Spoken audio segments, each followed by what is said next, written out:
Good morning, everyone. Thank you so much for being here. I'm going to ask if we could get our environment settled. Thank you. If the clerk will take roll. Supervisor Ellenberg. Here. Supervisor Simitian. Here. Supervisor Cortese. Here. Vice President Wasserman. Here. And President Chavez. Here. You have a quorum. Thank you. And we will begin with the Pledge of Allegiance. So if everybody who is able to stand could stand, and we'll begin with Susan, if you would do the pledge for us.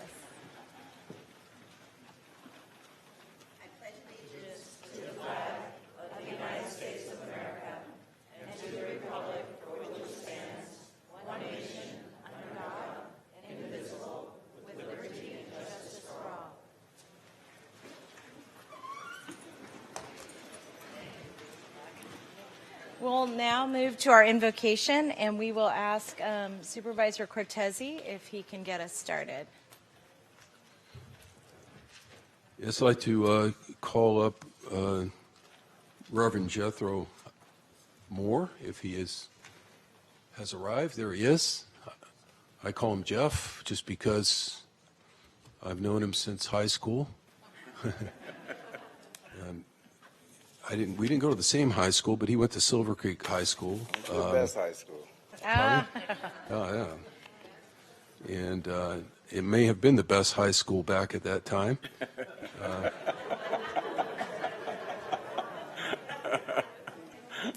Remember, this is the invocation, gentlemen. Hey, I'm just trying to give him a little introduction, right? So, Reverend Moore also received his AA degree from Evergreen Valley College, and then went on to receive his BS degree in Bible and Theology, Management and Ethics from San Jose Christian College. He's a current co-pastor of Rehoboth Christian Center and currently serves as president of the San Jose Silicon Valley National Association for the Advancement of Color People, NAACP, as many of us say. He is a current co-chair of Santa Clara County's Black Kitchen Cabinet, which promotes and establishes initiatives, programs, policies, and legislative reforms that improve the lives of African Americans living in Santa Clara Valley. He's a member of Alpha Phi Alpha, the South Bay Ministers Union, the California Alliance of African American Educators, the Public Intoxication Task Force, the Independent Police Auditor Advisory Committee, and the Santa Clara County Blue Ribbon Commission on Foster Care. He's married and he has 2 children. And let me just say, on a personal note that I think would reflect the sentiments of the board, none of what I just read does justice to Reverend Moore's longstanding, poignant efforts on behalf of civil rights and people who are in need of a voice on civil rights issues that impact all of us in this community, and he has a national reputation for doing that. So we're all very proud of you, and we thank you for being here today, and we'll turn the podium over to you. Thank you. Thank you. And if I could ask President Chavez if we could have a moment, just a moment before we get started, of silence and remembrance of the tragedy of the 9 victims lost just the other day, Kobe Bryant being the key figure. If that'd be okay? Thank you. Just a moment of silence for those lost.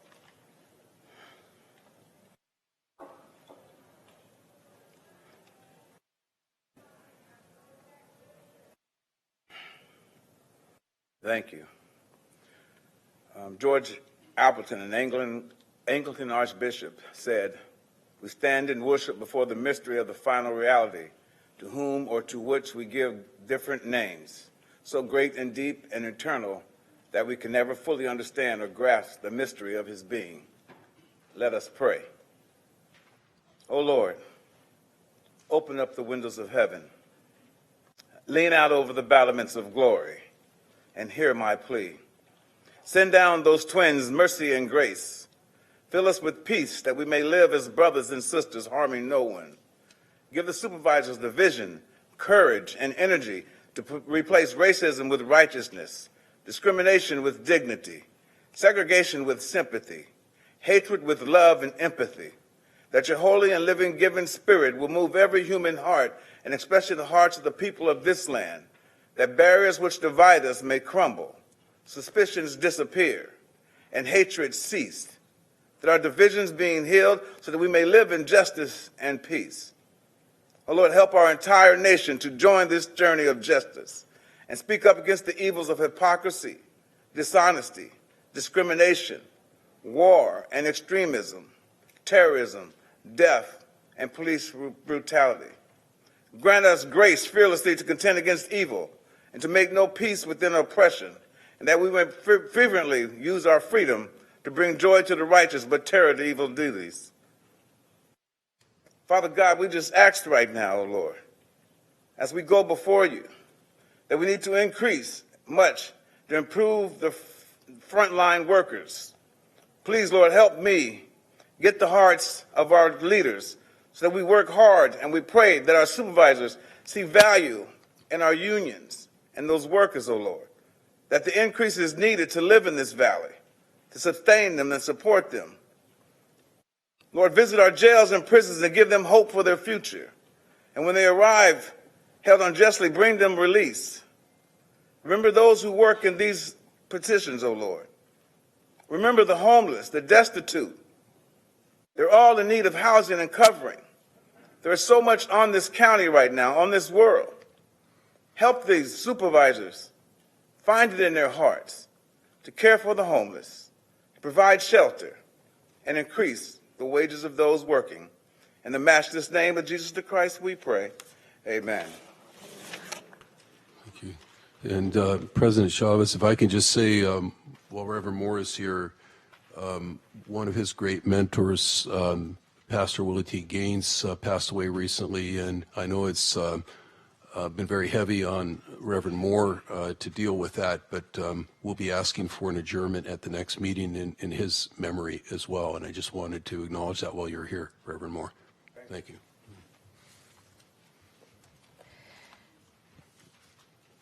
Dave, would you like to begin our in memoriams also? Yeah.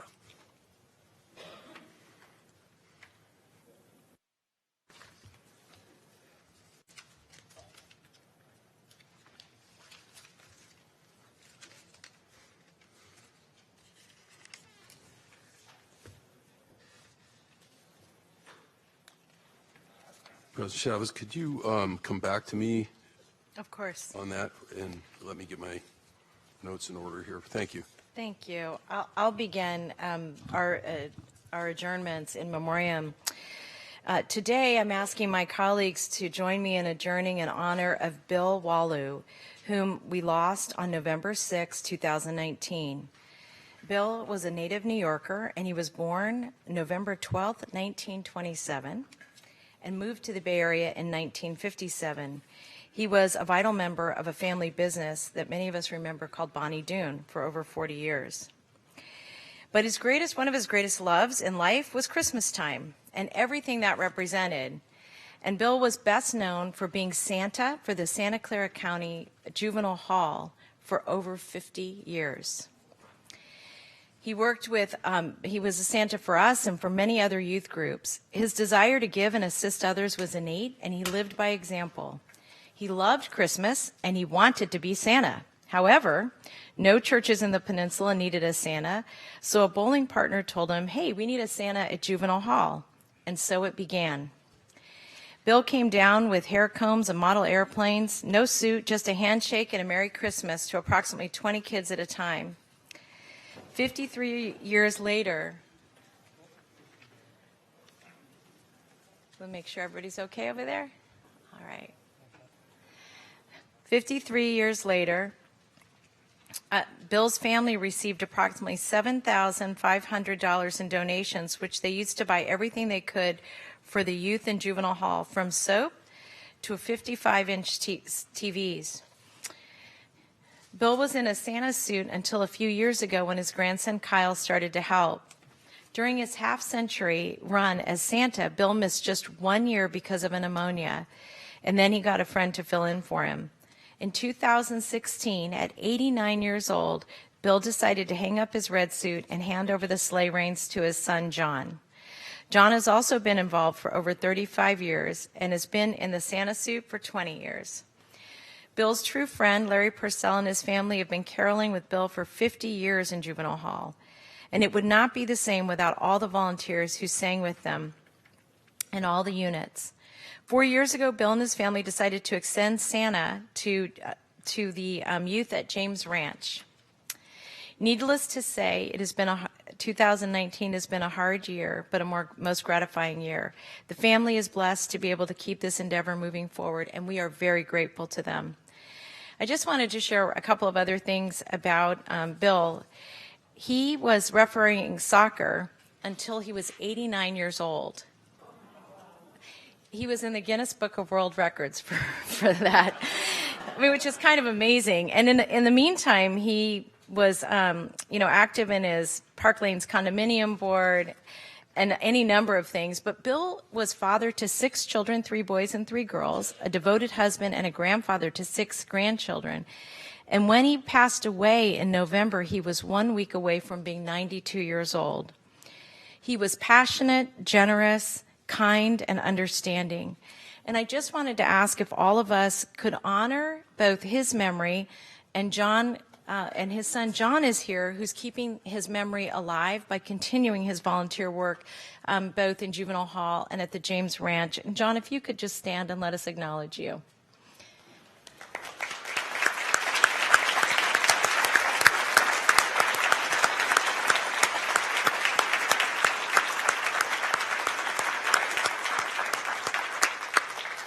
And while we didn't get to sing your father's praises in front of him, we do get to do it in front of you and your family. And thank you very much for your generosity. And I'm sorry for your loss.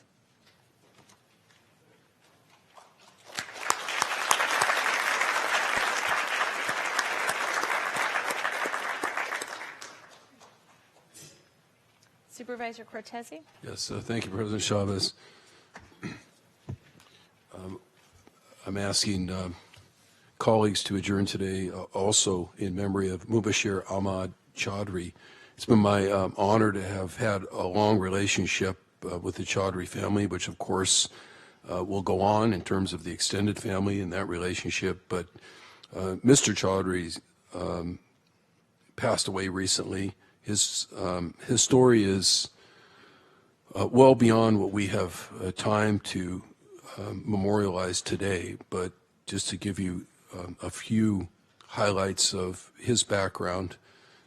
His own father fought in the British Indian Army on the Burmese front during World War II, and Mr. Chaudhry's father never returned from the battlefront and was MIA, which left Mubashir with his mother only, who also left him at a young age, passed away.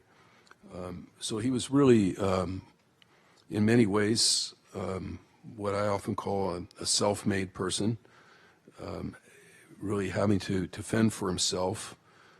He earned his law degree in 1963 from Punjab University Law School, but then he moved to San Jose in 1983. And this is where it becomes kind of a classic American successful immigrant story of somebody who had it a pretty tough go of it in his early life.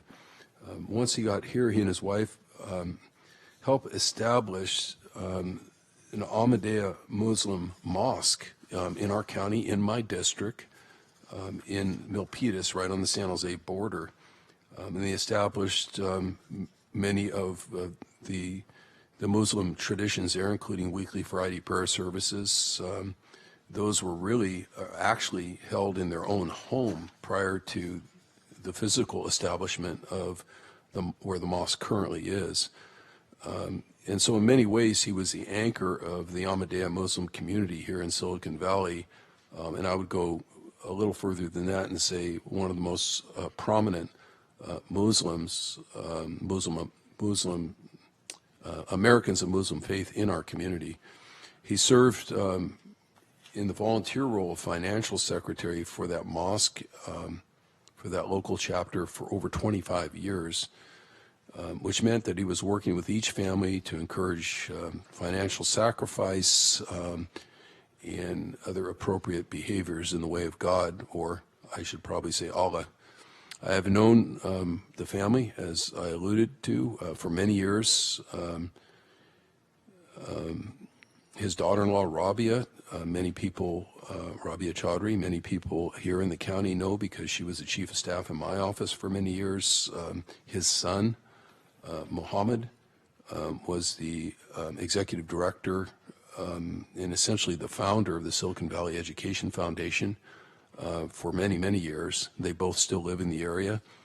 They were both traveling today on business and could not be here with us, but I appreciate my colleagues' consideration in adjourning today in the memory of their father, another great contributor and a great pillar of our community here in Santa Clara County. Thank you. Thank you very much, Dave. We're now going to move to one ceremonial item that Susan Ellenberg will be presenting. So we're on item 5, our commendations and proclamations.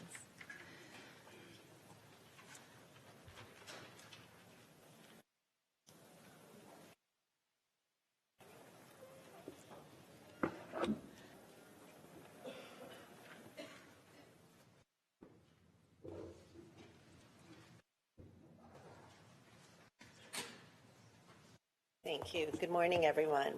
Good morning. It is one of the great joys of my office to be able to lift up and highlight young people in our community who are making a difference today.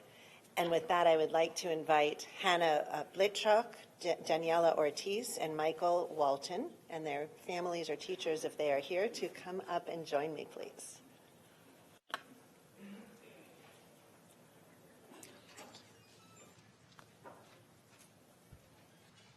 Good morning. Good morning. Good morning. Hi, come on up.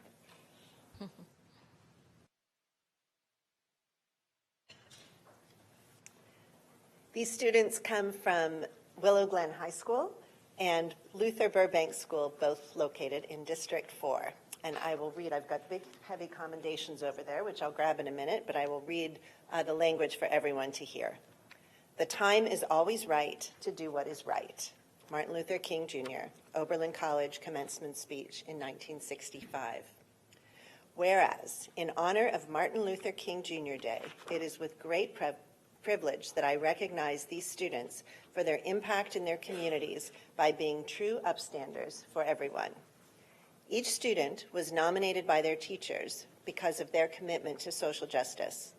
So whereas these students in District 4 share a deep commitment to caring for their peers, neighbors, and communities through acts of service and kindness, from asking how their peers are doing to organizing student organizations for change to volunteering at community events. Whereas it is with these characteristics that these students embody the spirit and legacy of the great advocate and civil rights leader, Martin Luther King Jr. Whereas it is the young people in our communities who are speaking truth to power and being strategic and effective in their work toward a greater common good. They are part of an emerging generation of activists who are making their voices heard. And whereas young people are not the generation of tomorrow, they are doing this work today, right now, changing our world for the better.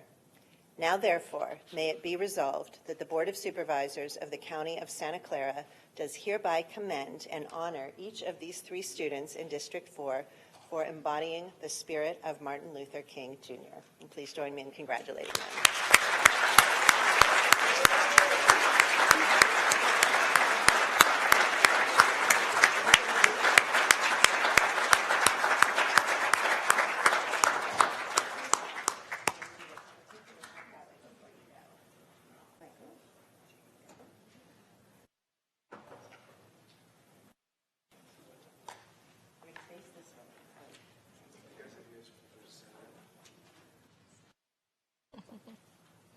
So cute.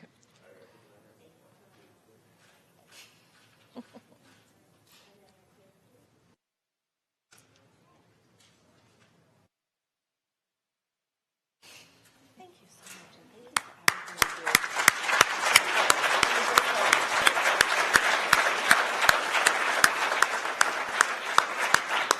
Congratulations again, Daniela and Hannah and Michael. We're very proud of you.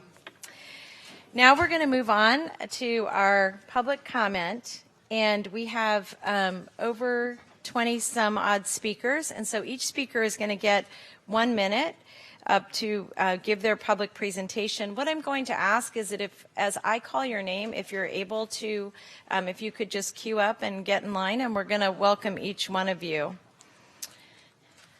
forward. And so I will begin with Carmela.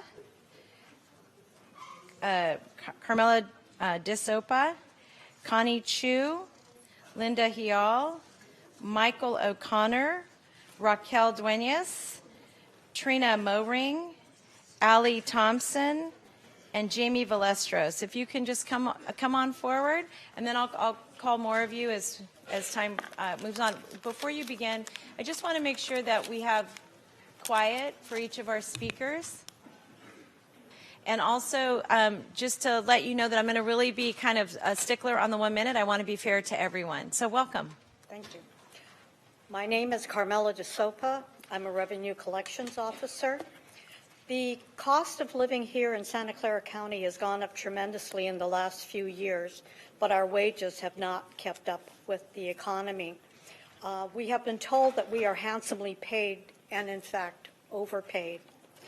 If we are overpaid, why is it that we work in our office with other people that are standing in line for benefits from other agencies just to make ends meet? The upper echelon in Santa Clara County might be paid handsomely, but please stop balancing the books on our backs.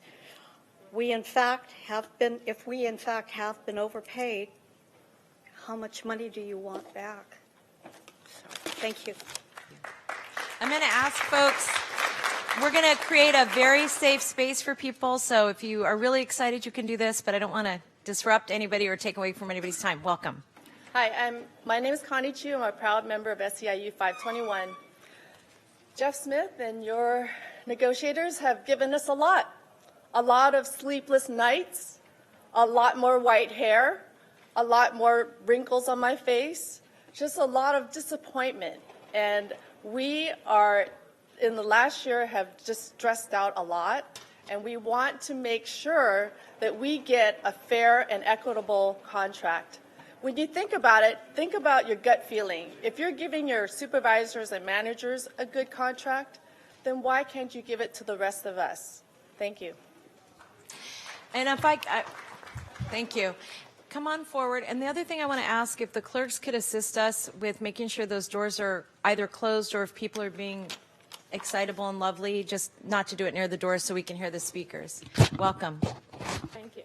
My name is Linda Hill. I'm a psychiatric social worker at the county jail. I'm also a District 4 resident. As you know, county mental health is the biggest mental health facility in this county.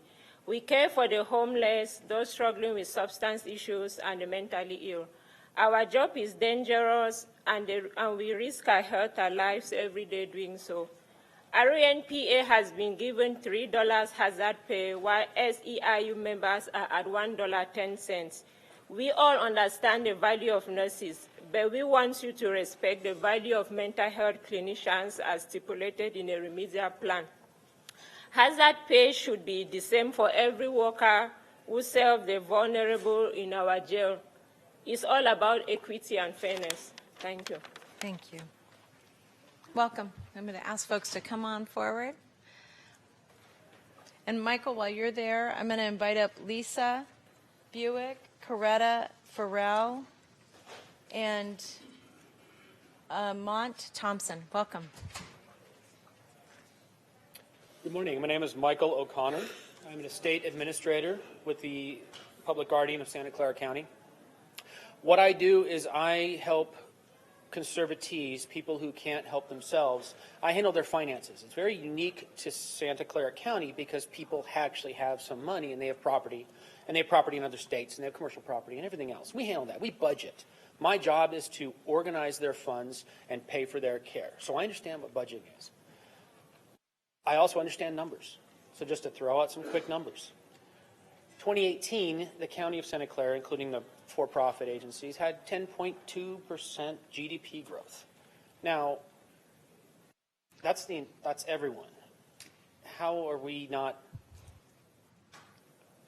grasping some of that? Anyway, I'm out of time. I apologize, but let's just think about our financial situation. Thank you. Thank you. Welcome. My name is Raquel Duenas, and I am a permit technician 2 with the County of Santa Clara Department of Planning and Development. I handle multi-million-dollar projects that come in from Stanford. I also help with residents building their homes, many of which are in South County. I've been with the county for about 15 years now. I am a foster adopt mom. Both my kids are doing well, thankfully. Supervisor Ellenberg, you got to meet them. So one of the things that I'm just most concerned with is equity for those about 4,600 members of our union that are not going to be able to get a livable wage. In the state of California, they're going to be considered poor or lower class. That is scary considering that most of those are emancipated foster youth. We need to think about that when you say that we're not worth it or that we're despicable. Thank you. Welcome. I'm going to ask folks just to keep coming up. Welcome. Hi, I'm Trina Maureen from the DA's office. I am here to help represent all my brothers and sisters here and countywide. I come to you on also on a very personal note. I have I had 2 dogs and 1 cat, and 2 weeks ago yesterday I had to put one to sleep. Now one of my little boys needs dental work, and it's going to cost about $1,900. My cat is sick. She needs an ultrasound that's $500. I can't afford that, so we're treating her based on symptoms. It's very personal, and I hope that you take into consideration that we need fair equity and a fair raise and retro payback. Thank you so much.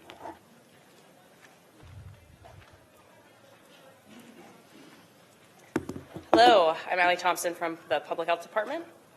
SEIU members are your frontline workers, and we are out there caring for our county's most vulnerable residents in our hospitals, exchanging needles to prevent HIV infection, providing nursing home visits to pregnant women and mothers of young children, investigating crimes using forensics, maintaining your buildings, cleaning your toilets, and so much more.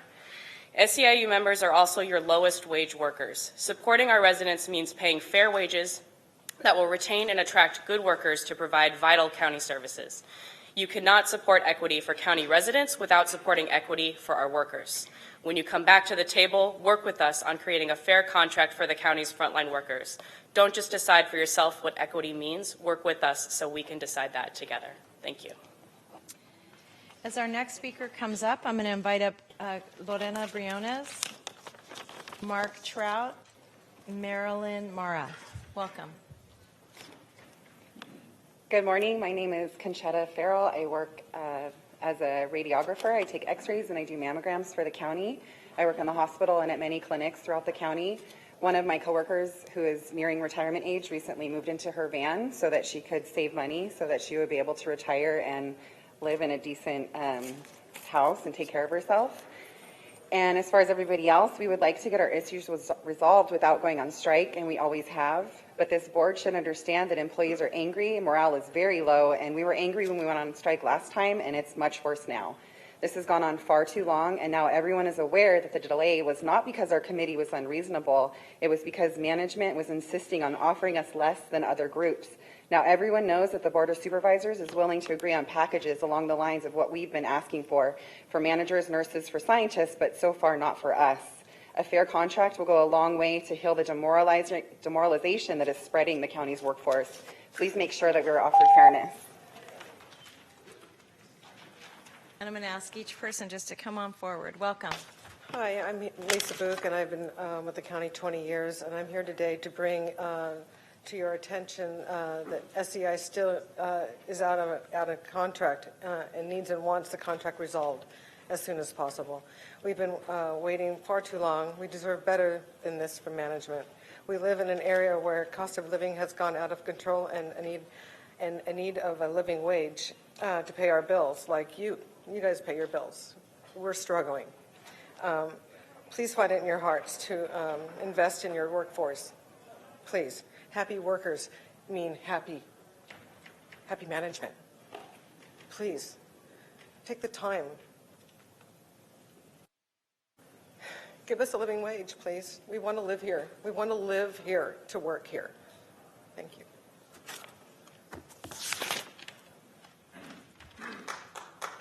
And as you guys, I'm going to really, please, I want to be respectful to everybody. Welcome. Good morning. My name is Mont Thompson. I'm a radiation therapist at Valley Medical Sobrato Cancer Center. I ask you to wholeheartedly consider the request of employees represented by SEIU 521 for a fair and reasonable contract. In the hospital, we strive to provide the best patient-centered, team-oriented treatment to our community. Radiation therapists provide services to our cancer patients that no other classification is legally allowed, which corresponds to many of my colleagues' occupations.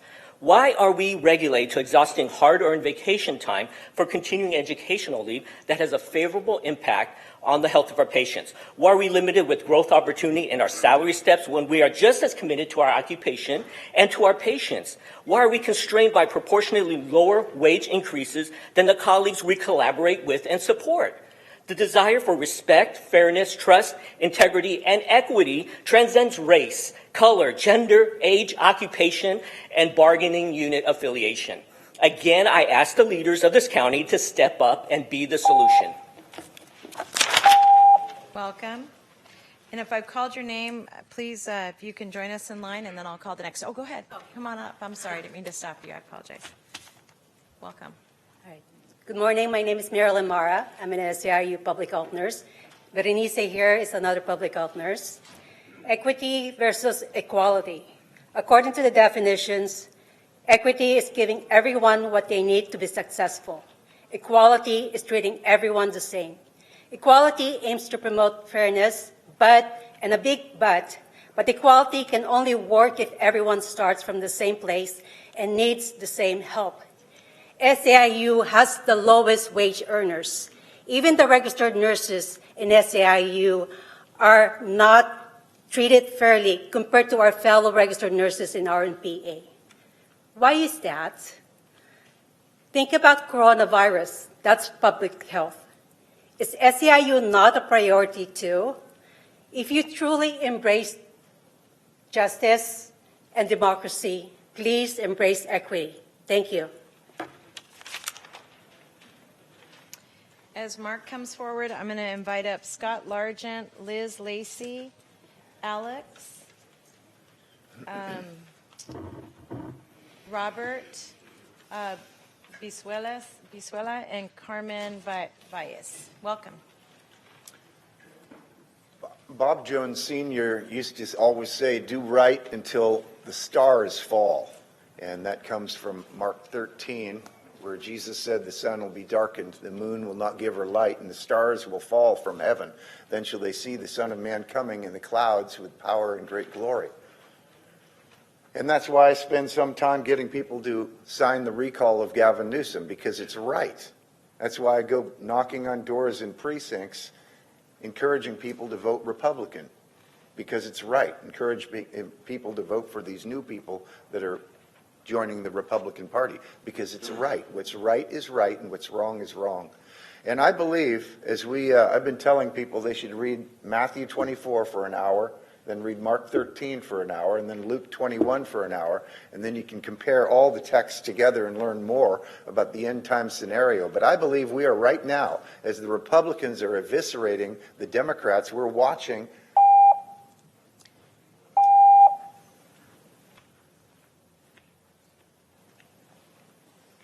Welcome.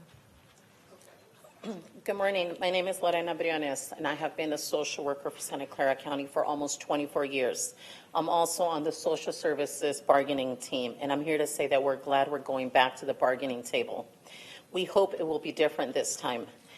The only way this will be successful is if you, the Board of Supervisors, give your bargainers clear instructions to offer a fair package, one that at least matches what you've offered to other groups of workers in terms of percentage cost for the bargaining unit.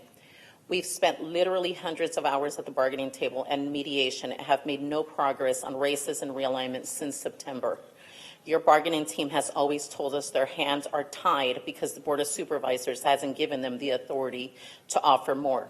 We have to assume they're telling the truth, and we're asking you now to please give them authority to address the needs of our bargaining team with the same level of resources that you have done for other county employees.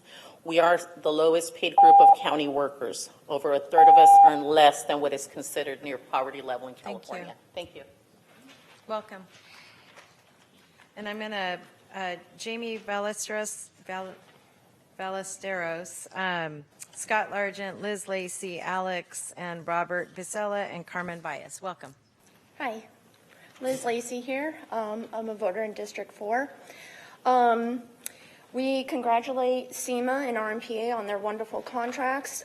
If we were SEMA, we would also ask for our 0.5% to 1% back that they lost. Also, I wonder if you know how much it costs to live here. The average rental for a one-bedroom is minimum $2,300. Most people don't make that in a single paycheck. And most people don't make that in 2 paychecks too, for some people. Sorry, not most. So ask yourself, how much is it going to take to keep your employees here? But if you're not interested in keeping them here, then you'll have a high turnover rate. And that's exactly what you're getting right now. You'll also have less than a 5-year high turnover rate with those individuals. It'll cost you more money in training. And we also want to know why you're not interested in proposals like ballistic vests for some of our people who are highest vulnerable. It costs about $75,000 per 5-year period, and $12,000 in between that 5-year period. Thank you. Thank you. And again, I'm going to ask people to stay within that 1 minute. I want to be fair to everyone. Welcome. Hey, Alex from the Sheriff's Office. I'm just going to echo what Reverend Morin said during his invocation. Many of you supervisors, even the county executive, have mentioned income inequality as something that's increasingly dividing America. And as Reverend Moore said, why he stands with the unions. We should be, instead of exacerbating income inequality, we should be seeing how we can create equity for everybody in this county. Boom. Go listen to his invocation again. Welcome.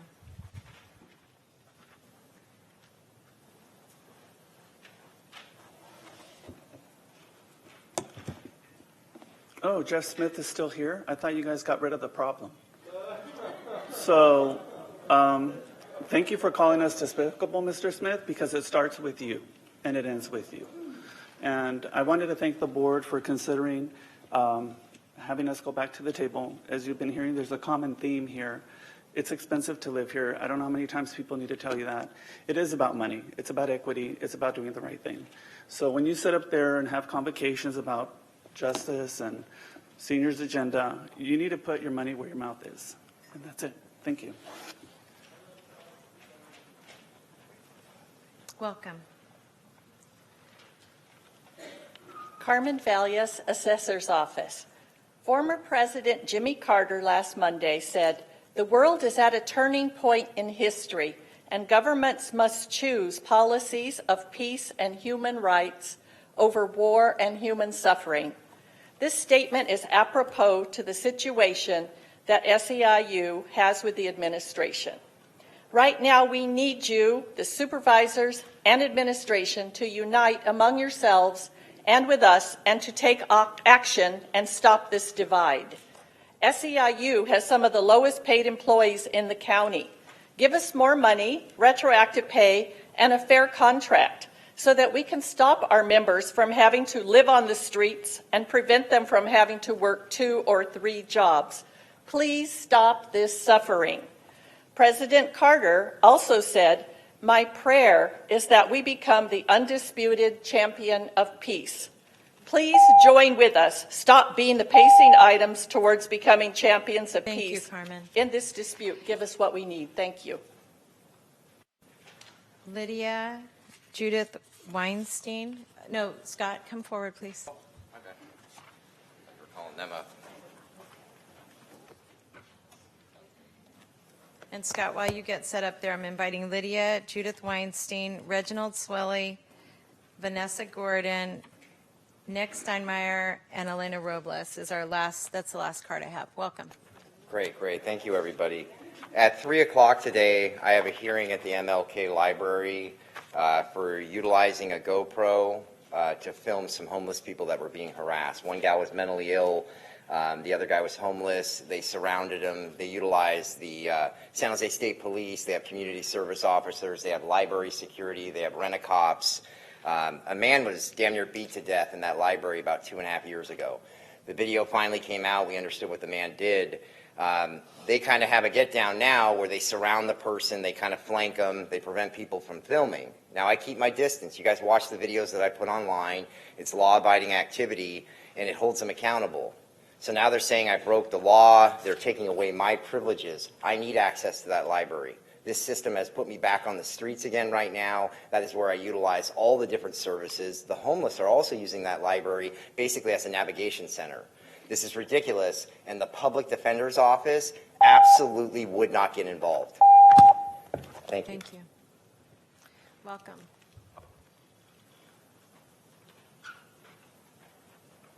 Hello. I'm just going to say a little something. I think we deserve a fair contract. We've been waiting way too long for this. It's been half a year already. It's super ridiculous. I also heard, Jeff Smith, you got a really nice raise. What about the rest of us? We're getting chump change, and you're going to get what you pay for. So, thank you. May I ask your name? Jamie Ballesteros. Thank I was you. called earlier. Thank you. Welcome.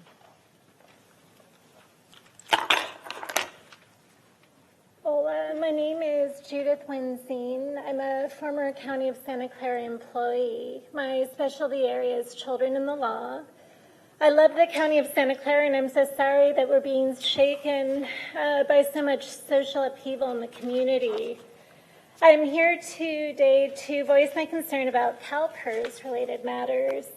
Please ask for an investigation into my retirement checks from the County of Santa Clara and deductions occurring because of court hearings that were staged by improv-associated individuals in Santa Cruz County. This is something we didn't give consent for, and it's caused a lot of trauma for our family. In addition, I just wanted to raise awareness about a very serious public health issue locally, implantable technology, lower back, brain chip. Please advocate for public education as needed and an appropriate response by law enforcement. Thanks. Thank you. Welcome. Good morning. My name is Lydia Doniz. I'm a health education associate for the Public Health Department. I'm here to ask for a fair and just contract. I'd like to just state some facts from the California Self-Sufficiency Standard fact sheet that even with 2 incomes, 1 in 5 families are below the standard. The standard for 2 adults, 1 school-aged and 1 preschooler is $106,981. And I just want to say that in talking about racial equity, there are tools that help us look at what decisions harm our communities and what decisions benefit other communities. So I hope that you look at this decision as a benefit to all 521 employees. I'd also like to say that moving forward, it's important to restore the relationships that we've had. Jeff Smith, I'd like to have a public acknowledgement of the comments that you've made that are harmful, that hurt us, that are condescending. I think we need to restore that relationship. Thank you. Welcome. Hello, my name is Vanessa Gordon, and I'm a social worker 1 for the Department of Family and Children's Service Early Intervention Bureau. I come to you today to voice my concern about a livable wage. Workers already have high caseloads and mandatory overtime. I see workers miss family events and important milestones to make sure the children in the county are safe. I believe hiring more social workers and giving the resources can elevate the high turnover and retain the most qualified workers. Don't our children deserve the best? I love what I do, and as a woman of color and a single parent myself, I want to continue to provide support and services in which I live. With the cost of living being so high, and I've lived here for 15 years, I'm being pushed out. I've created a circle of support for myself. However, isn't that what the department wants to do, to promote circle of supports for families and children in the county? I implore you to reconsider your positions and to fight to make equitable and for the mostly women and people of color who are your constituents and the SIU 521 members, providing the necessary resources and to avoid compounding trauma to the most vulnerable in our county. Thank you. Thank you.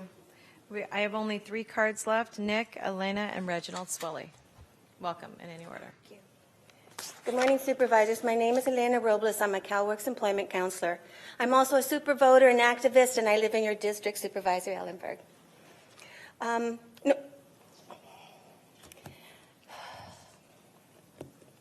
November 30th was a milestone day for me. It was Equity Pay Day, when in November of last year, Latinas made the same amount of money, doing the same kind of work, being the same having the same education as a man did for the year before, almost 2 years. And by your own reports from the women's group here, we're losing ground.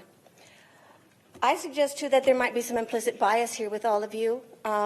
That perhaps you're out of touch with your constituents. Mr. Smithian, I'm a Stanford grad, and I've been disappointed in some of the votes that you've had that have not represented the constituents in your area. I know there's 150 billionaires that live in Palo Alto, but other people live there too and they vote. I suggest perhaps too that there's the DEBS department where I work. Thank you. It's mostly women of color, and our contract shows that. Thank you, Elena. Welcome, Nick. And then we have one last speaker. No? Okay. Nick will be our last speaker. Good morning, Welcome. Cindy. Nick Steinmeier with Engineers and Scientists of California. We're here to speak with our concerns of the fact that SEIU Local 521 is currently out of contract. Our members work, alongside with our sisters and brothers of SEIU in the hospitals and in the public health department. Your workforce is a team. And that team is not just having turnover issues and your higher paid employees leaving for Sutter, Kaiser, et cetera in the area.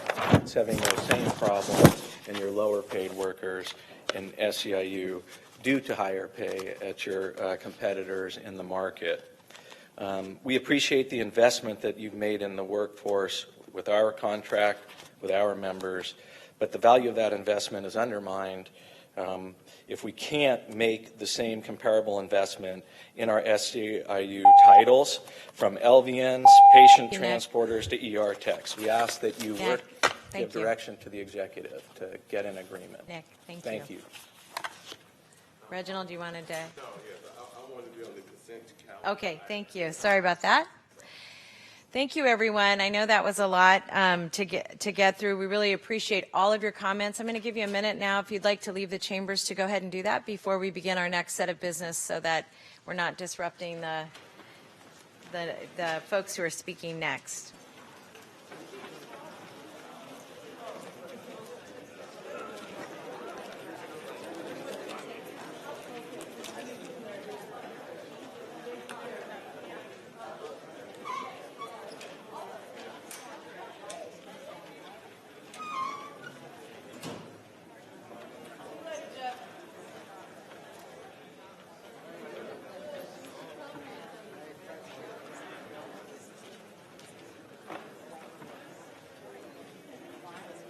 Okay.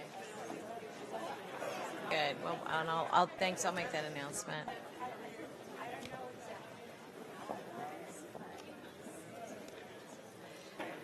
So as we prepare for the consent calendar, I wanted to just let folks know that on the consent calendar, you can only speak one time, even though there are multiple items. So a couple people gave me multiple cards. You will only be able to speak one time under consent for that calendar. If you would like to fill out a card, feel free to do that. They're in the back, and Tina's holding up her hand, and she can help you, and Tina and Rhonda there. So what we'll do is, with our consent calendar, we're now moving to item 7. And I'm going to ask our staff if you can review what is on consent, and then I'll go from Dave over to me to adjust the consent calendar. Yeah. Did you want to start? You don't, I mean, you don't have, I don't know why we have the tradition of reading all of it. Is that a legal thing? Or are we just doing that so the world knows about it, or? Yeah, I think it's tradition more than anything, but I defer to counsel. So, my understanding is copies are available in the back of the consent calendar update, so there's no legal requirement. okay. So what I want to do is, I'm going to ask that you, go ahead. No, I didn't mean to interrupt. I just want to say, my understanding was when I came aboard that it was read at both the beginning and, as some of you may recall, at the end with changes. I thought reading it a second time was excessive, and so we stopped doing that. And I simply asked at the end of the changes from board colleagues, is everybody clear about what the changes have been? But we kept the first one. So that's some recent history, if it's of any use whatsoever. Thank you. Apologize Here's for what the I would interruption. like to do today. We do have the goldenrod document out there, but if you don't mind, I don't need you to read everything. If we could just go through the numbers and the name of it, just so that everybody knows what the sheet is we're operating off of. And then what we'll do is we'll go back and just read the changes as well. But just the highlights. Thank you. Item numbers 11 and 29 to be heard concurrently. Item number 18 on the consent calendar. Item number 19 on the consent calendar. 20 on the consent calendar. We have item number 21 added to the consent calendar. Item numbers 24, 25, and 26 added to the consent calendar. We have 28, and admin has asked to hold item number 30 to February 11th, 2020, and to remove item number 81 from the consent calendar. Great. So Dave, do you have any changes you want to make to the consent calendar? I'm just going to go down the line here. None, thank you. Thank you. Ms. Ellenberg? Thanks. I don't have any changes, but I just want to note that on item 54, consistent with my previous vote, I'll be abstaining on this one. Thank you. Joe. Thank you, Madam President. The on item 75, which is on the consent calendar, I'm happy to have the item remain on the consent calendar, but would like to ask our board to simply delete the 5-year delegation of authority, which I understand was requested after the item went through committee. This would ensure that each year there was an annual check-in with committee and the board on these processes. So happy to What was 75? Item 75 has to do with prepayment of the CalPERS annual unfunded actuarial liability contribution, and I understand this was heard in committee, and the plan is to go ahead with the prepayment, all well and good. There was, however, a delegation of authority, which I believe, and forgive me if I have my facts wrong on this, was after the item had gone through committee. I think the administration simply thought it would eliminate a little bit of bureaucracy in years coming, but I do think since the item is a $300 million item with $10 million in cost implications each year, that it probably should not be something that goes off our radar screen for 5 years, should come through process. I've checked with Dr. Smith, and Dr. Smith, I don't want to speak for you, but my understanding was that administration thought they could make that work if it was the desire of the board to do so. Right. We just thought that the board had given us direction to keep paying it, so we didn't want to keep bringing it back to the board. But if the board wants us to bring it back, that's fine. Yeah, I think that's actually a really good idea. It creates enough flexibility, and the board understands what its flexibility is. So thank you for that adjustment. Thank you. Then on item number 80, this is a relatively routine award of a construction contract on Foothill Expressway within my district, and I'm happy to leave it on consent as well, but did want to just enter into the record, Madam President, that my exhortation to staff to please minimize construction impacts during the time of the construction, to please make sure that we do a robust job of outreach, and I have to say staff has done some great outreach in this area before when there have been construction projects. So I'm just wanting to make sure that happens again.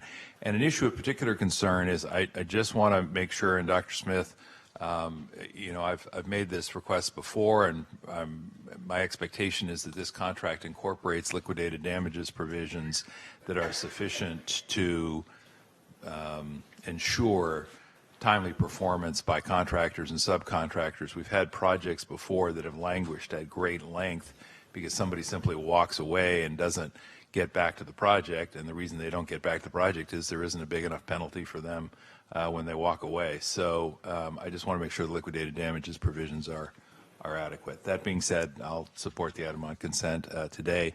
And then, colleagues, on item 81, it is, I indicated that I'd like to pull it from consent, and Madam President, this is the TDM program, the Transportation Demand Management Program. I've got some issues there that would require discussion.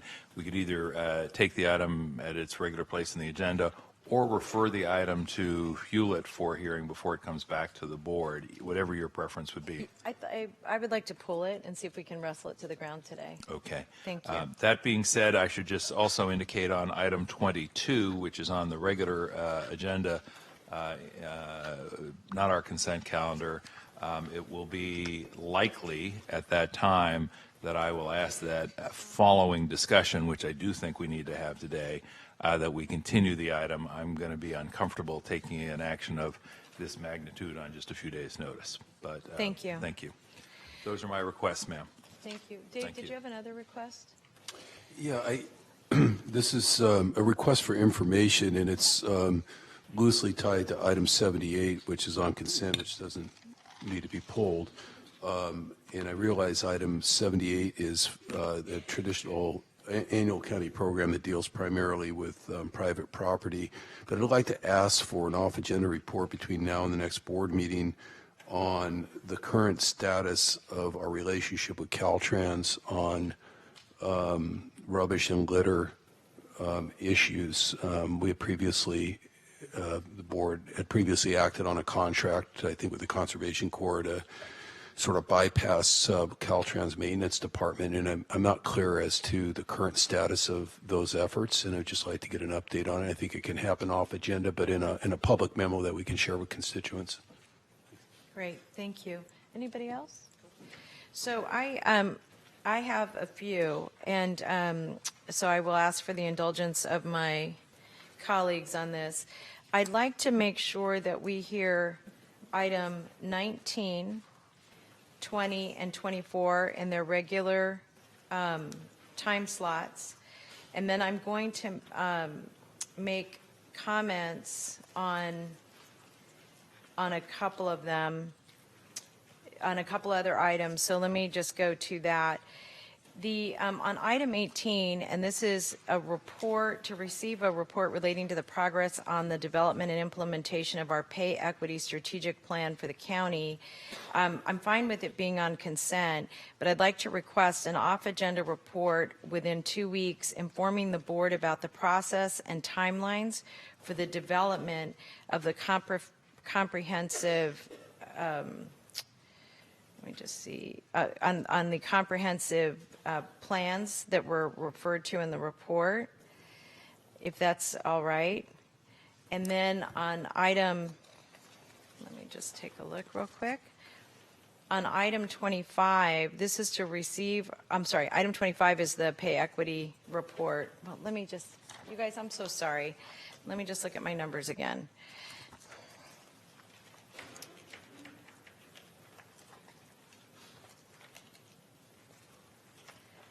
Item 25. Okay, so on item 25, this is our pay equity report, and it was supposed to come back as a work plan and a scope for outside expertise to help us with the development and implementation of the county's pay equity strategic plan. I'd like to ask staff if we could defer this so that you could come back to the board with the actual scope and what services, if you need special services, you can let us know that. And if it could come back on March 24th, I'd like to make sure we discuss this before the end of Women's History Month would be my goal this year.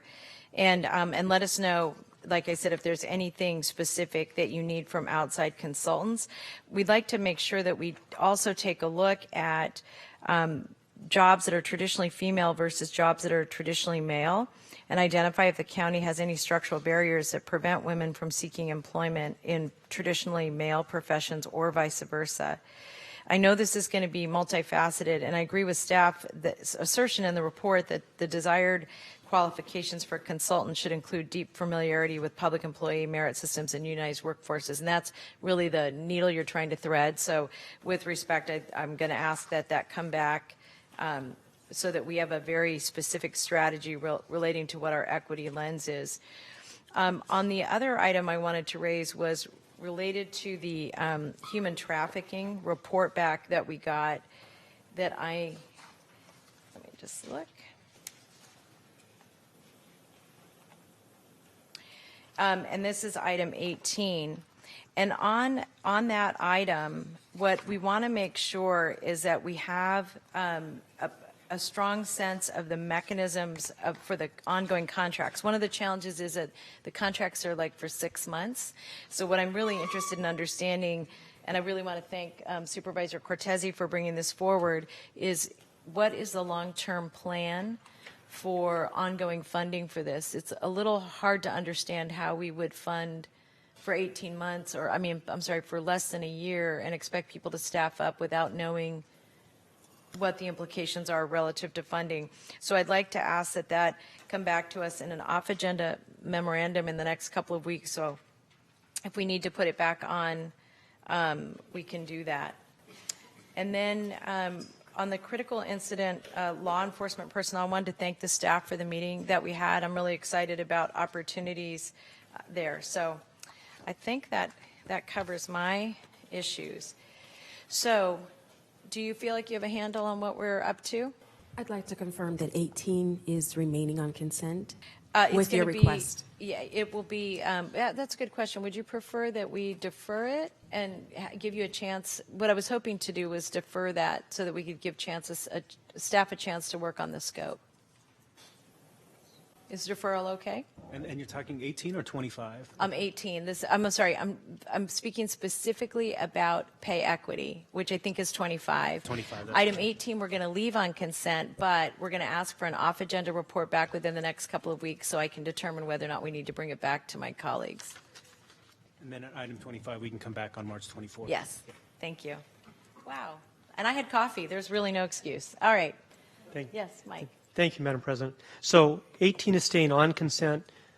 19, 20, and 24 that were suggested on, you want to hear those three today? That's correct. Okay, thank you. All right. Did we confuse you all enough? Are you good? All right, great. So we have a number of speakers on consent, so I'm going to ask all of them to come forward.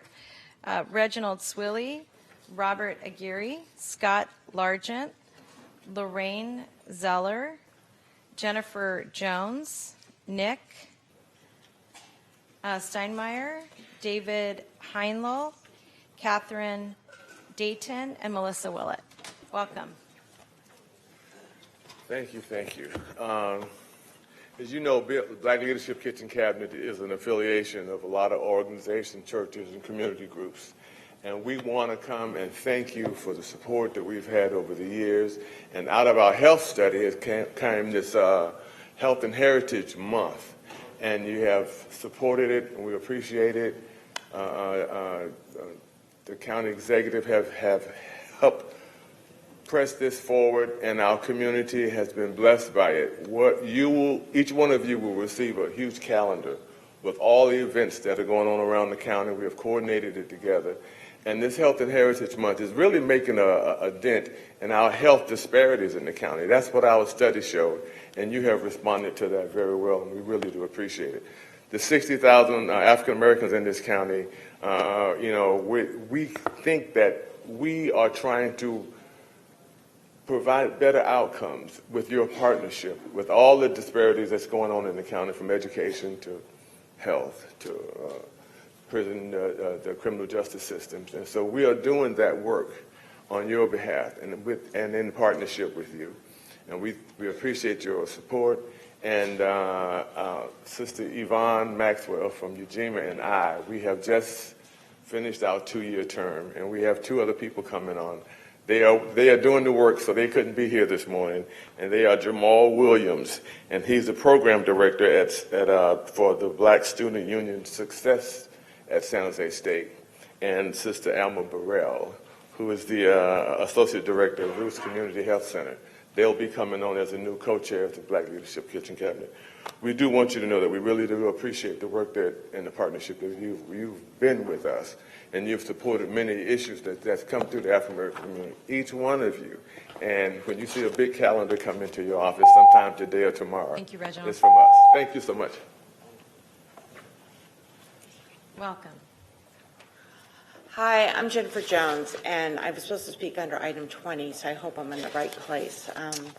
So I just want to, the county is already doing a Certificate Community Treatment Act and forensic. May I ask a question? Are you going to stay for that part of the meeting? Yeah.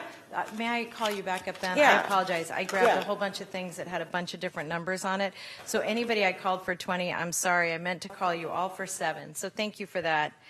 So that leaves me with Robert Aguirre, Scott Largent, and Melissa Willett. Welcome. Oh, and Nick.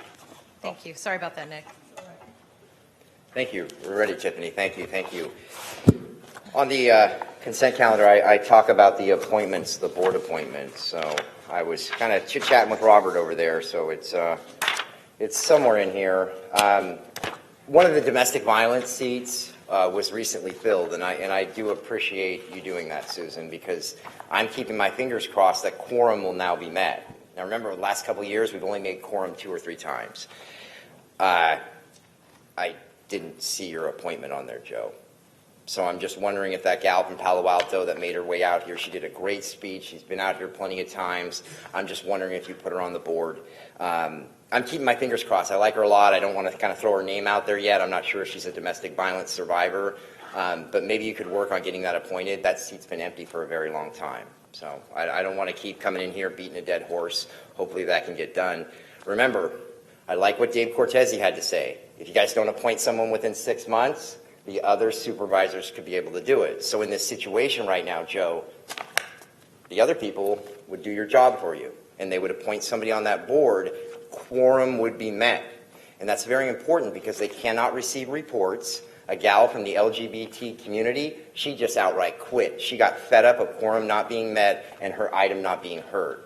And I was really wanting to listen to that. There were other reports about homeless issues involving domestic violence. We couldn't hear those. We couldn't receive those reports. And also, I would like for those committees to be televised. Why are they not recorded? Why do we not have a sheriff's deputy in there? Why is it not more inviting for the public? We've started to print, regular agendas, but it just seems kind of hokey. And I would love for you guys to just kind of attend, see how it works in there. So thank you. Thank you, everyone. Thank you. And I'm going to add Perla Flores to the consent time. Welcome. Okay. All right. Thank you. I've noticed in my schedule that I have a conflict, and I have a number of things that I wanted to speak to today, and hopefully I can try to get some of that taken care of right now. I do want to see if I could be appointed to the homelessness task force, and I'd like to also talk about the medical part of it, where people that are living outdoors don't have a place to keep their insulin refrigerated. So if we could have injection sites put in different places throughout the county would be great. And also for people that are mentally ill, I think we definitely need to have more places for people to go. We need more beds and that sort of thing. And also on the behavioral health, again, I'm against Laura's Law, and I don't think that should ever be implemented anywhere, much less here in Santa Clara County. The Keep It Clean Santa Clara County, I think we should hire some of the houseless people that are living out there. It would be a great thing for them to be able to make some money besides getting ripped off by Downtown Street Team, and then actually provide them with a source of income and a sense of responsibility and being part of the community. I'd like to also see more people from the behavioral health going out and actually interfacing with people, because I think there's a real lack of that kind of services being provided. So these are some of the things that I think are very important. There's probably a bunch of other things, but we're very limited on time, at least I am. And Supervisor Cortese will be at your alma mater very soon and speaking there to the students. So thank you very much for this time. Bye. Thank you. Welcome.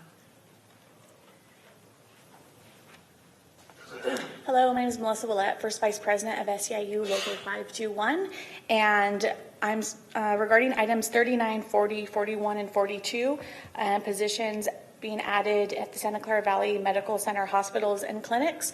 SEIU 521, as the employee representative, has an open meet and confer on these items, and we are requesting the board not approve or adopt them today, as we've requested information and are actively trying to get this resolved. Items 39 through 42. Thank you.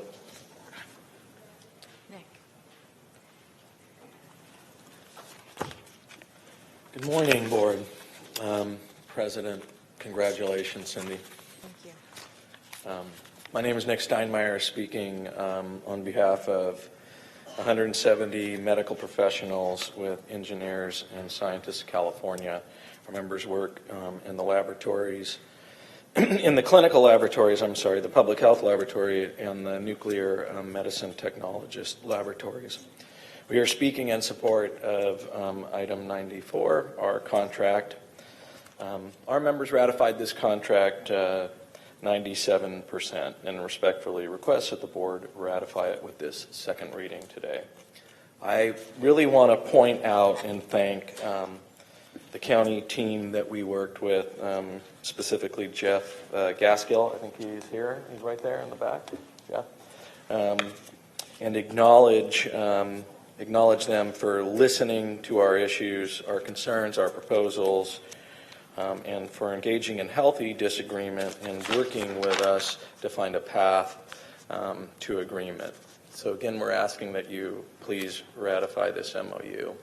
And then on a second note, I would just like to point out our concern and hope that you guys could find a path to agreement that works for our sisters and brothers at SEIU. I've been a resident of this county for 20 years. I've served on a commission. I live in your district, Joe.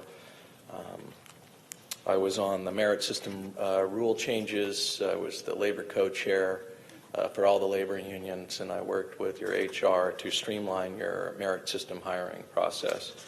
And this strike and this contract dispute is going to very shortly become a long-living stain on this county that I think a lot of us will not be proud of. And so, I hope that you guys can find a path to find some sort of agreement with those workers. Thank you. Carla, you'll be our last speaker on this item. Good morning. Thank you. First, I'd like to express my appreciation to the board for your continued focus on identifying and addressing gaps in services to survivors of gender-based violence. And I'm here today to ask for your support for agenda item number 18, which is to provide additional funding for human trafficking programming and services. And I want to again thank particularly Supervisor Dave Cortese and Supervisor Cindy Chavez for allowing us the opportunity to provide a gaps analysis. This funding would provide additional critical services, including more support for commercially sexually exploited children, transitional age youth that are at risk of being sexually exploited but not confirmed, which is currently a huge gap, additional therapy services, as well as additional legal support for survivors of human trafficking, including a victim rights attorney and an employment law and civil remedies attorney, in addition to a little bit of funding to house male survivors of human trafficking, which is a huge gap for us. So thank you again for everything that you do for human trafficking survivors in our county, and I look forward to supporting with anything that we need to move this request forward. Thank you. Great. Thank you very much. Any comments on the consent calendar? May I get a motion? A second. Yes. Thank you, Madam President. Through the chair of staff and/or county council, there was the expression of concern about items 39 through 42 being in the meet and confer process. I just want to confirm with staff that staff still believes it's timely to take action on those items today. Yes, we do. Most of them have to do with the purchase of the 2 new hospitals and readjustment of staffing within all 3 hospitals. So we will continue to meet and confer, but we think it's of some timeliness to actually complete the transition. Thank you very much. So just to follow up, what is, Dr. Smith, when you say continue to meet and confer, if the decision's made, then you're not meeting and conferring after that, are you? And to what end? Well, in this kind of situation, there's no requirement legally to agree, but to meet and confer about impact. So if we identify an impact that needs to be corrected by the board, we'll come back to the board for that correction, but most of the impact can be addressed operationally. So creating new positions is not really meet, confer, and agree. It's meet and discuss impacts of the creation of the new positions on the membership. So in this area, meet and confer occurred. You made it, and then you made a decision. And what you're saying is that you met. You're making a recommendation to us, and you're willing to meet with staff to better understand if there are unintended consequences. Yes. Okay. Any other comments? Everybody voted? Let's see how we did on our consent calendar, and that passes unanimously. Thank you, and thank you to all of our speakers for being here with us today. We now will move on then to item 8, and item 8 is the BHPP calendar. A BHPP item. This is Valley Health Plan. We have staff to present on this.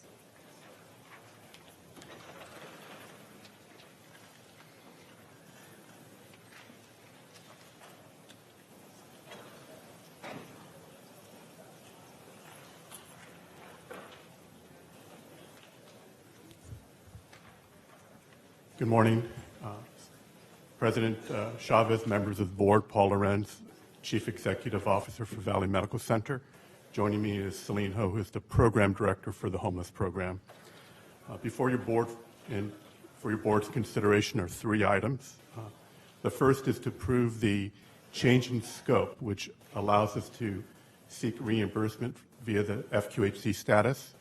So as your board is aware, all of our health centers are FQHC designated. This will allow us to continue to provide for the services for all patients and to seek that reimbursement needed.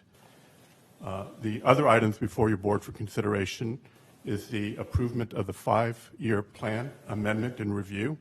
That 5-year plan seeks to enhance the services already provided to our patient population. It further seeks to integrate primary care and behavioral health services, and it looks to further our partnership with the Office of Supportive Housing. The other item for your board consideration is the Quality Improvement Program.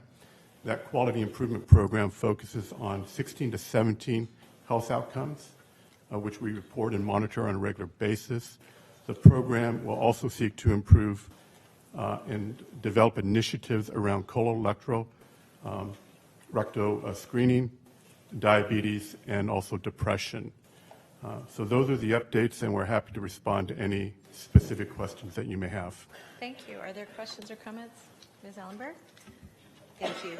Thanks very much for the report. The strategic plan really provides some strong highlights of the great work of VHHP, and I was particularly pleased to see the update from the QI team with respect to improving systems for depression screening. I also wanted to follow up on the off-agenda report that was submitted last week. It reflects a growing number of children and youth that are being served through VHHP, and I'm wondering, maybe Celine, if you can talk a little bit about any trends that you're seeing for children and families and any steps that VHHP may be taking to serve younger patients through your clinics. Yes, thank you. We are seeing an increase in the number of children that we're seeing in the Valley Homeless Healthcare Program, partly due to the fact that we've increased our services at the Sunnyvale Shelter, which has families and children there. We are in the early stages of developing a family practice clinic. Our current providers are internal medicine providers, and so we're looking at some of the staffing requirements around having a family practice clinic and looking at some of the clinical competencies requirements to be able to see pediatric patients in that setting.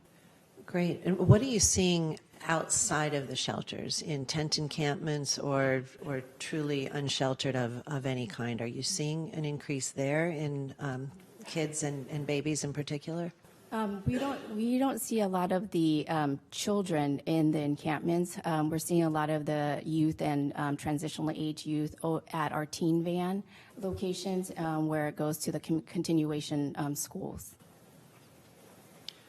One of the pieces that I noted when we were out looking at the encampments was the mention of occasionally an infant being born under those circumstances, and how are we looking at and understanding that the babies are when they are there are hidden for fear of being separate, the moms being separated, which I understand. Is there a way to get messaging out and support created, if it doesn't exist already, that could help get moms with newborns, when you do find them, off the street into some kind of even transitional shelter without the threat of automatic removal?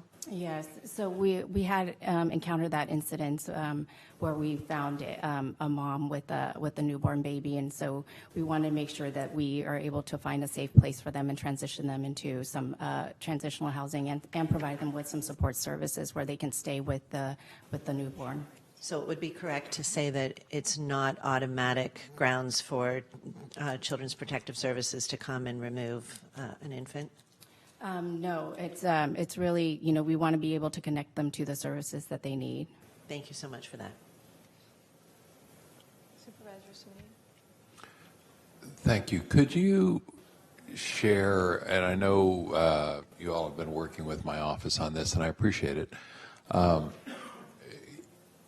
where we are in providing services to the homeless in my district, District 5, we've struggled to provide services within the district with our mobile resources. And my understanding is now that essentially we're only able to assist people if we get them on a van and haul them down to the Sunnyvale Clinic. Is that where we are? Yes, we did. We are still providing outreach in Mountain View area, and they are being transported, if needed, to our Sunnyvale location on our MMU. We definitely think there is a need in Mountain View, and we'd like to be able to provide additional services within the city of Mountain View. Again, I don't want people to misunderstand. I know you've been working closely with my office, and I appreciate the efforts.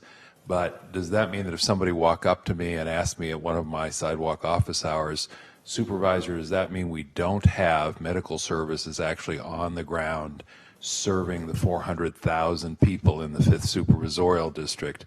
I'd have to tell them, yes, that is unfortunately the case.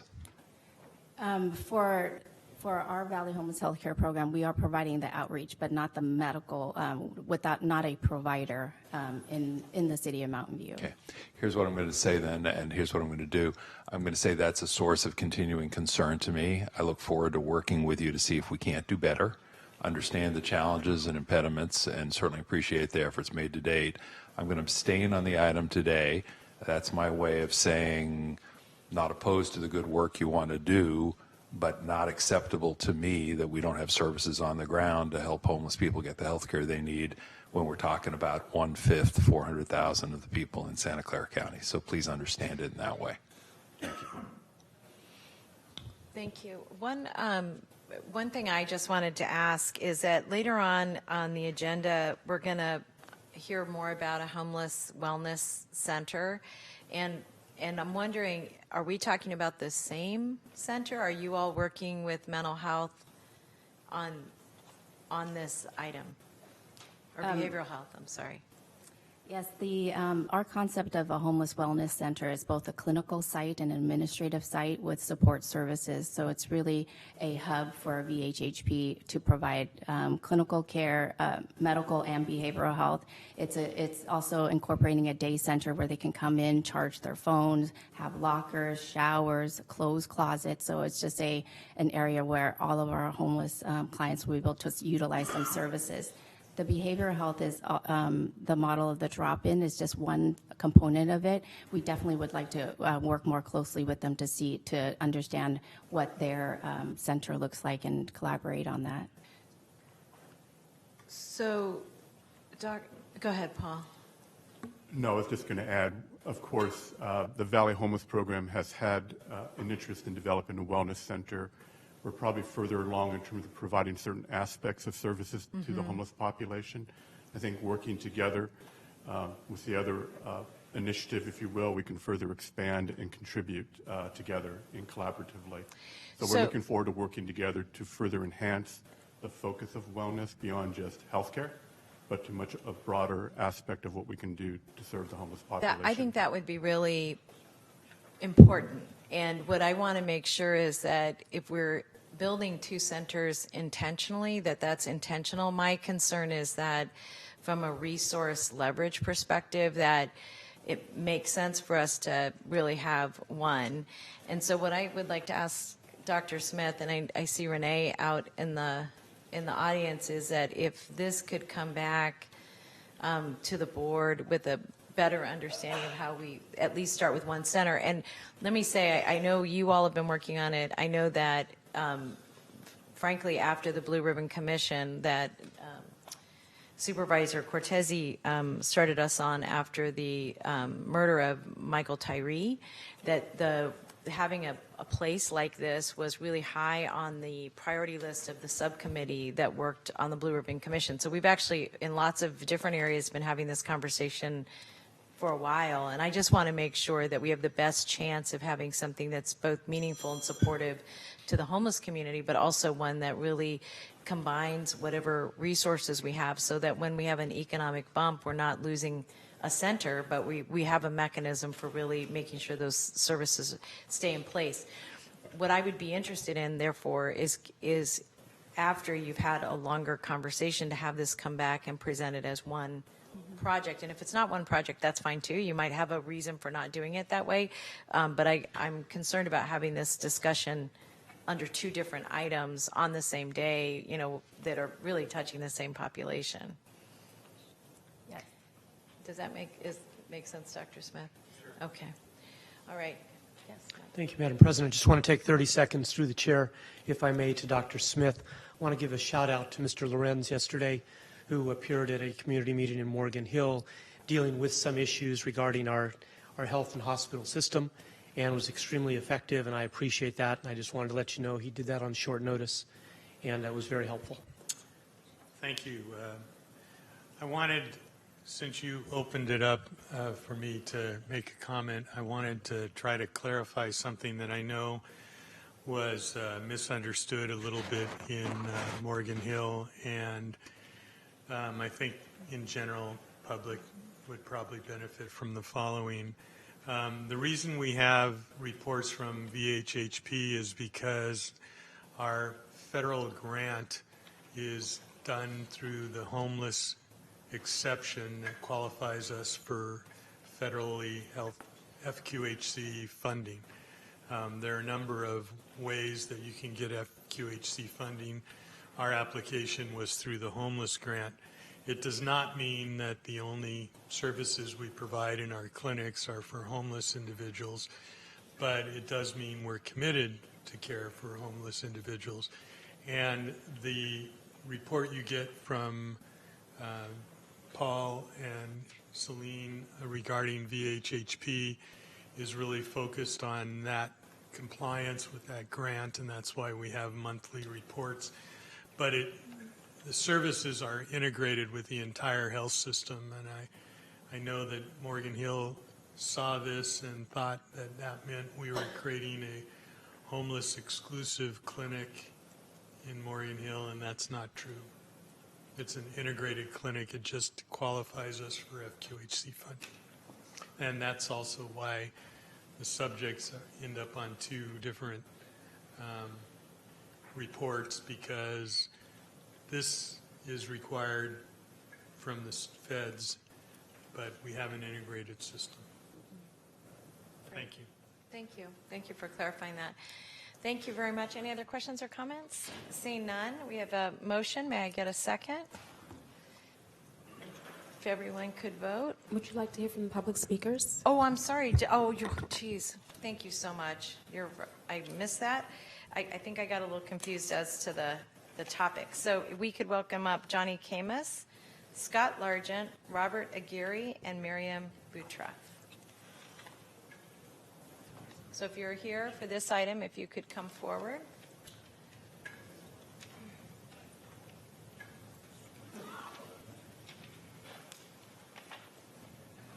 Welcome. Thank you. Thank you for allowing me to address you today. I am. Johnny, the mic's built right in, so if you scoot over, Here. you're perfect. Yeah. Okay. I'm used to things sticking out of the thing. Well, I appreciate the discussion about this, and I really am welcoming all the supportive services that you guys have on your agenda today, and I welcome all the additional attention to the mental health and mental wellness of our homelessness population. I have been advocating for many years about Laura's Law. 5 years ago I started talking about it after Officer Johnson died at the hands of a mentally ill person. This is only one tool, just one. I know it doesn't affect a whole lot of people. In fact, people are estimating anywhere between 40 to 100 people. But those are 40 or 100 people that are the hardest for the city of San Jose to handle. In fact, if you look at the last 2 police shootings in San Jose, one at a gas station only a couple of weeks ago, where some mentally ill person who had 9 5150 holds, who would have qualified for this program, was shot by our police officers dead for trying to explode a gas station. These are the kind of people that need conservatorship, and they need it now. And I'm hoping that this is one law that's been working all over in San Francisco, Marin County, all the other counties are using it successfully and actually saving money. I'm hoping that you would really push this forward. It is only one tool again. I know that you have a lot more problems and a lot more solutions out there. But it's a 90-day conservatorship program, renewable for another 90 days. I've done tons of research, talked to many people, including many people in your offices, and Tony Tullis, and I've talked to many people. This is a tool that is needed, and I'm hoping that you would take this item and actually implement it as soon as possible. Thank you for your time. Thank you. Welcome.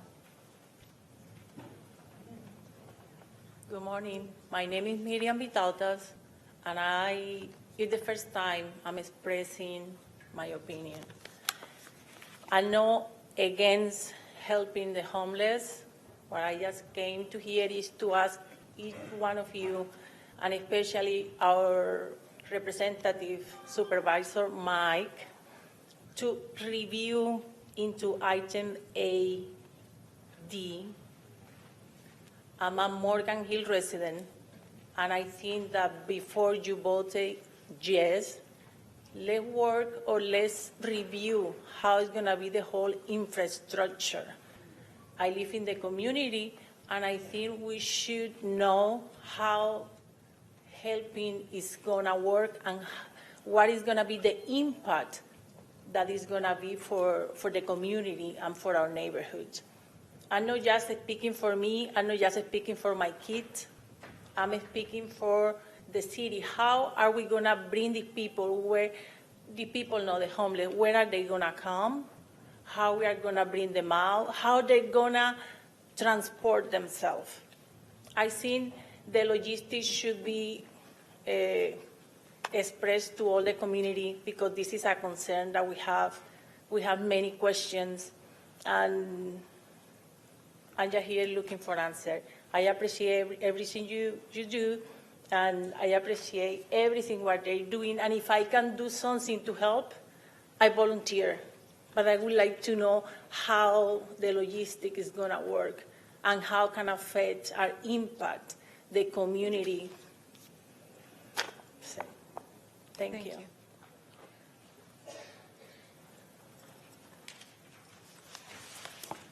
Hello, Robert Aguirre again. Thank you for the opportunity. I'd like to address something that Johnny Camus just said right now. It wasn't what I was going to say, but after hearing him, I'd like to point out that more citizens have been shot by police officers than citizens have shot police officers. So I think if you're going to try to push forward a program that's going to reach out to people that are mentally ill, we should start with our police department. That aside, I'd like to sing praises for the Valley Homeless Health Care Program. When I was living in the jungle, they were coming out there religiously. They were able to reach people effectively time and time again because people were in the place where they knew they were going to be. They could get continued service, and it's a wonderful service that they provide.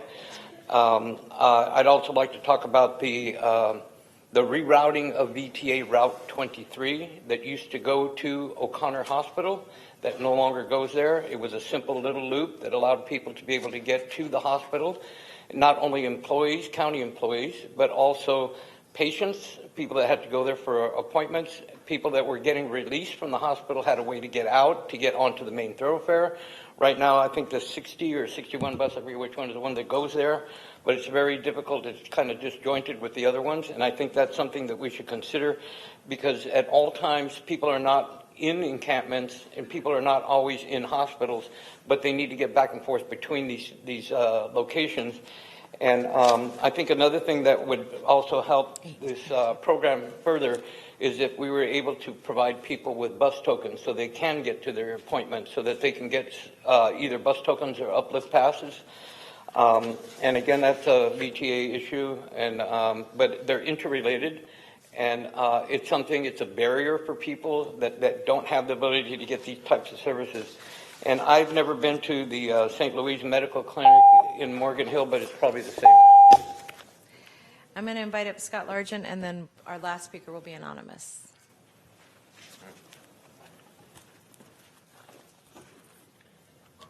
Thank you, Tiffany. Scott Largent. I finally saw the van that transports everybody. I heard about them a lot, and now they're starting to show up everywhere, and that is kind of neat. Just a little minivan. It's got the county stuff written on the side of it. So I am starting to see that at encampments. I'm starting to see it on the other side of 87 over here in the third world country that's coming together right here.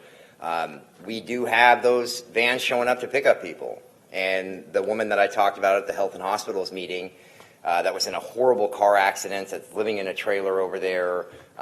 She has actually a nice vehicle, a nice truck. Trailer's a little older. She's been going through a lot of medical issues, and she's back and forth from Valley Medical.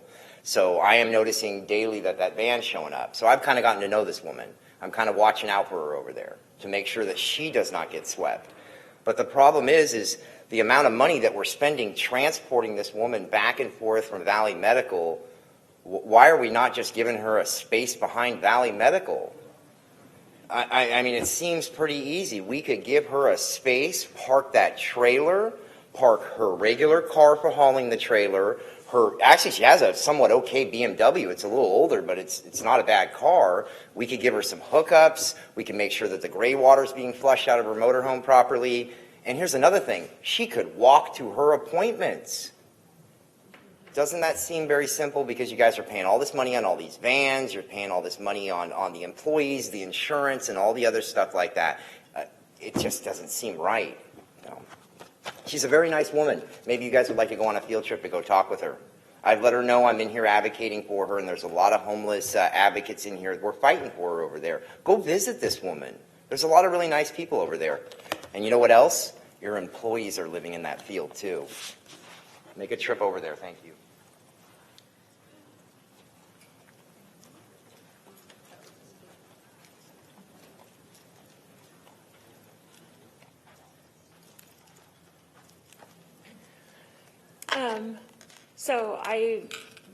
The mobile health care has been great. Comes to Sunnyvale twice a week. Used to go to Mountain View, sorry. So it's been great. Does a lot of good work. I think that's awesome. My concern is that there's still an issue with patient dumping. You'll see patients at shelters and at the Owls that have their discharge papers. They're barefoot or they are still in a hospital gown. And I don't know why this continues. And I would like to see something, some accountability, some way to hold them accountable to prevent this. Because there's no reason that you should see somebody who's homeless, who's barefoot, who's in a hospital gown, being released from the hospital. There's clothes there, and they should be given that. They should be given, sweats or some sort of outfit and some shoes. There was specifically a man, I think Susan knows about this, I'm not sure, specifically a man, Christmas Day, or the day before Christmas, who was released. We saw his release papers. He was completely barefoot, hospital gown, pouring rain, and this is how he was released on Christmas Eve. And it's not acceptable. And we've been talking about this patient dumping over and over and over again, and it still happens. And it shouldn't happen from anywhere to anywhere. I've been there at the shelters when somebody is like out of their mind because they're still completely medicated, and the shelter's like, there's no way we're taking this person. But they were put in a cab and sent away. And then the shelter rejects them. They're getting dumped at Sunnyvale Community Services. And we just can't do this. There should be no patient dumping. And then when it happens, it should be like, you sent us this patient, this is what happened, we documented it, and this is the punitive action that happens as a result of that. So we need to stop that because we need to treat all people the way that they deserve to be treated, and it is not that way. Thank you. Any other comments from my colleagues? I want to thank the speakers, and I think just the last point that was raised, I think would be worth having a discussion, at least at Health and Hospital, about how we are releasing folks when we do. And interestingly, I got some similar feedback for some of our shelters, from some of our sheltered people. My office is engaged with this issue, particularly around Valley Medical. We haven't heard it to the same extent with O'Connor, but we'll follow up. Great, thank you. So with that, with everybody voting, we'll display the results, and that passes on a 4 with 1 abstention. 4 yeses, 1 abstention. I'm going to just, as we go to the next item, we're going to move on to item 9, and this is a referral for the Silicon Valley Leadership Group sponsorship for their economic forum. The one thing I wanted to just acknowledge is that we're going to take a break somewhere between 12:15 and 12:30 today. I just wanted to let my colleagues know that. And I should also just tell all of you, when people get up, we can still hear in the back, but there is a restroom back there. So that's where you'll see people often leave. Item 9, this is a referral that I am bringing forward with Supervisor Cortese. Dave, did you want to respond to any comments or questions, or would you like us to want me to make some comments on it? Thank you. This is something that we have been participating in for a number of years, and the topics that they're focusing on are housing, education, workforce, income inequality, diversity, and sustainable energy. And what's significant about that is this is really an opportunity for us to bring some issues from the county forward to the business community. And that is in part why we're bringing this forward.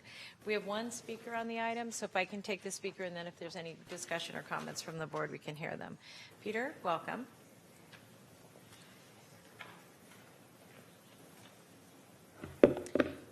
You're going to want to speak right at the podium. Right into the mic. Mic's here. built Perfect. in. Yeah. Supervisor, thank you so much for having me today. And members of the public, thank you also for being here. As mentioned, this is an important regional event that addresses some of the most endemic problems and challenges that our region faces. And Supervisor, you did a great job articulating what some of those are, including housing, homelessness, transportation, environmental concerns. These are issues that we all have to work together to address. And so as a member of the leadership group, I actually serve as our general counsel and our vice president of tech and innovation policy. I'm proud that we're trying to find solutions for some of these challenges. And ultimately, what comes out of this day, which will be taking place in March, is that we will actually share the findings with a larger statewide panel later in the spring. That will help streamline state legislation to address some of the problems that we identify and some of the solutions that we're able to articulate. Supervisor Chavez, Supervisor Cortese, we know that you brought this referral forward. We are extremely grateful for that. Your support enables us to have an event that is representative of the diversity of our region. We want all voices to be present and active at the table, and your support financially allows us to do that. So on behalf of the leadership group, on behalf of our CEO, Carl Guardino, we extend our thanks for your referral and for your continued support for finding innovative solutions to some of our region's greatest challenges. Thank you again. Thank you. Are there any comments or questions from my colleagues? Thanks. I was really appreciative when my colleagues voted to adopt a donation and sponsorship policy recently. The policy that we adopted defines eligible organizations as 501c3s or government agencies. The leadership group is not a 501c3. They absolutely do important work in our community, but ultimately this is an employer group that advocates locally and at the state level for favorable legislation. I do believe that there's merit in the county having a physical presence at the event through the purchase of a table, and it is certainly in local government's interest to have a positive working relationship with the community's major employers to ensure that our perspectives are heard. In accordance with our adopted policy, the board does have discretion to authorize sponsorship outside of the 501c3 requirement. So for that reason, I'm going to vote yes today. But for the sake of transparency, I just believe that it's important to make clear when and why we choose to contribute public dollars to an organization with a particular advocacy agenda. Thank you for that. Could we get a motion? Dave, do you want to do that in a second? No, go ahead. All those in favor? Or, I'm sorry, if everybody could vote. We're just waiting on one person. All votes have been cast. If we can look at the results of that, and that passes unanimously. Thank you, everybody. We're now going to move to item 10, and this is the referral of the Willow Glen Trestle Restoration. Supervisor Cortese. Oh, thank you, President Chavez. Some time ago, the board took a position. I think it would be characterized generally as just a legislative advocacy position, but a position that was also taken in the context of the county's general interest in historic preservation to support the preservation of the Willow Glen Trestle. That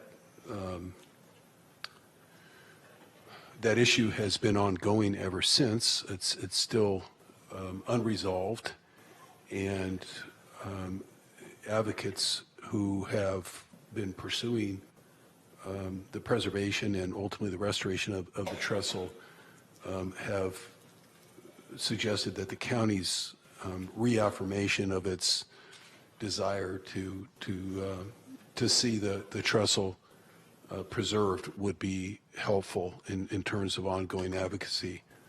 Obviously, we wouldn't have weighed in the first place had there not been some case in controversy here, meaning there are members of the City Council and others who would disagree with the county's current on-the-record position.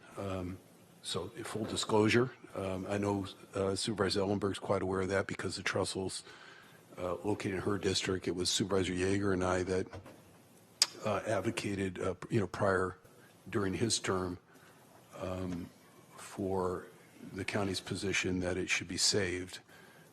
So this is a pretty, I think it's really, there's no agenda here other than what the recommended action says is to ask the administration to report back to us as to what, if any, additional options there are for the county to assert a leadership position in the ongoing discussion.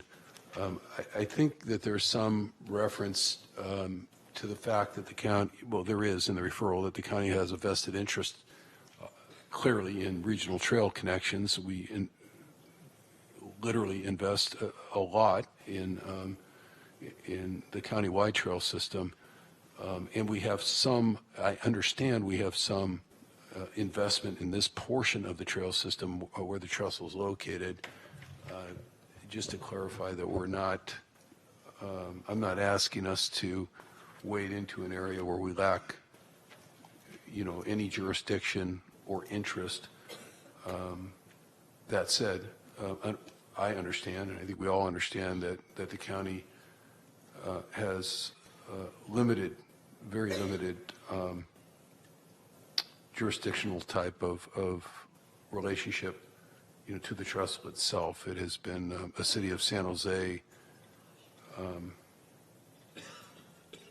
improvement, if you want to call it that, or asset, if you want to call it that, and that's where the primary discussion continues to go on, as as well as in the court system. I don't know if there are any questions, but that's the best I can do in explaining why we're coming back with what I would call a reaffirmation and an update from administration on whether or not there is anything additional that we might be interested in doing. Great. We have a number of speakers from the public, so if I could, I'd like to go to the public speakers and then go to the board comment.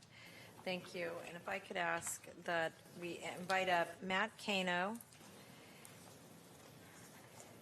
Marianne Groen, Larry Ames, and Bruce Litchin. Sorry, thank you. Thank you, Board of Supervisors. I appreciate your time. My name is Matt Kano, Director of Public Works and City Engineer for the City of San Jose.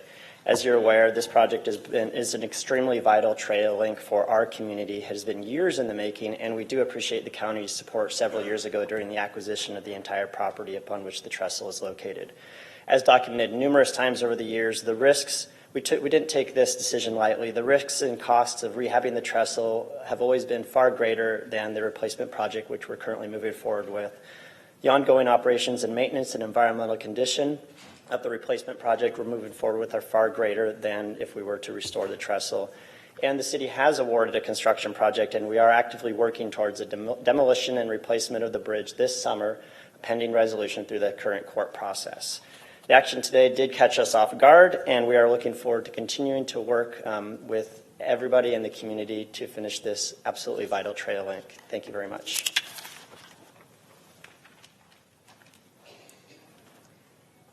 Thank you, and I'd like to ask all the other speakers to line up if they're able. Welcome. Good morning, Supervisors. I'm Marianne Groen. I'm Chief of Staff for Councilmember Dev Davis in the City District 6. I'd like to read into the record the letter that was sent to you last night. We were unaware of this item until yesterday.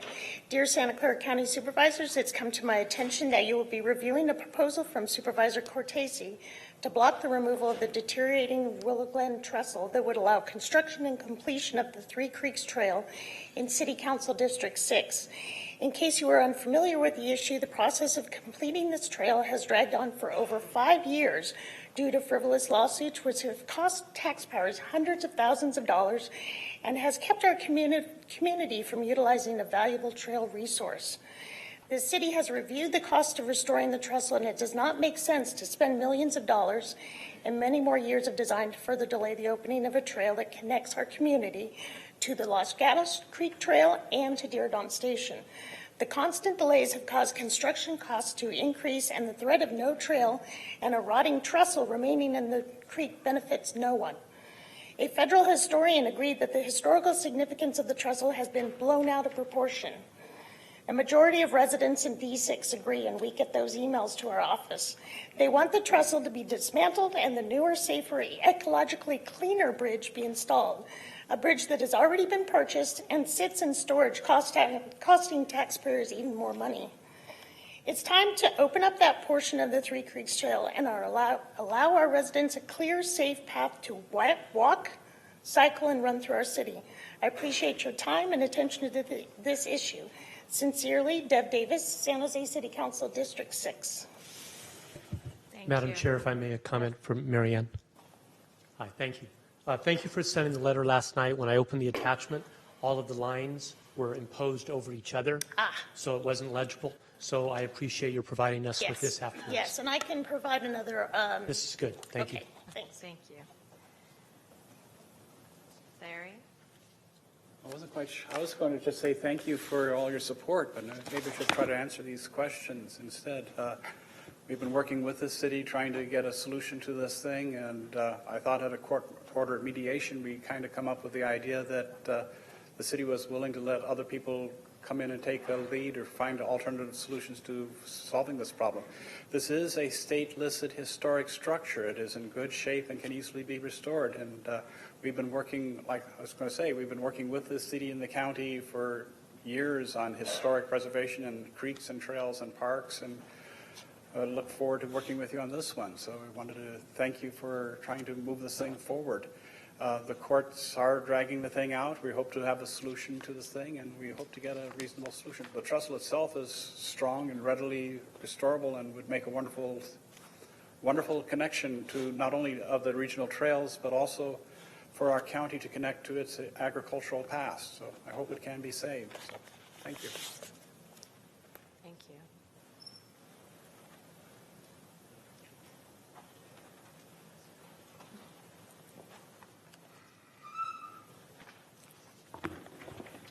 Madam President, honorable supervisors, good morning. My name is Bruce Titchenon. I am the attorney for the Friends of the Three Creeks Trail, which opposes the preservation of the trestle because, as a matter of fact, according to the EIR on this matter that the city paid $400,000 for because the Friends of the Willow Grant Trestle forced it on them, the EIR says essentially you can preserve the trestle or you can preserve a threatened species, the steelhead. Let me read, I apologize. The Willow Glen Trestle EIR says providing fire protection to the trestle means mature trees near the trestle, providing shaded riverine habitat in Los Gatos Creek for steelhead, a federal officially threatened species, would be removed, increasing water temperatures to create unsuitable habitat conditions for steelhead. Global warming can only worsen this. An 1880s newspaper said fish in Los Gatos Creek were so plentiful they were caught by hand. Which would future children thrill more to see, swimming fish or lifeless trestle? Being true to our roots as Native American hunter-gatherers who harvested the steelhead would retain the species for history's sake. Might science one day use steelhead DNA to prevent humans from becoming history? Here's an idea. Just preserve the trestle somewhere else. Thank you. Thank you. Are there comments from my colleagues? Ms. Allenberg? I don't know if you'd like to, Mike, or do you want to? Go ahead, Susan. Oh, sure. Dave, did you want to add anything yet? No. Okay. Thank you. Go ahead. Thanks. This is nearly a decade-long issue in my district, perhaps before the council for just 5 years, but in discussion for a longer time. And I understand that the county's potential legal interest in the property through the $2 million contribution and the conservation easement is recent, but I'm concerned that the window for our effective advocacy has in fact passed. The City of San Jose has invested significant time and resources in this structure. It's currently unsafe for any sort of traffic, and an impact of the unusable trestle that's particularly important to me personally is that it has acted as an impediment to the connection of the three major trail systems. Our county's sustainability plan, championed by Supervisor Cortese, calls for alternative modes of transit and connecting those three trails. And connecting those three trails would significantly advance that priority. I do understand that all of the necessary approvals have been made for the removal of the trestle. All necessary permits have been issued, and as we heard today, a replacement bridge has been purchased. And as I understand the current facts, the reason that demolition hasn't yet begun is that is because of the lawsuit. The group of neighbors who are passionate about retaining the trestle have appealed the decision of a local court, which determined that a new CEQA process had not been triggered by the decision to commence demolition and new construction. I am aware of and not unconcerned by some negative environmental impact that may be associated with the removal of the trestle. I do believe that the Water District weighed in on this concern and didn't find it a compelling reason to prevent demolition. And additionally, I'm balancing this impact against the very positive environmental impact of finally connecting the three area trails that will serve so much of our county. With regard to the relative environmental impacts of removing versus restoring the trestle, a City of San Jose staff report reads that the biological impacts from the proposed replacement, I'm adding that word, replacement project, are also less than the bridge retrofit project, although only marginally. To me, this reads as removal is better environmentally than remaining, even if only minimally. I'm also aware that if the county attempts to halt the process at this point, it's the city of San Jose and not the county that will bear the additional significant expense of directing more time, money, and staff resources to identifying an alternative solution. It has already been determined that the restoration of the existing trestle is cost prohibitive.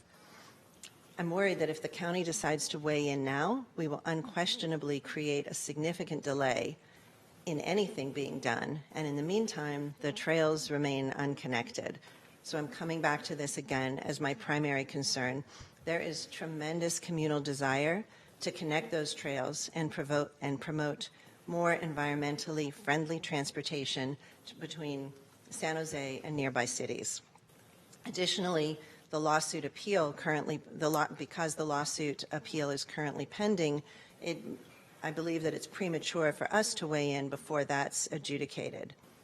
In my view, the county may have waived, if not our legal right to weigh in, at least our practical right, and I'm concerned that our asserting leadership at this late date may do more harm than good. I've heard from many constituents in my district, both in support of preserving the trestle and in support of moving ahead with the new bridge. I have given this tremendous thought and more time than I expected to devote to an issue that I thought was really within the city's purview. And because I've weighed the value of historic preservation and environmental concerns and the desire to see the trails connected, I'm going to oppose today sending this referral to County Council and let the process play out right now in the city of San Jose. Yeah, first of all, let me just say that the referral is to refer to administration, and nobody was calling for any legal intervention with court proceedings or anything like that.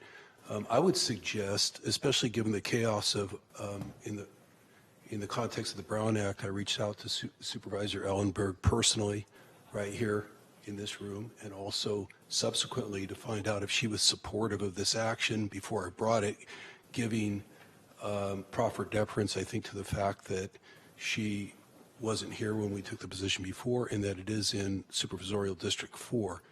And hearing now suddenly that she's opposed creates a little bit of chaos in my mind in terms of how we proceed on building consensus on this board when people are moving from one position to another.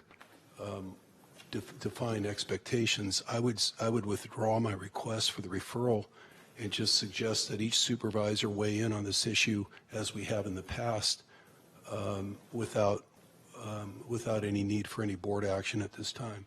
I think that's clearly what we should be doing.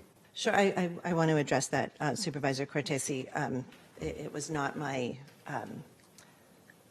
intention to be circumspect about this. When you first invited me to participate in co-sponsoring this referral, my immediate answer was yes, and then I think within 10 minutes pulled back and said, wait, I really need to learn a little bit more, and we'll get back to you. And after that time, we hadn't had any further conversation. So I was not under the impression that you were still expecting my support. And truly, I have gone back and forth because I have heard from lots of constituents who all make compelling arguments, but ultimately I had to take a vote and make that decision, and I couldn't get to yes because I won't repeat, because of all of the concerns that I addressed here. However, I don't know where any of my other colleagues are on this, and I'd be glad to hear from anyone else who wants to weigh in. Yeah, I'm withdrawing the request. It's my referral, and I'm withdrawing the referral, and I'll stand by my statements, and we can talk about that more offline. And our staffs have conversed since you and I conversed, just for the record. So I'm pretty clear on what those communications were, but I don't think anybody was asking the Board of Supervisors, certainly not me, if you read the recommended action, again, to intervene legally or to do anything else other than to ask the administration whether or not there was something else that we might do and bring that back to the board for a subsequent discussion. But I'm not interested in having that discussion anymore. I've had the opportunity several times to weigh in on this myself, directly to the courts, to the advocates, to people in the community. I consider it to be a countywide issue of historic significance and also connectivity significance, just like I think the rest of the board does. So I'll withdraw it, and I'll just proceed on my own. Thank you. Are there any other comments from my colleagues? Do we need to do anything special when you withdraw? Like, is it a motion, James? No? Okay. And I will just say, I think I appreciate the opportunity to continue to weigh in. I think it's an important historic asset, and I also think that the environment and history can live together in this particular instance. So I'll continue my advocacy for it. So we have no action on that. That's been withdrawn. We're now then going to move to our next item. And our next item is the homelessness task force. And my recollection is that we're going to hear item 11 and item 29 together. Is that accurate, Supervisor Dave? On item, we're going to hear the item 11 and 29 together. Is that, Supervisor? Is that your understanding as well? Could you repeat that, please, President Thank Chavez? you. We're going to hear the homelessness task force item 11, along with the Summit on Homelessness report, item 29, together. Is it? And yes. Well, and okay. I think part of the reason for bringing them together is so that the homelessness summit report could essentially precede. Oh, you wanted to go first? Okay. Yeah. Thank if you. it can go first, because whatever context we have for the referral, speaking as the author of the referral, would come from that report. I think it would be somewhat beneficial to my colleagues on the board. I know, the board members most certainly have read both items and have had their staffs look at both items, but having, I don't know who is here as part of the authorship of the report on the summit, but I know Rene Santiago was instrumental in overseeing that process. So perhaps he can give an overview, if that's okay. That would be President great. Chavez, So and then 29 it doesn't, and then doesn't 11. need to be lengthy, but to supply some context for how we got to this point. Great. Thank you. Yes, good morning, Madam President and Board of Supervisors. My name is Rene Santiago, Director for the Santa Clara Health and Hospital System. And with me I have Michelle Delacaya. Michelle Delacaya, I'm the Director of the Office of System Integration and Transformation, and I worked with my teams on developing the report from the feedback forms and the information on the Summit for Homelessness. Yes, and just in the interest of time, the report is very detailed in terms of the participation. We appreciate the board and Supervisor Cortese for leading this effort. And obviously, there were more than 250 attendants participating in the summit. 60 of them were actually people that had experienced and lived in homelessness. So we got a lot of direct feedback from people that were actually homeless or had been homeless at one point in time. We have a series of recommendations that emerged from the group. We just, quite frankly, facilitated and convened and gathered those recommendations, and the full report is before you. If we're available with any questions. I have speakers on both items. So, David, did you want to make any more comments after the report? Yes, thank you. So some of the things that the report outlines is that there were 240 approximate tabletop participants, but they were drawn randomly at tables, and with the only proviso being that there had to be houseless or homeless participants at each table, knowing by pre-registration in advance that we had approximately 60 such homeless or houseless persons arriving to participate.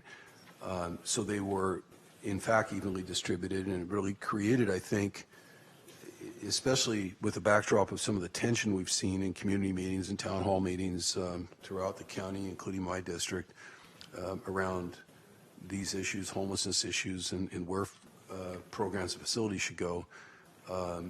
Part of the effort here was to demonstrate that with sound facilitated dialogue processes, civil dialogue could occur, and then hopefully some recommendations can come out as well, so that this would be beyond just proving an exercise in dialogue, but come up with something for us to continue to look at in terms of concrete, eventually what might be concrete recommendations to the board. Today's, with the exception of the referral that I'll get to in a second,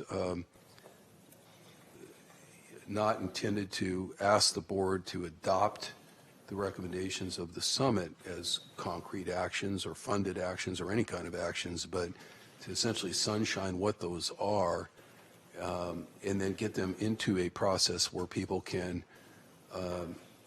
work on them some more, again with the hopeful intent of bringing back any feasible recommendations to the Board of Supervisors for action going forward. I want to thank Renee, the County Executive's Office, for the tremendous effort in training facilitators. Each table had facilitators during the summit that were quite qualified and adept, but whatever their background was, none of them had ever facilitated that dialogue and those particular issues before. So it was a feat in and of itself, I think, to get folks trained, and we did that both from a recruitment process and a training process with the help of the County Executive's Office. In addition, the Office of Women's Policy was instrumental in, that's all documented in the report, but instrumental in co-facilitating the event, which was a wonderful thing to see. But beyond those kudos on my part, extending kudos on my part, the summit solution recommendations in bullet points were as follows: that number one, a County of Santa Clara task force focused on immediate short-term transitional housing should be created. Before I go on, let me say that besides that coming up at tabletops, while I was roving around from table to table like other observers were doing, by the way, I was not a facilitator. I was an observer at once having convened everyone. Multiple individuals from different walks of life and different, either different organizations or different backgrounds, seemed to spontaneously come up to me and say, "Don't you think it's time for another task force?" And the reason they were referring to another task force is because, of course, in 2015, we created, as a Board of Supervisors, a housing task force, which ultimately really ended up focusing more on the homelessness issue than the broader housing issues that we see so much debated today here and even in our legislature. Time flies, and I think I was a little taken aback by how much time had really transpired when people said that to me last September at the summit, and when we heard it coming from tabletops, I had to pause and not say, "We've already done that," which was my initial inclination, been there, done that, and realize it had been a few years since we've done it, and there's plenty of work that needs to be done here, obviously around immediate short-term transitional housing, taking nothing away from the fact that the last housing task force, among other things, spurred the movement that ended up evolving into board action and a campaign to put Measure A on the ballot. But the rest of the bullet points are: expand the Santa Clara County Behavioral Health Services Department Mobile Crisis Response Team. Next, provide sharps, containers, and lockers for the unhoused to keep their belongings. fund more portable showers, portable laundry services, trash cans, portable toilets for the unhoused, provide more 24/7 safe parking options. Obviously, that's something the board took up just last week. My colleagues have sort of self-initiated that one before the board, and we're going to get another look at that.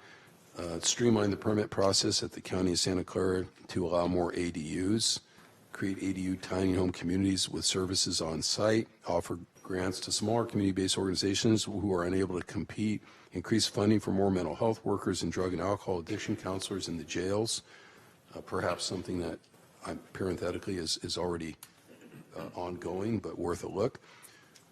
Purchase a mobile office space trailer to provide privacy during intake assessments and addiction counseling at houseless encampments.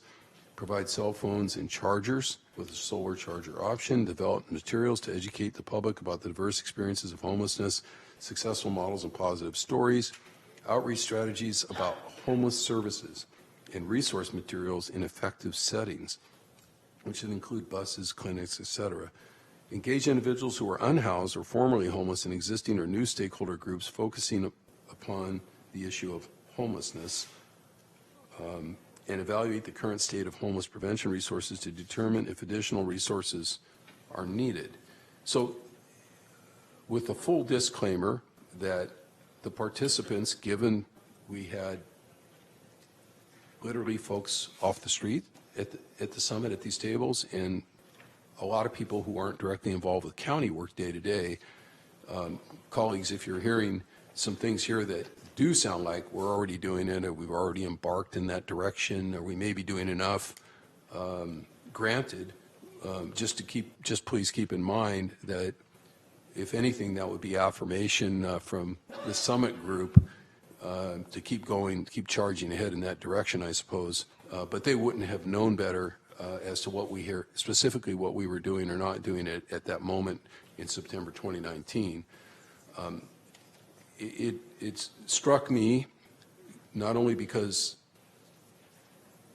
the larger group and individuals did propose creation of a task force focused on immediate short-term and transitional housing. Not only was that recommended directly, but because of the fact that there's a menu of items here that really would need to be worked over, I think, in not only in the context of the last housing task force, but perhaps even more deeply, like we did with the Blue Ribbon Commission on jail reform after the Tyree murder, meaning that a deeper look at what can be done, debate about what can be done involving not just the Board of Supervisors, but members of the broader community would probably be helpful in trying to work through this list and anything else that my colleagues or others might want to add to the list. Tying all that back to the referral, the referral that I put forward under item 11, that really attempts, obviously it stands on its own in terms of possible actions, but, and I don't think I would do much benefit to anyone by trying to elaborate on those. The words are meant to be what they are. But let me just say that there was an attempt here to loosely replicate, attempt on my part to loosely replicate the type of task force composition that we've used before, the kind of short-term time frame that whether you're dealing with agricultural preservation or jail reform or housing and homeless issues, having a short enough time frame for recommendations to be produced that it keeps pressure on folks to keep moving and not delay and be very diligent in their efforts, knowing that the Board of Supervisors is expecting a response within 7 months. But again, as far as composition, there's been some tradition, certainly not binding, but some tradition in the past when we're forming these kinds of groups to defer the composition and the appointment process in large part to the president of the board or some combination of the president and the vice president of the board. And although my suggested composition looks similar to task forces that we've done before, which would include some representation from the Board of Supervisors itself. Let me just say I'm not only am I not self-nominating for that role, but I would suggest in my own mind that others on this board who are going to be here on the Board of Supervisors longer than I will as a consequence of my term limit would be better capable of carrying forward any continuity of the dialogue that occurs in the task force well beyond my time here. So I'm going to stop there, President Chavez, and just say, I would like to move acceptance of the report and then also move my referral forward either as it stands or along with any recommendations that my colleagues would like to make at this time. What I would like to do, I'm just going to go to the public first, unless there's a question anybody has. So what I would like to do is we're going to go to the public. Because we're combining items 29 and item 11, I'm going to have speakers speak once, so not under 29 and 11, but just once for 29 and 11. I'm going to call you forward. If you're able, I'm going to ask that you line up. And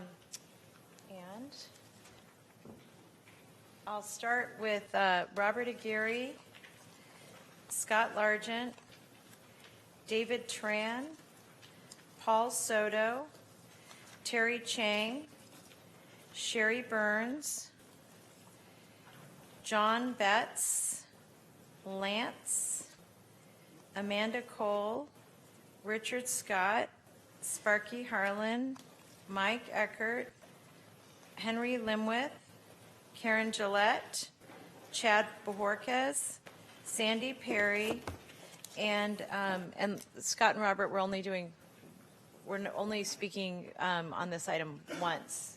So, right, welcome. Oh, you want me to speak more than once? Nope. At least you're honest about that one, Cindy. Okay. Good one. All right. Thank you, everybody. Okay.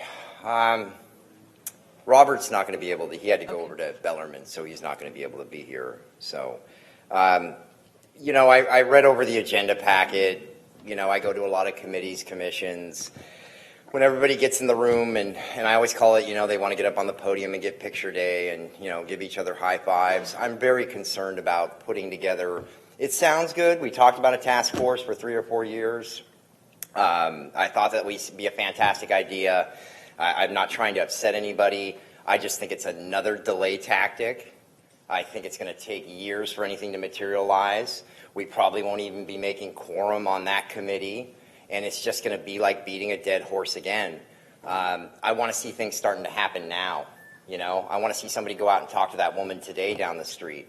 I want to see you start pulling people out of that creek right now. I want to see the police start arresting the bad apples downtown. San Jose, Santa Clara County is falling apart right now. And this is very sad, and I just don't think anybody's doing enough. And a lot of people are really smart that keep coming in here. They understand what's going on in the community. A lot of these people that were previous attorneys, business owners, Robert Aguirre was a business owner. We're sharp people. We're in here volunteering our time because we care. So start taking advantage of the people here, okay? Stop relying on your employees. I don't think they're doing a very good job. I really don't. And Kiwi, or whatever his name is, Kiwi, or I don't even know what his name is, but I watched him interact with a homeless guy out there on a bench, and he damn near scared the crap out of this guy and starts asking, you need to go to a shelter, you guy doesn't even know how to talk to a homeless person. Okay? You guys need to get the right people doing this. I'm just very frustrated. And my thing about behavioral health. I think that's a failure, too. And we'll get on the Tony Tolis can thing next. And we have a lot of people speaking. I'm going to be really kind of fierce about 2 minutes. I want to be respectful. And then, Gail, I'm going to add you to the list. Welcome. Good morning, President Chavez and honorable supervisors. My name is David Tran, and I am here on behalf of Councilmember Raul Perales, representing District 3 in the city of San Jose. District 3 comprises of downtown San Jose and the surrounding neighborhoods.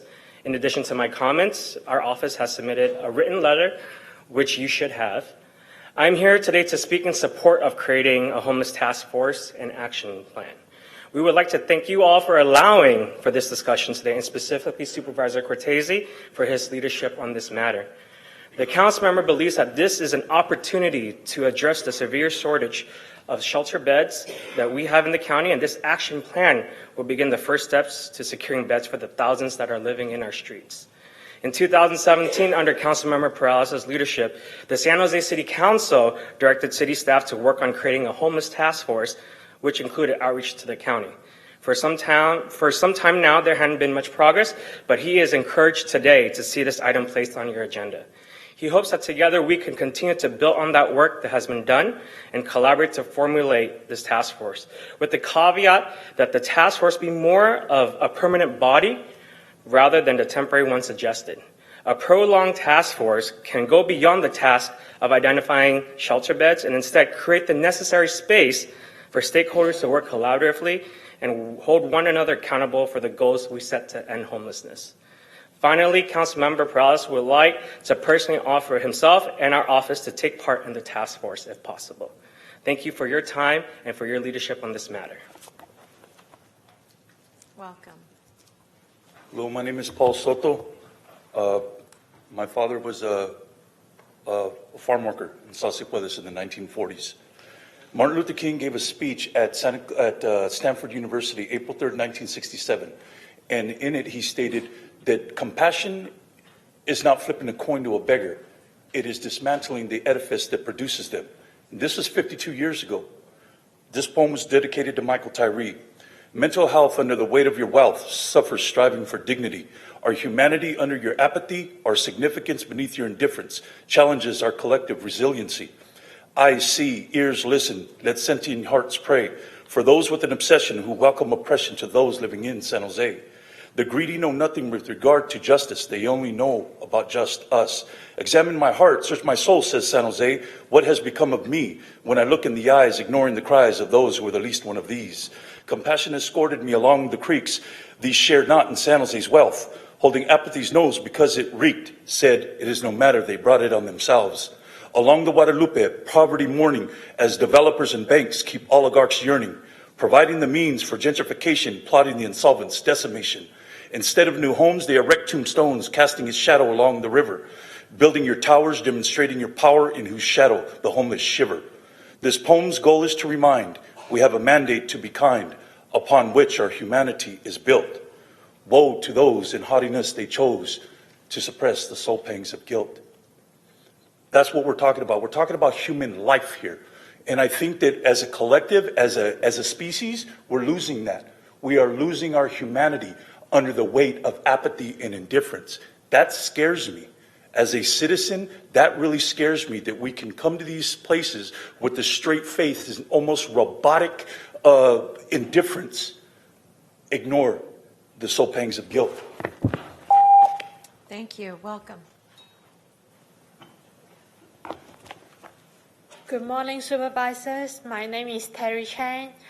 I have some suggestions for the homeless emergency housing. I think we can have a 24/7 store like 7-Eleven have an open room for the homeless for emergency stay. It is just have to be an empty room with a closed door in the store.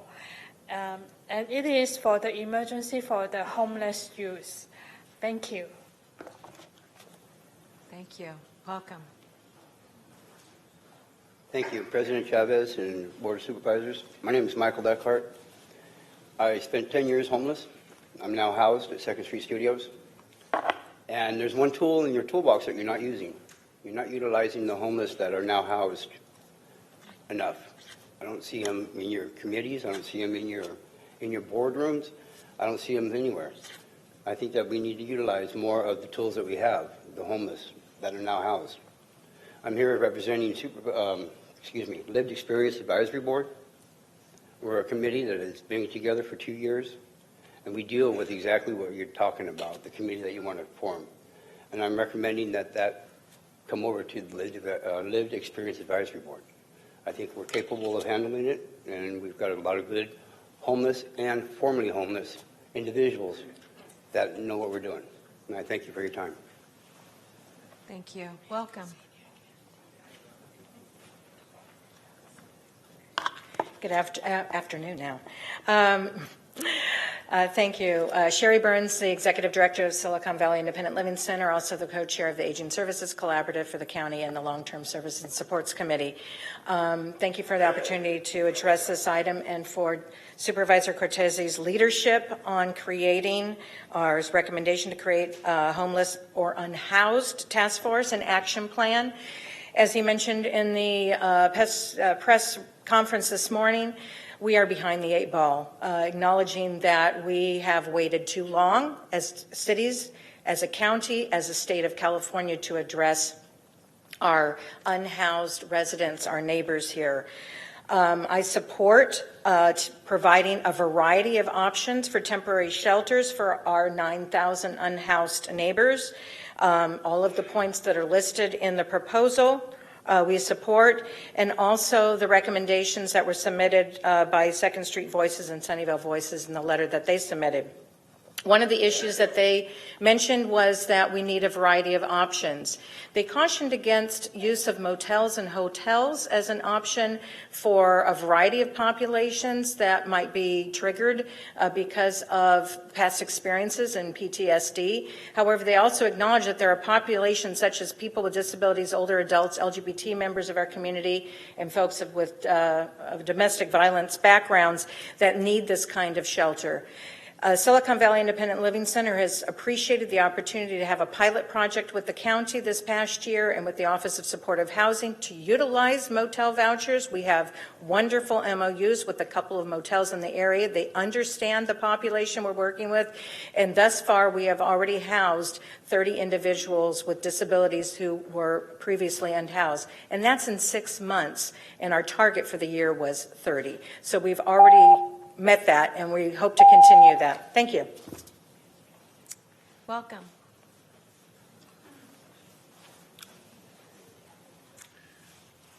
Hi, my name's Henry Linois.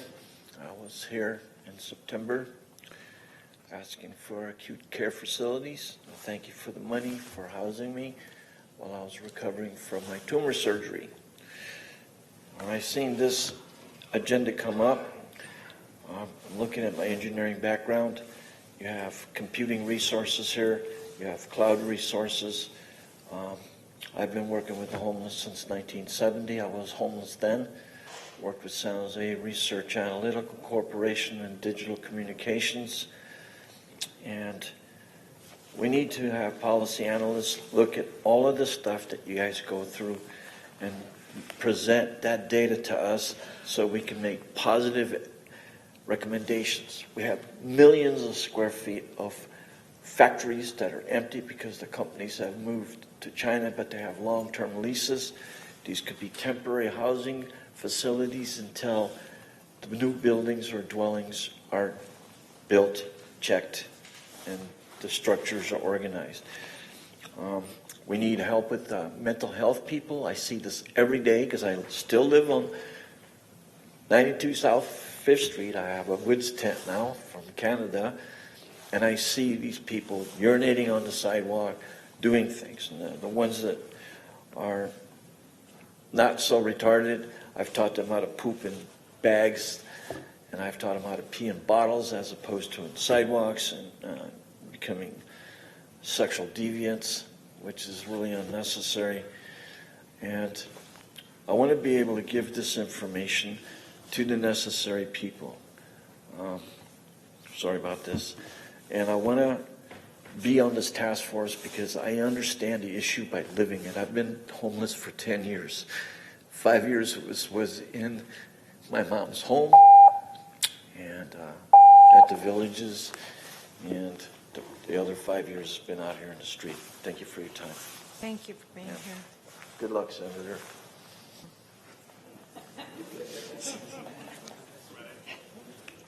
Welcome. Hi, Sparky Harlan, CEO, Bill Wilson Center. I'm here to support the task force, in particular, the item for transitional housing. Being a youth advocate nationwide, transitional housing is a model that youth providers have supported.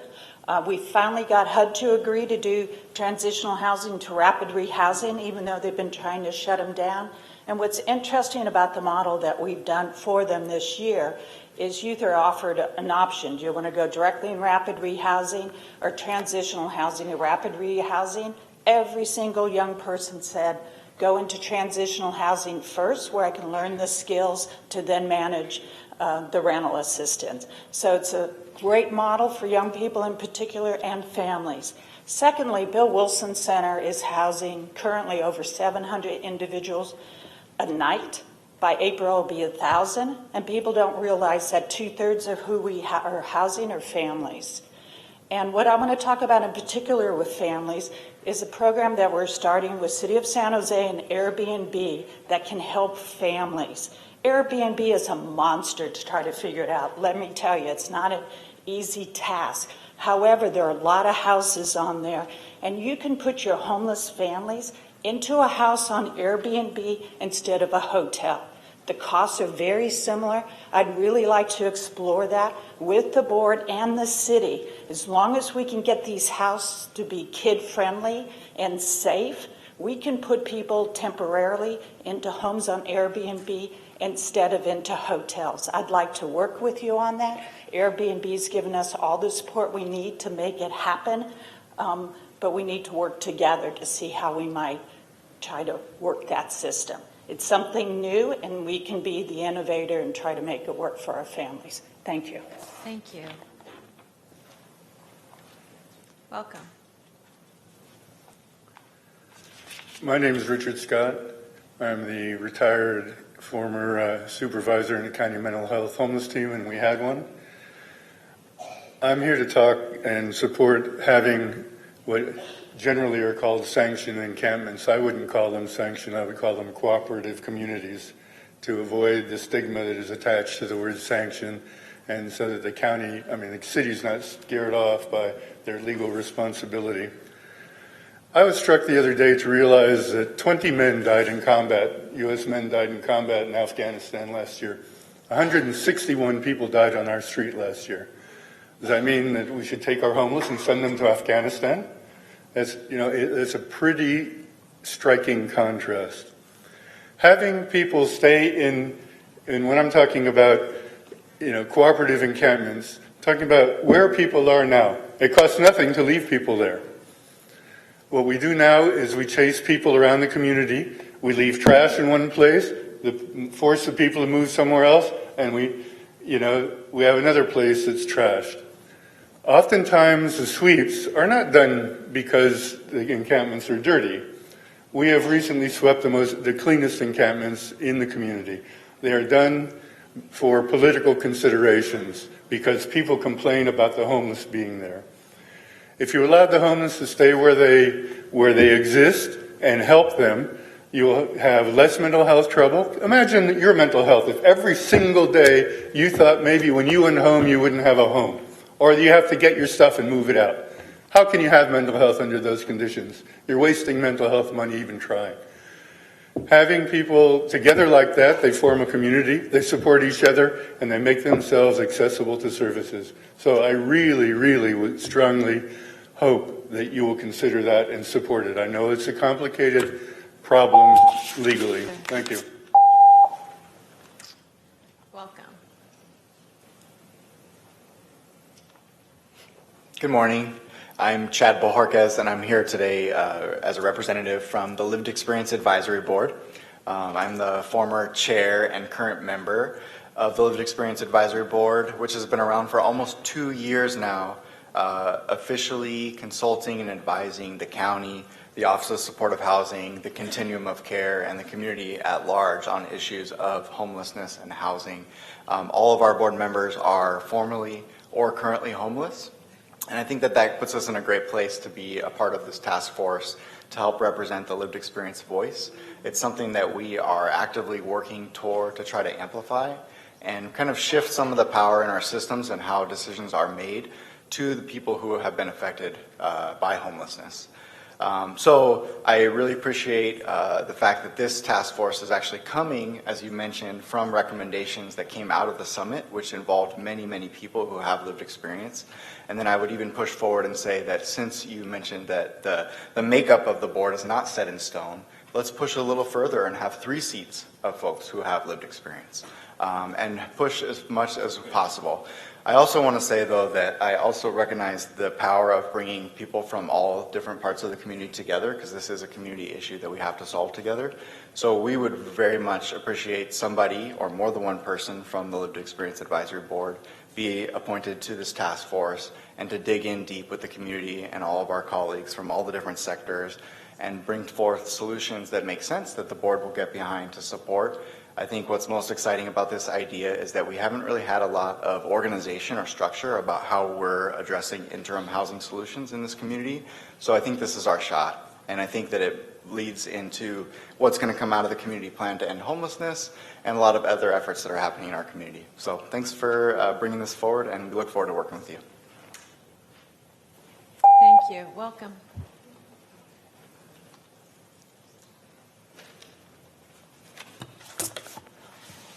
Hello, my name is Karen Gillette, a longtime advocate, member of Winter Faith Collaborative, and an advocate for the unhoused. I certainly agree that it's a very important and the most important aspect of creating a task force is including the minds, hearts, and voices, the knowledge of individuals who understand the issues that are being faced firsthand.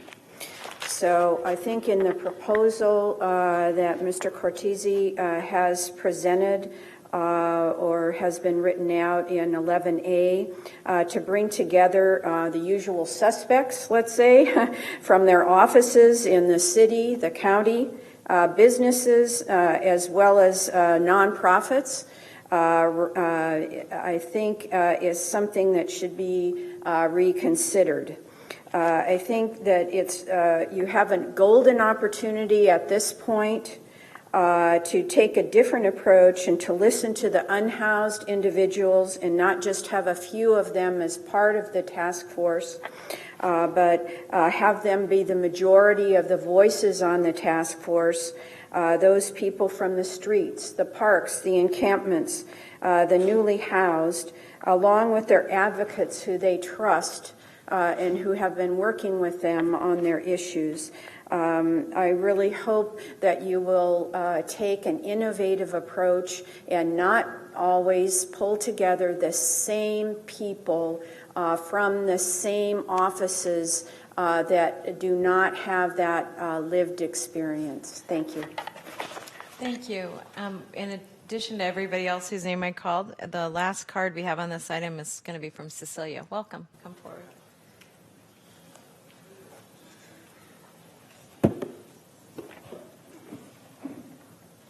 Okay, let's see. Is it just a built-in microphone? Okay. My name is John Betts, and I'm a senior, and I'm with a group called SOS. That's an activist group trying to help empower homeless people with that experience to be able to have voice in the community and help direct projects and so forth that people are proposing to do to help them. I think I love what everyone else has been saying, giving all of us a voice. So I've been unhoused for about 10 years and mostly had to do vehicle dwelling myself. Here and there I did stay in shelters some. So I was very grateful for the shelters when I didn't have a vehicle. Helped a great deal. But there's some aspects of it which I think should be corrected. Like I'm hearing the trend now is to make them all be referral only, and I think that's a mistake because the people out there in the street, when they're really needing shelter, a lot of times they don't even hardly have transportation much. If they can, the more they can just hurry up and get in a shelter if they want to go get into that is the better. In this area, a lot of times I've known people, they make people wait and wait and wait to see if they get are going to get in, and that I think is very bad. Also, I very much like what they said about promoting sanctioned camping and what he called it, cooperative camping. I think it's a good suggestion too. And just also a reminder, a lot of people are seniors who are out here unhoused, and a lot of us, and also people on SSI, and they only have about $1,000 a month to work with, and that's all. So they're all going to keep being out here. So it's important also not to be penalizing people doing vehicle dwelling as they've trying to do in Mountain View. That's a perfect example of wrong. All right? Thank you. Thank you.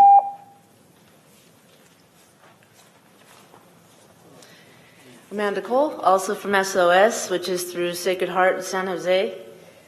My daughter was in Elmwood when Michael Tyree was murdered. I've had a lot of stress in my life. Being homeless has pretty much ruined me as a human being and embarrassed my boss that I was living in a car. There's been 500 deaths while waiting for the 40 tidy cabins to be built. I just saw them on Thursday. It was like walking into fantasy land that something actually had happened. I noticed that their roofs are slanted and they could be for solar. I have a solar installation certificate, so a lot of homeless people and formerly homeless people have a lot of skills. I also worked at Stanford. I'm also a teacher. I'm also a grandmother. I'm also an anti-drug person. I've stayed in multiple shelters, Santa Clara Mateo when it existed, Sunnyvale, Gilroy, We Hope. I watched 35 children exposed to these conditions. I am all for the task force, if it could be renamed Action Now. I have suggestions for shelter. First Step for Families in San Mateo have a model where there's a communal living, then a private room, then a one-bedroom apartment, and with enough time to find your own place.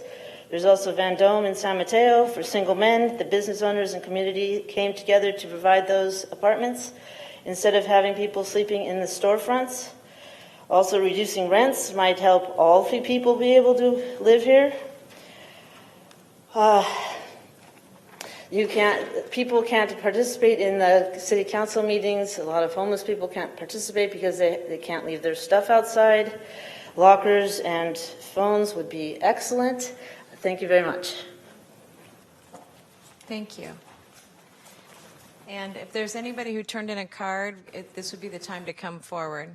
So I know we have one anonymous and Gail, so if you could come forward, otherwise we'll be closing the public hearing. Welcome. Hi, my name is Jerome Shaw. I'm taking the place of Sandy Perry because he had to leave. I want to thank Mr. Cortese for the Homelessness Summit last summer and also for putting forward this task force initiative. And I hope there will be homeless individuals that are placed on the task force so you can hear our voices. I am kind of disappointed that all of the recommendations that we put forth from the summit weren't included in this report, but I guess you can't have everything you want. And I noticed in the report, there's an initiative or there's a portion that focuses on transitional housing, which is great. But I feel that, the true issue of surrounding homelessness in this area is being sidestepped. And that's, the reason for homelessness, because there is no low income or very low income affordable housing available for individuals. It's a disappointment that this has continued to go on year after year after year. The county puts forth, plans for ending homelessness, which continue, every 5 years and nothing ever gets done. I hope the, county actually looks at the displacement policy and the gentrification policies that are being, put forth by the city of San Jose a little bit too late, but at least they're doing something. And I hope, the county actually serves the people that are in the county instead of serving, corporations and contractors and developers that are building a lot of apartment units that people can't afford to live in this area. Thank you. Welcome. Thank you. Welcome. Thank you. Congratulations, Madam President, Madam Chairperson. Supervisor Cortese, thank you for all your work on this issue. Thank you for getting this task force together. A couple things I wanted to recommend for the recommendations is the system isn't working. There's many reasons it's not. The seniors are falling through the cracks. When people are getting VI spedated, it's not working. The caseworkers are not going back most of the time to check into the people and let them know they're this on the list or that on the list. A lot of the seniors from the homeless encampments are just being let out of BMC. I have a group from one of the encampments. She has a colostomy bag. BMC just let her out. Her husband is a diabetic. Let him out. They're back on the street, living under a tent. There is a gentleman with one leg, a senior, in a wheelchair. No place for him to go. Being a senior commissioner, this is one of the items that I might put on our agenda coming up. We have to help the seniors, and I think you all should be looking into the VI SPDAT system. Listen to us, the people that are out there with the homeless. I had 3 unhoused people coming today, but they were getting swept. They couldn't make it because they were getting kicked out of their area.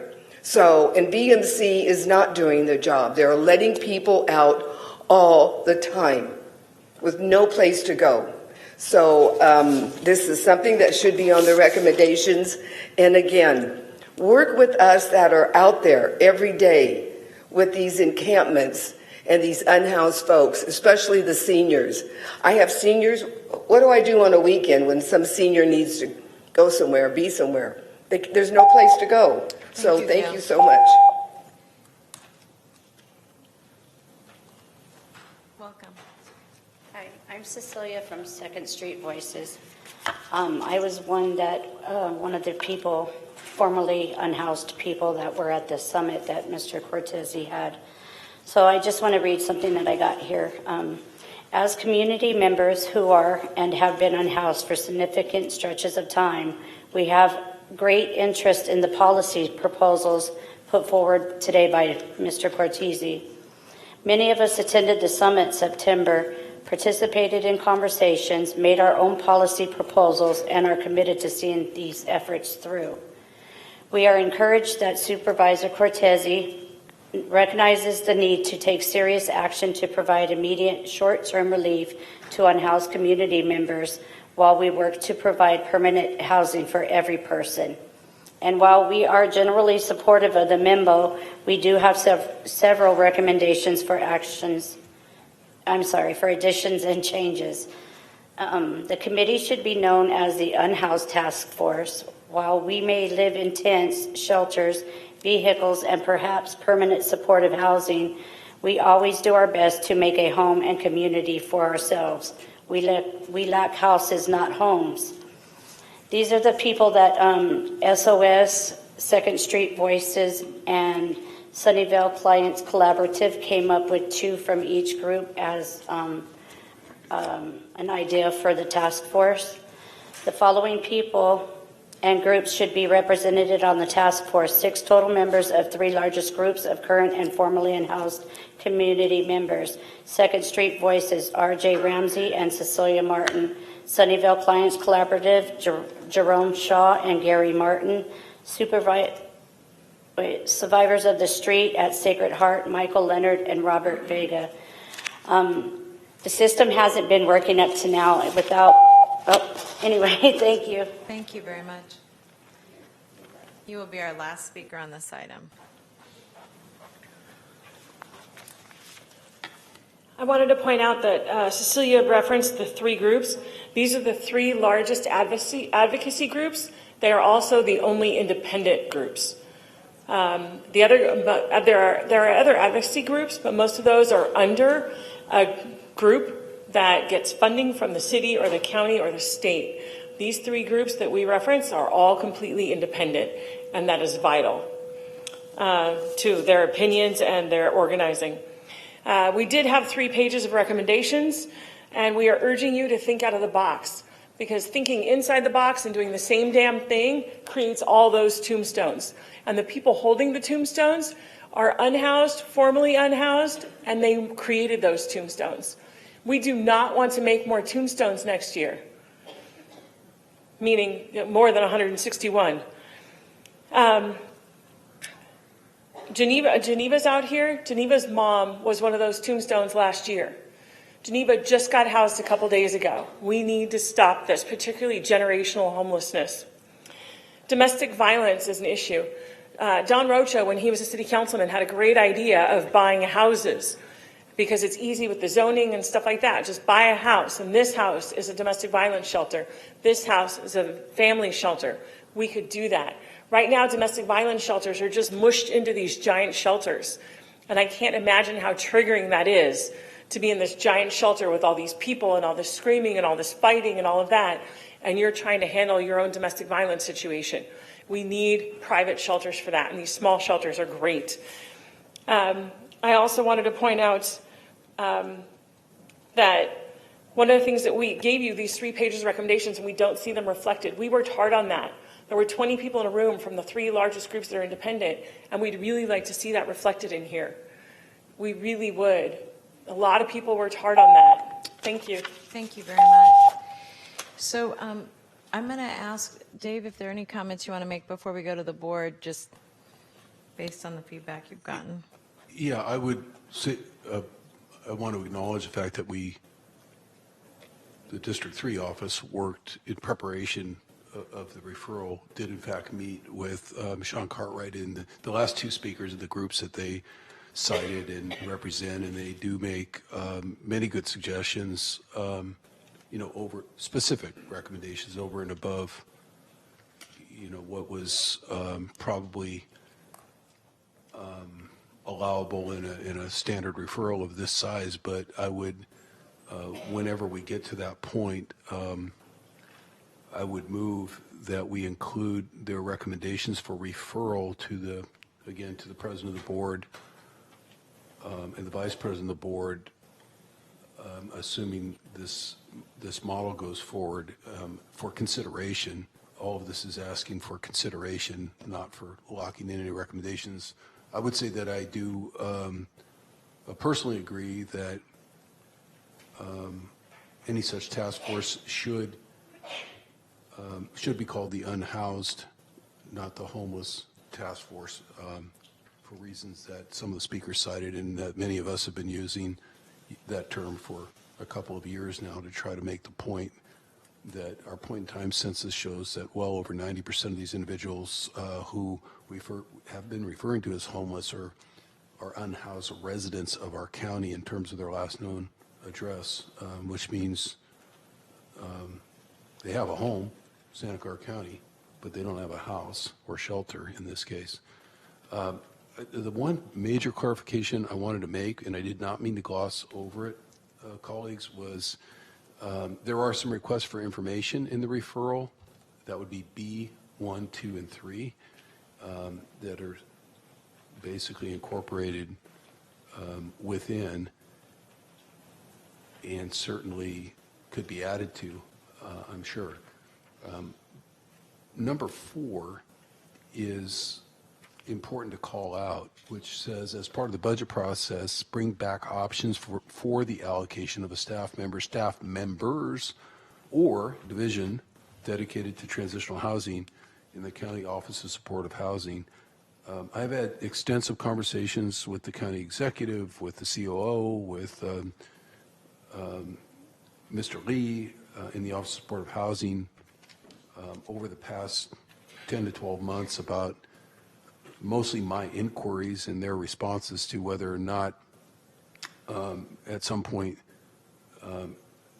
what's referenced here in item 4 might be necessary, on the basis that at some level housing is housing, but transitional housing and permanent supportive housing, in terms of the expertise, how we approach them, how we deal with those issues in a very practical way, are in some ways entirely different disciplines, much like you would not ask a professional residential home builder for advice on how to put an RV park together, or a sanctioned encampment, or a short-term cold weather shelter, nor would you ask the folks that do that work how to build single-family homes on 8,000 square foot lots. They're two different disciplines, and without getting into the details, that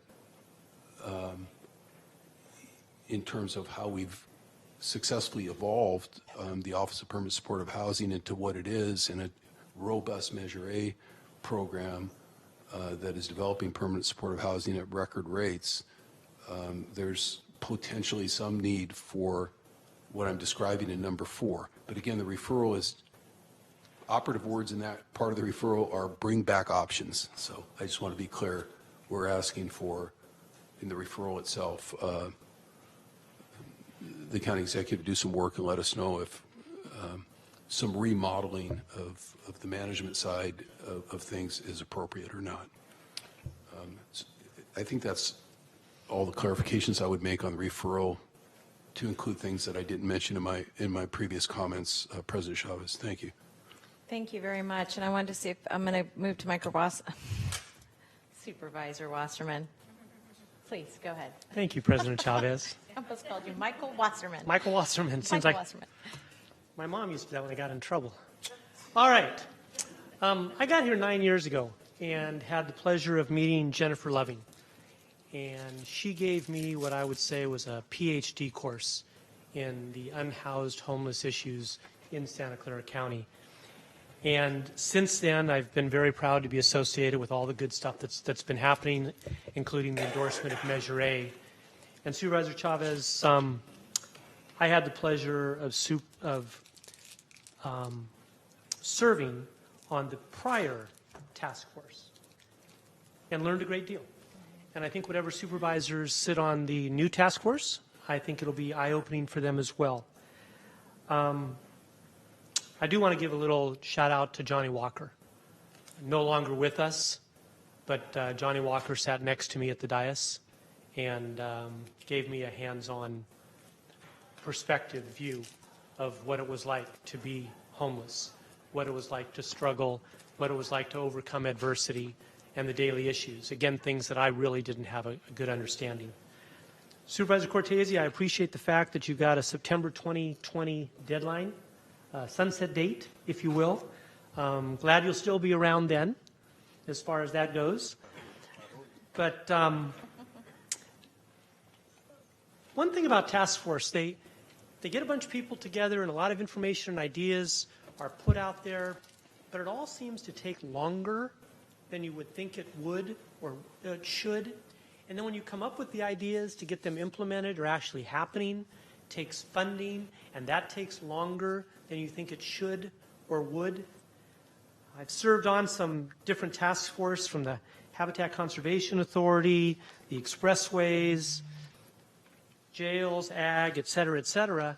Lots of good ideas come forward over a long period of time, and then it takes longer still to make those things happen. I hope this task force, should it become a reality, I hope this task force is much more efficient than that.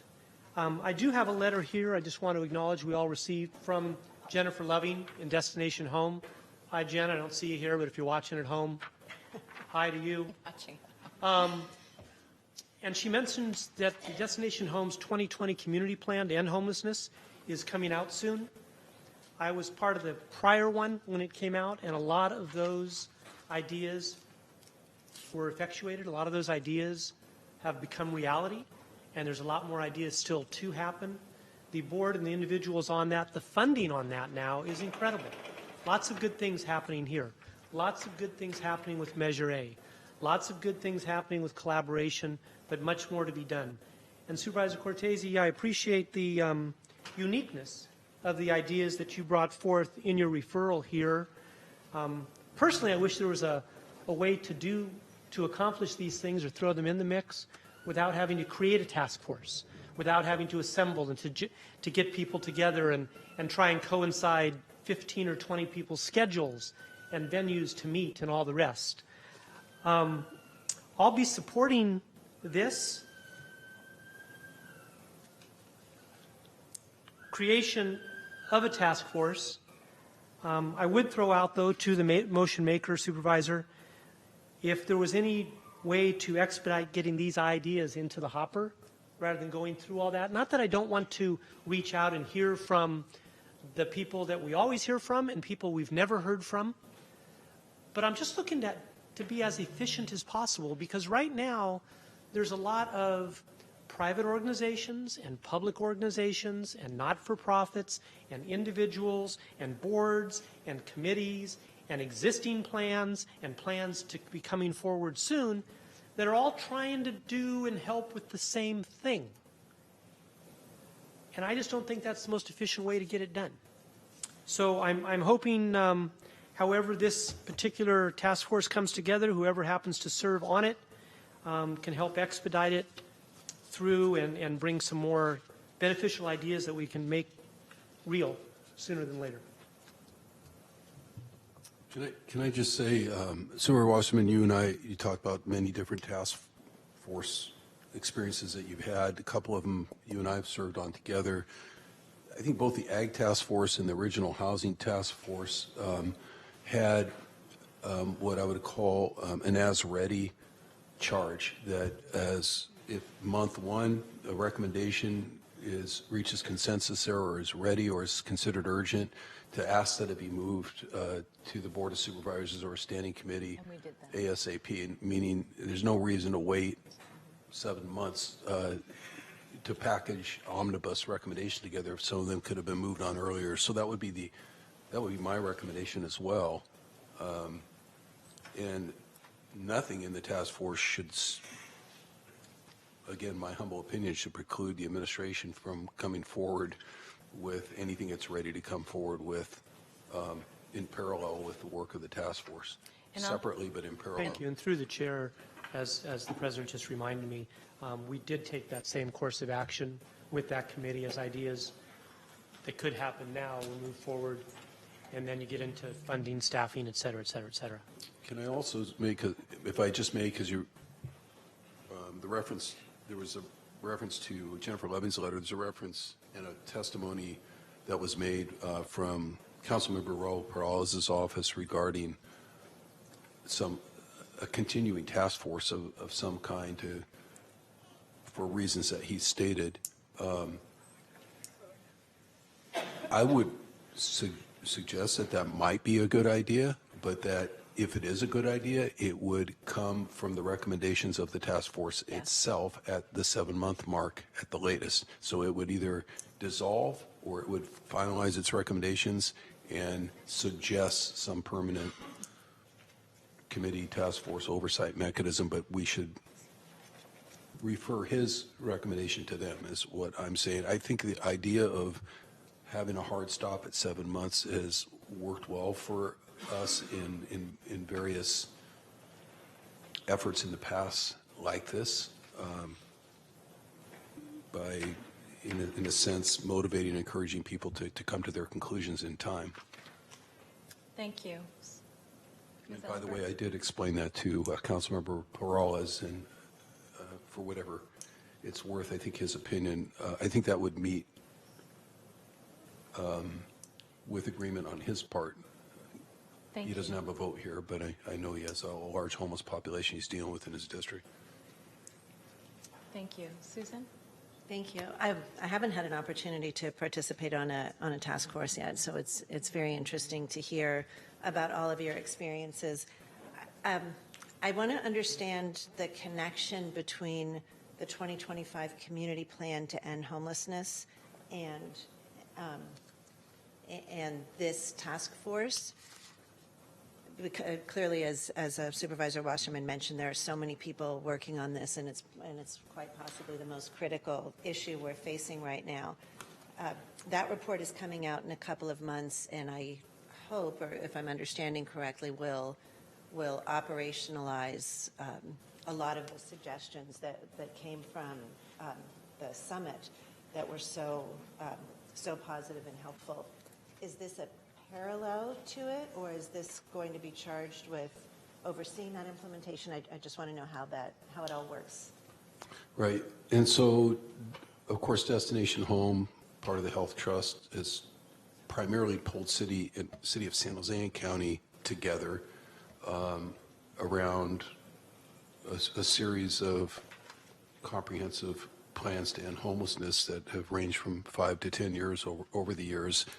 And when I say comprehensive, meaning they tend to be, at least in the past, I'm not trying to prejudge their next report, but they tend to be overarching sets of recommendations, including how to process decision-making that we need to do and how to focus. And at least out of the last report, which is still the only one we have at this point, there was a strong emphasis on segmentation, segmenting populations within these large numbers of homeless that we have, which, as we all know, involve everything from community college students sleeping in cars to persistently homeless, et cetera.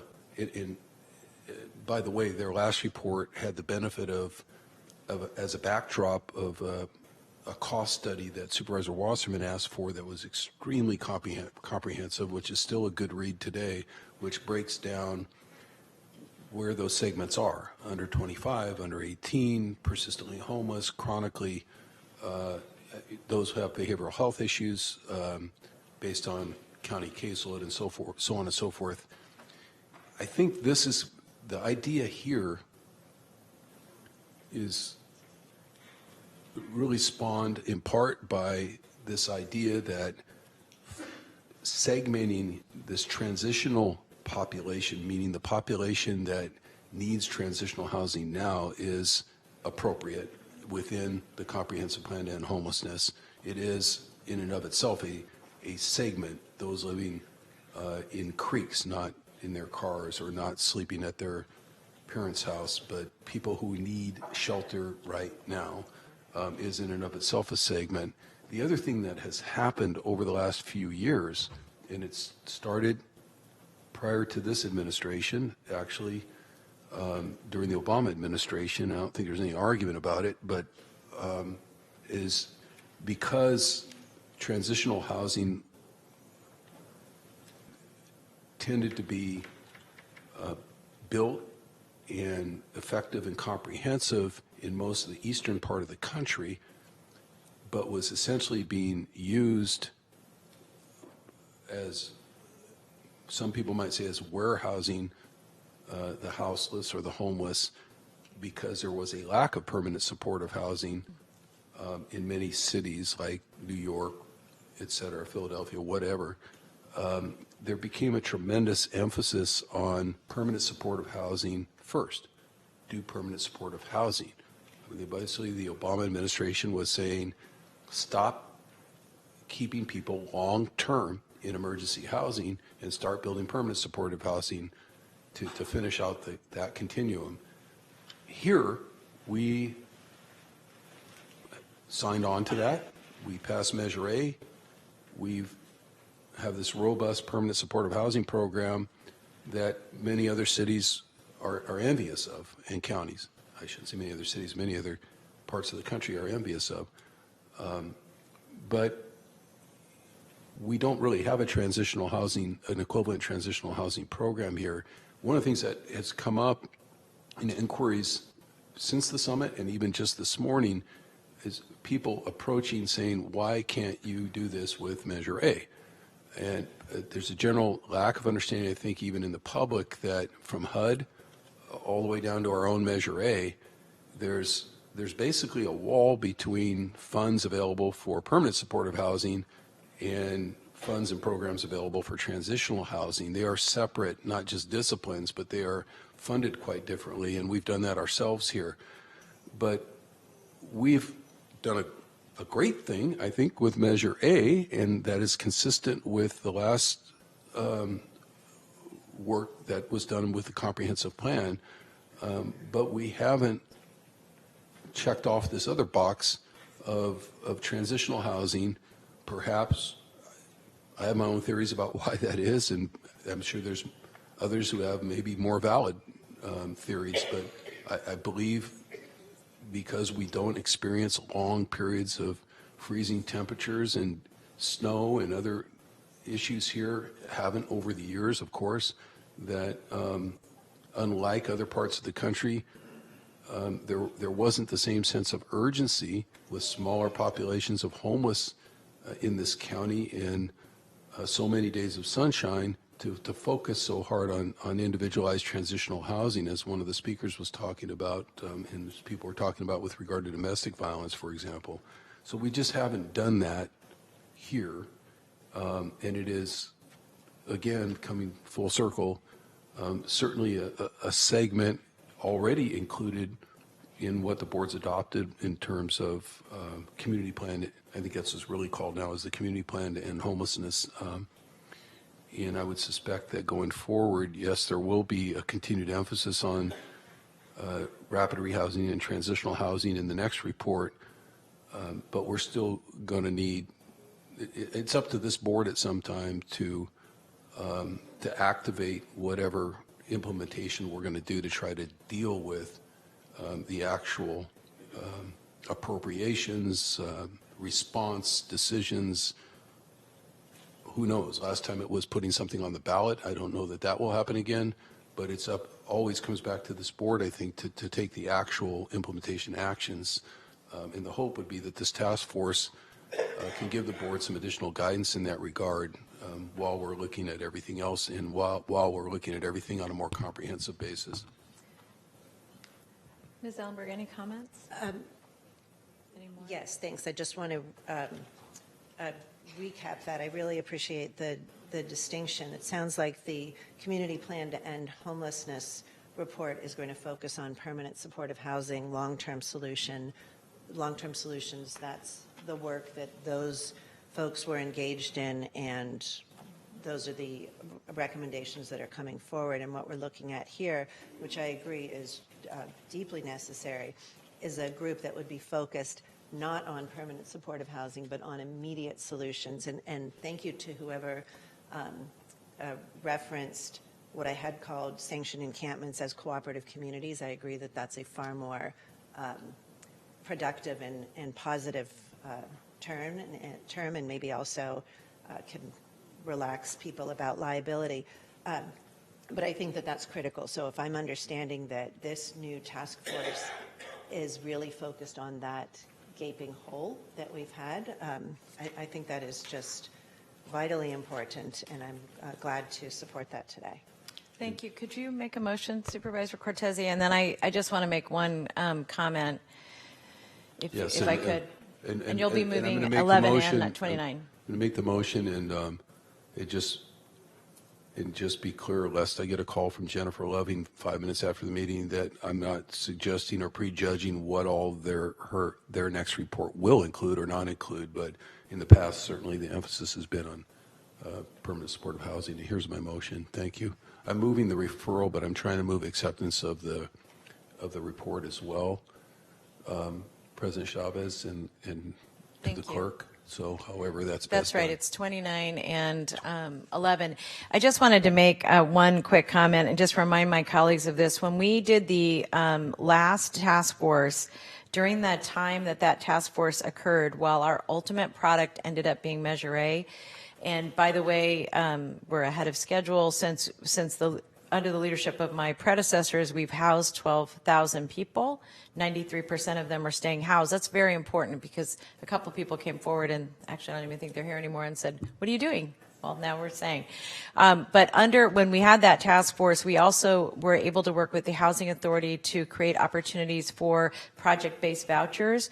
We were able to, and during the time of that task force, based on the feedback we got, one of the first actions that came out of that was actually to increase the number of shelter beds 5 times. So I think we can, walk and chew gum, and I really am very excited about the opportunity to focus on this particular topic. So with that, if everybody has voted, I don't know what's happening with my screen. We can take a look at the votes. That passes unanimously. We are going to take a 15-minute break. We'll meet here. Actually, we're going to come back at 1:10. Thank you.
right, I'm calling my colleagues back, near and far.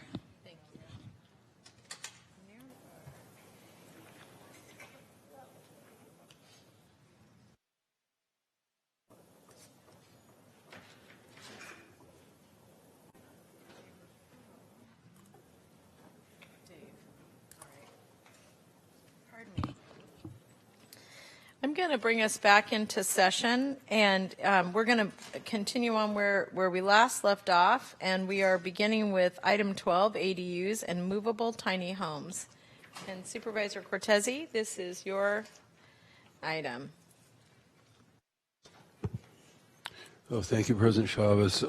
As noted, it's a recommendation to move the referral to administration to report to the board, or report back to the board, I suppose, with options for consideration relating to writing an ordinance that would allow for the development of movable tiny homes within single-family home lots, and report back to the board within 60 days. And then approve a referral. The administration will report back to the board with options for consideration relating to providing updates on the County of Santa Clara zoning code pertaining to ADUs to align with new California state laws that went into effect on January 1, 2020.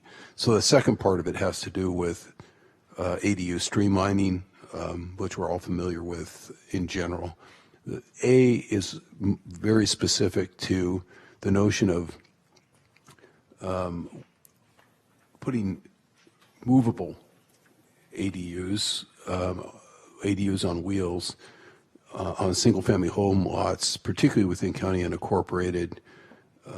There's parts of District 3 where we have old developments that go back to the 1950s, for example, with large lots, small homes. Some of them already have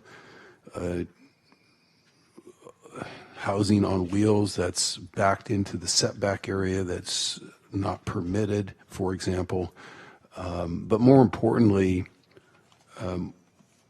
we have been approached, and I suspect I'm not the only member of the board, by groups such as the San Jose Conservation Corps, who have significant amounts of grant money available to them in the millions of dollars, tens of millions of dollars, to produce ADUs on wheels if they can be located on or adjacent to existing single-family lots. So we're asking the planning department to do a sort of a look-see in terms of, in a report back in terms of, can we do that? And if so, how would we do that? What would be required under item A? And as usual, there has been some pretty significant pre-existing dialogue with the planning department on the issues. So they've had a head start in looking at it, and I don't think the 60-day turnaround is a problem because we've checked that out with them. So that would be my motion. Thank you. So we have a motion. We have one speaker from the audience, and that's Robert Aguirre. And I have two cards for Robert, so I don't know if anybody was... Robert here? No, okay. So are there any comments or questions for my colleagues? Supervisor Wasserman. Thank you, President Chavez. Supervisor Cortese, I was reading this, and I was also hearing a bit about the last Planning Commission meeting, and it seems that this is in conjunction with what occurred as far as their review, approval. It seems like both that item and your referral are moving in the same direction. Is that correct, or is there a distinction between the two that I should know about? I'm not sure if there is a distinction or not, but it's certainly open to the administration coming back, consolidating those efforts. I don't want to create any extra work for anybody. I know at one time when you and I were both on Hewlett, we asked for a similar, we asked for a report, but I think we stopped short of asking for any kind of implementation scheme or response. So consolidating all previous or ongoing efforts into one response would be wonderful if that can happen. Thank you. Any other comments or questions? Seeing none, may I ask all of my colleagues to vote? We will look at the results. President Chavez, I didn't know if the planning director looked like she wanted to maybe respond. Jack. I didn't mean to preempt the response to Supervisor Wasserman's question. Did you have anything to add, Jack?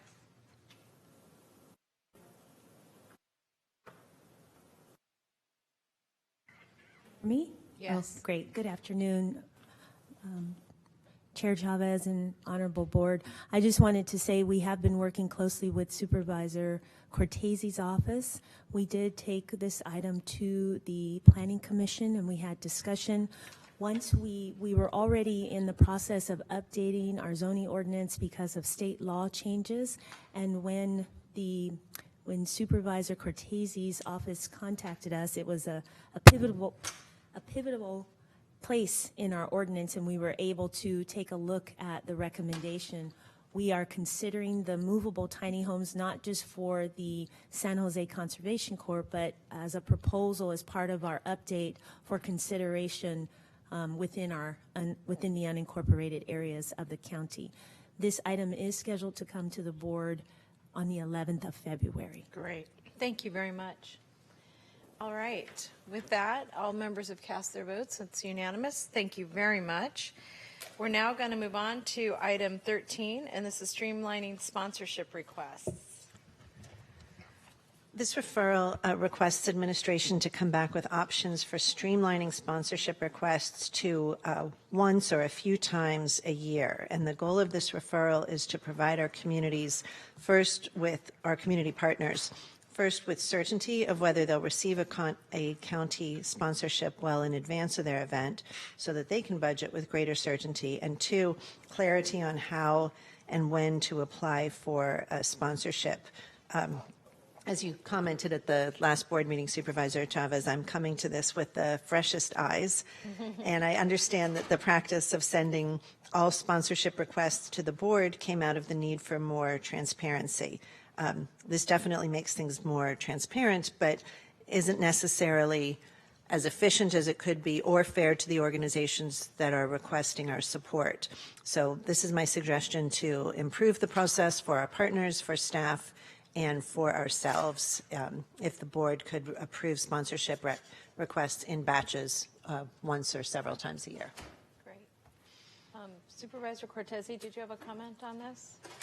No. Supervisor, you do? No. Supervisor Smidian? Thank you. Boy, do we spend a lot of time on this topic. I'm curious, and I'm not sure I think it's a good idea, but it's sort of in an effort to wrestle this one to the ground once and for all, what either Dr. Smith or my colleagues would think of saying going forward at some point, perhaps in the new budget cycle, that if the goal is to have a process and transparency, that we simply say, the county exec has up to $50,000 worth of authority for sponsorships, and any sponsorships he or she authors or approves shall simply be sunshined, just the way various travel type items are in an effort to provide transparency, and that board members may use no more than some modest amount, like $10,000 per office, out of their office budgets, with no individual sponsorship to be greater than $2,500, provided only that the county council signs off that it has some bona fide furtherance of a county purpose, and that it also be sunshined on our consent calendar. Again, we have some things on our consent calendar that are there for vote and approval, but we also have some things that show up on our calendar where there is no, I mean, we're accepting them, we're receiving the report, but we're not actually voting to approve the expenditures. So I'm not putting that forward as a formal proposal. It's just as we've been, no, I'm not. I'm taking the dangerous step of thinking out loud in an open public meeting. But we just, this one keeps coming back and back and back. And I just think it would provide each supervisor with a little bit of flexibility, make sure that only a modest amount of their money was used in this way, provide some flexibility, wouldn't put board members in the position of having to second guess the judgments of their colleagues, which is frankly always difficult, particularly when it's something in somebody else's district, and would say that things that are genuinely countywide would be delegated to the county exec. And we have, frequently, and I often express concern about delegations, but, we delegate millions, tens of millions, hundreds of millions of dollars of authority to the executive. So saying, hey, here's $50,000 to use in a discretionary way as long as it's fully sunshined might actually be a way to sort of short circuit some of these conversations. So not for today, but as you come back, if you might want to think about that or something like it. And I don't know if colleagues have any reaction to that, but just I think we'd all like to find a way to facilitate these good works, but not be constantly engaged in the same conversation. Thank you. Mr. Wasserman. Thank you, Madam Chair. For the last couple of years, I've brought up the idea about individual offices, some dollar amount, object to, et cetera. So when I read this, I was trying to discern, were we talking about general fund dollars or object to dollars? And I envisioned those two as two distinct sources, buckets, as far as discretion. For instance, if I wanted to give $1,000 to the local Boy Scouts, and I wanted to do that in my object to, I felt that should be something that I believe, and you're right, we've been talking about this particular issue quite a bit over the last couple of years. So when you just brought up the idea you did, I thought that was going to be a friendly amendment to Supervisor Ellenberg's referral request here. Through the chair, if I may, to Supervisor Ellenberg. Thank you. My understanding, your vision here, I like the twice a year, mid-year budget time, and that's when it happens as far as general fund sponsorships. Is that your intent? Okay. And would you be open to a friendly motion? And again, it's referral, just asking for information back.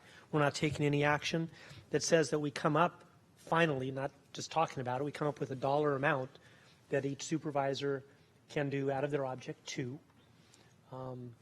Pretty darn much the way you described it, even though you don't want to take ownership of that. That's, okay. Anyway, that would be my request of the motion maker through the chair, that be an additional request of information to come back with ideas. That's absolutely fine, and I am truly not looking to prolong this. I think that it's hard to get clarity, so I keep coming back with an additional little piece at a time. I think that actually addresses it. I think this will help end it, one way or the other. I'm not a believer, but keep hope alive there. All right. But that's fine. I don't. I'll go to Dave next. But well, I just want to say, if I heard twice a year, I actually think 4 times a year is probably more practical, given the need for some flexibility, to be a little bit nimble.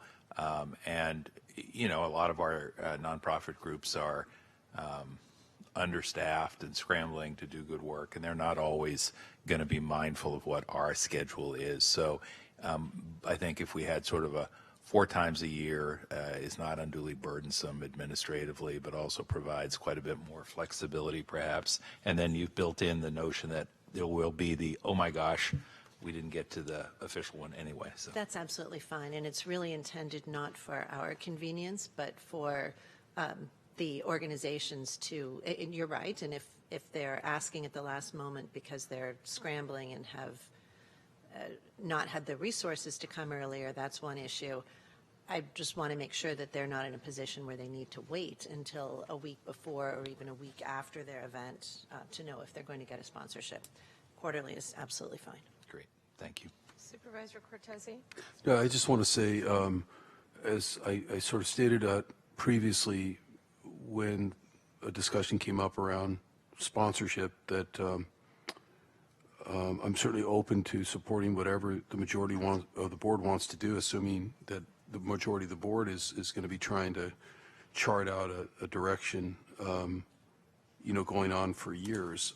I've operated under a couple different systems here that either the board or county council recommended, over the last 11 years, and they were very, very different. They've been very, very different systems. One was almost entirely object to directed by the offices, and we have this current issue now that is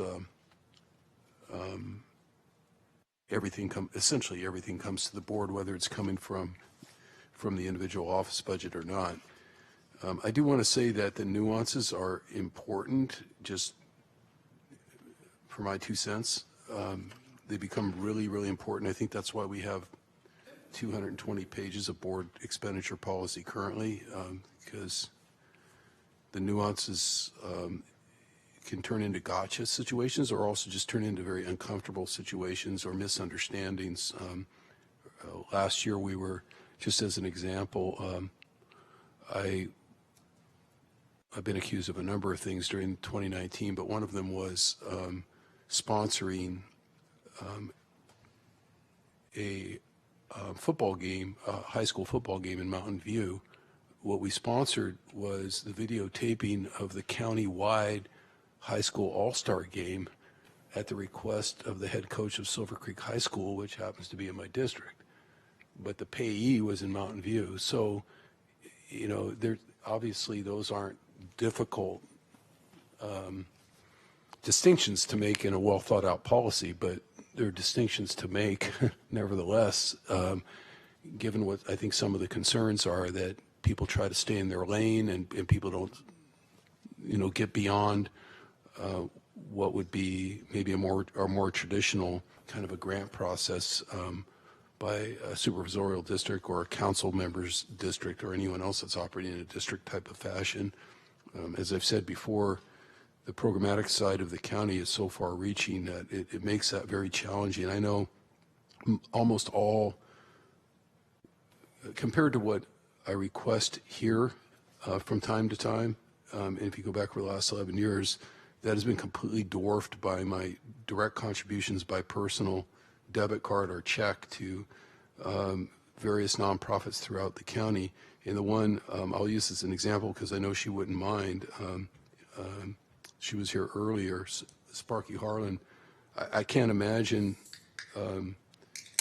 because she's primarily located in Santa Clara and has her event in Santa Clara, she's helping homeless kids all over the county, that if she asked me for a contribution, I can't even imagine responding that you're not in my district, so I'm not going to do it, or I'm not going to put it forward.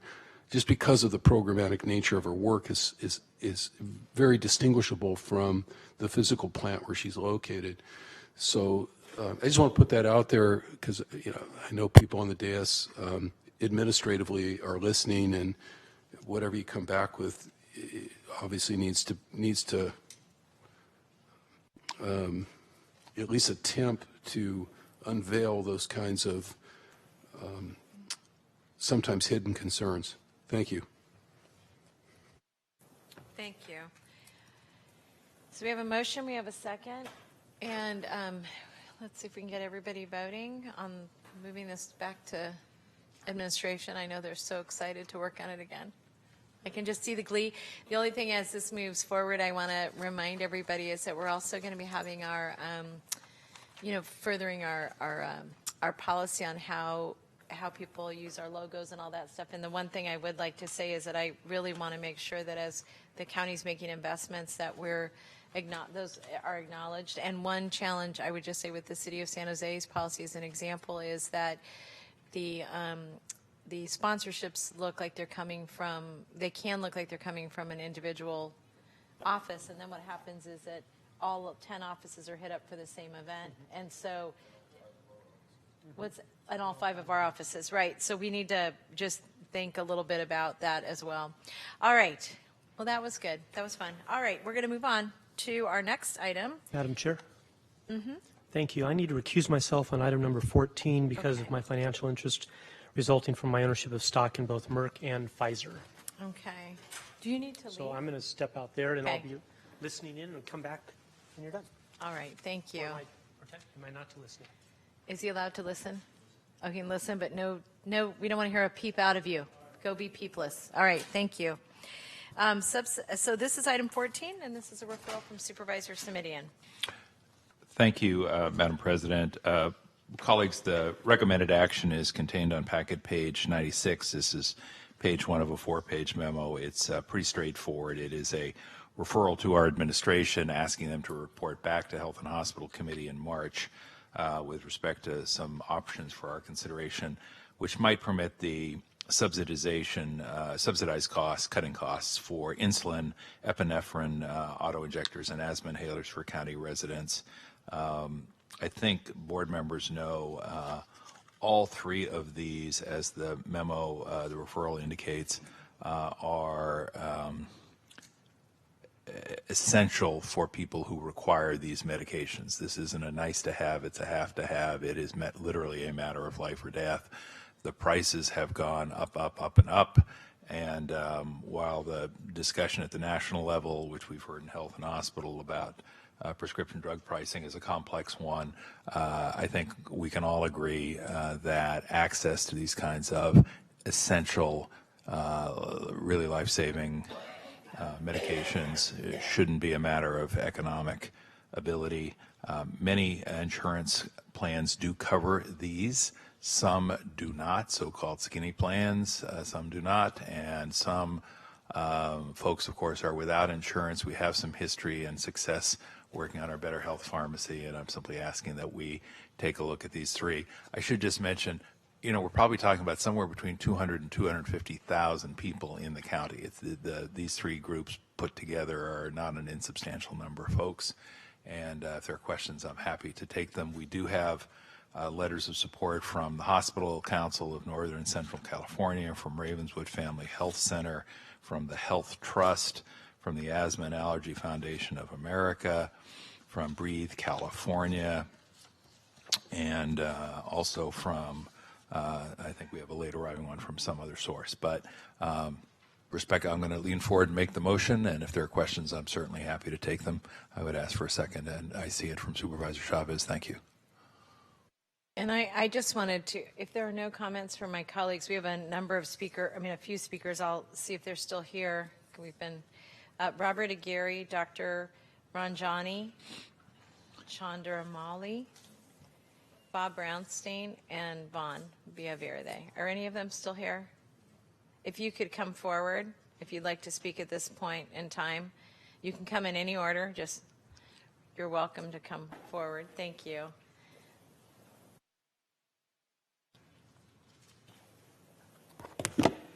Good afternoon, President Chavez, members of the Board of Supervisors. Again, my name is Vaughn Villaverde, and I'm the Associate Director of Health Policy at Working Partnerships. I'm here to speak in support of this referral for a potential cost subsidy program for insulin, EpiPens, and asthma inhalers.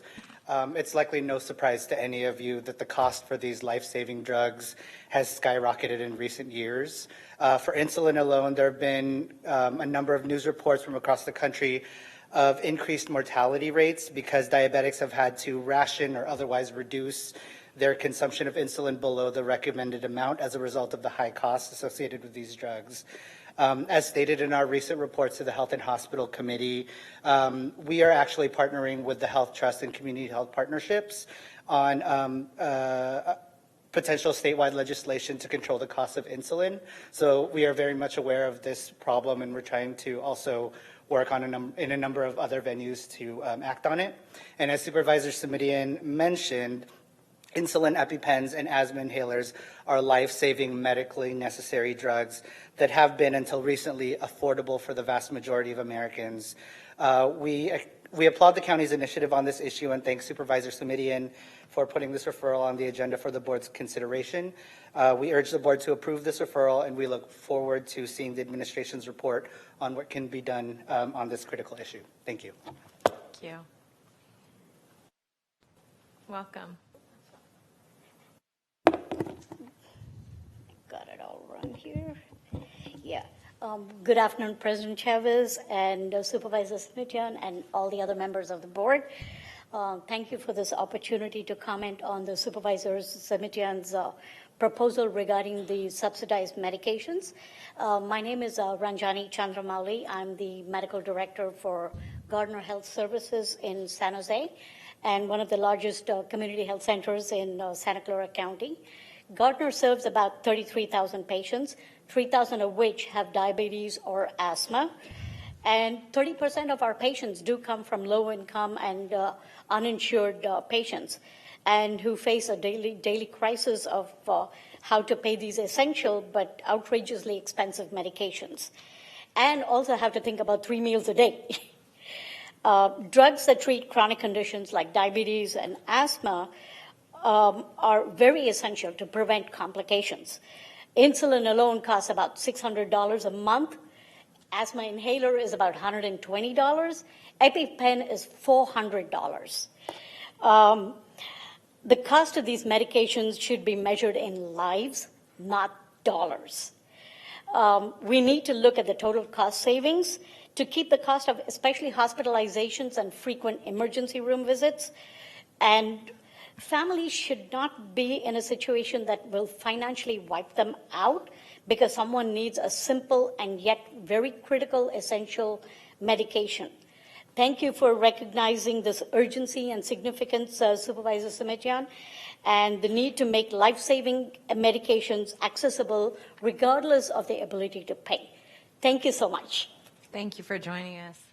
Are there any other comments from my colleagues?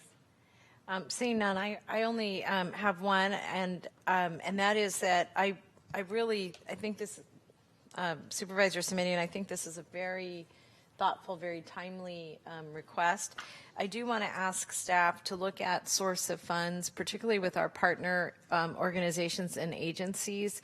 Some of them who are supporting this effort, I think, could be a part of an ongoing fund, because I think one of the things that Supervisor Simitian points out is that these are life-saving, and in some instances, I think and primarily due to climate change and fire and other things, we may see a significant increase in the need for some of these, particularly from low-income communities.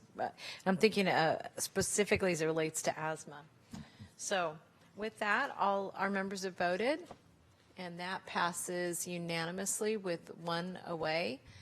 Supervisor Wasserman has recused himself. So thank you, and thanks for staying all that time. I appreciate it. We're now going to move to item 15, and this is Stanford Mitigation Fund allocations from Supervisor Simitian. Thank you. And I don't know if staff is here on this item or not. But colleagues, you will recall that in the at our, I believe it was our December 17th meeting, we took steps to finally authorize or actually transfer $4 million in funds to the city of Palo Alto for the Adobe Creek Highway 101 pedestrian bicycle overcrossing project. Forgive me, that's a long one. These are funds, believe it or not, that our board had committed prior to Supervisor Ellenberg, Chavez, and myself coming back on the board, go all the way back to the year 2000 GUP, and the funds were at the time meant to mitigate, these were fees received from the 2000 GUP from Stanford University. They were meant to mitigate any loss of recreational opportunities. And one of the issues that was sort of left hanging for a while was a possible trail and trail alignment in San Mateo County. That ended up not panning out. Long story short, 20 years later, $4 million was approved back in December, and that prompted me to say, hey, wait a minute, where are we with the rest of the unallocated funds? As the memo you have in your packet indicates, there is a relatively modest amount of funds that is still unallocated. The folks in Palo Alto have asked, given the cost overruns in their long-delayed project, for some help there. I thought since it was a project that had already been approved by our board, and since they had sent back essentially $1.5 million, that the reallocation of that same $1.5 million made sense, and that's what's recommended here. The other funds, I'm suggesting staff work with folks in South San Mateo County to identify specific projects, see if they can get to yes on it. It's a little more than $5 million. So I'm happy to answer questions if there are any, but meanwhile, I'll lean forward and move the recommended item. I think just in the spirit of the collaboration that has been led by our predecessors and you with San Mateo County and our partnership as we think about how to address significant employers and projects, that this is such a nice way to demonstrate confidence and faith in that partnership. Thank you. All right. If all votes have been cast, and that passes unanimously. Thank you, colleagues. We'll now move to item 16, and this is our county executive's report. Thank you, Ms. Mrs. President, or Madam President, I don't even know what I'm doing. We are really going to turn on that coffee pot. So, Madam yeah. President. Madam President. I really only wanted to talk a little bit about the budget because I'm very nervous about it, as I have been for months now.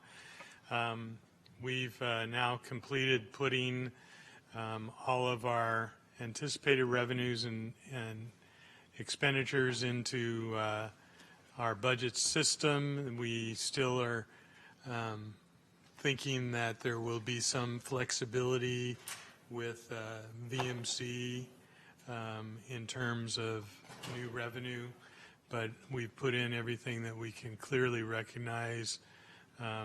As you know, the board's quite well familiar with the pattern that oftentimes in the spring, supplemental payments for services at VMC become recognizable. So I don't think this will be the final number, but at this point we're looking at about $150 million deficit for next year. For this coming year, for this current year, we will have our mid-year budget in February, and we will obviously be able to balance, but I'm very nervous about next year, and we're watching very closely what's going on in the courts and with the federal regulatory process. Finally, the Trump administration has figured out that they can really do damage to healthcare by regulation, which is too bad because I thought they might go for 4 years without figuring it out. But we also have just yesterday a public charge decision that was very negative for us and will definitely have an impact on our bottom line and the amount of services that we can provide, and I'm sure that County Council will give you more of an update on that. So that's my discussion for today, unless you have any questions. Are there any comments or questions from my colleagues? Dave? I'd like to ask for any further thoughts besides what we've received on the coronavirus thread, outbreak, whatever. I understand at this moment in this county we don't have identified cases, well, at least as of the moments before this meeting started. I don't know what's happened since then. Yeah, I was. And I just wanted to ask that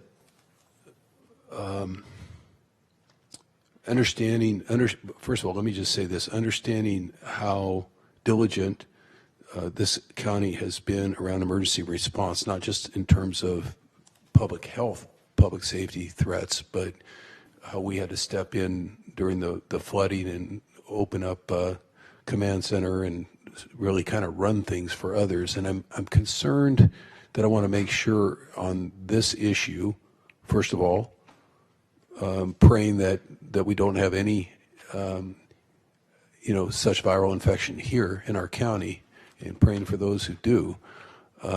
Notwithstanding that, I'd like to have a really good understanding, and I'm guessing my colleagues would too, not just on day-to-day how are things going in terms of any active threat here, but what exactly will be our protocol in terms of dealing with any incidents here.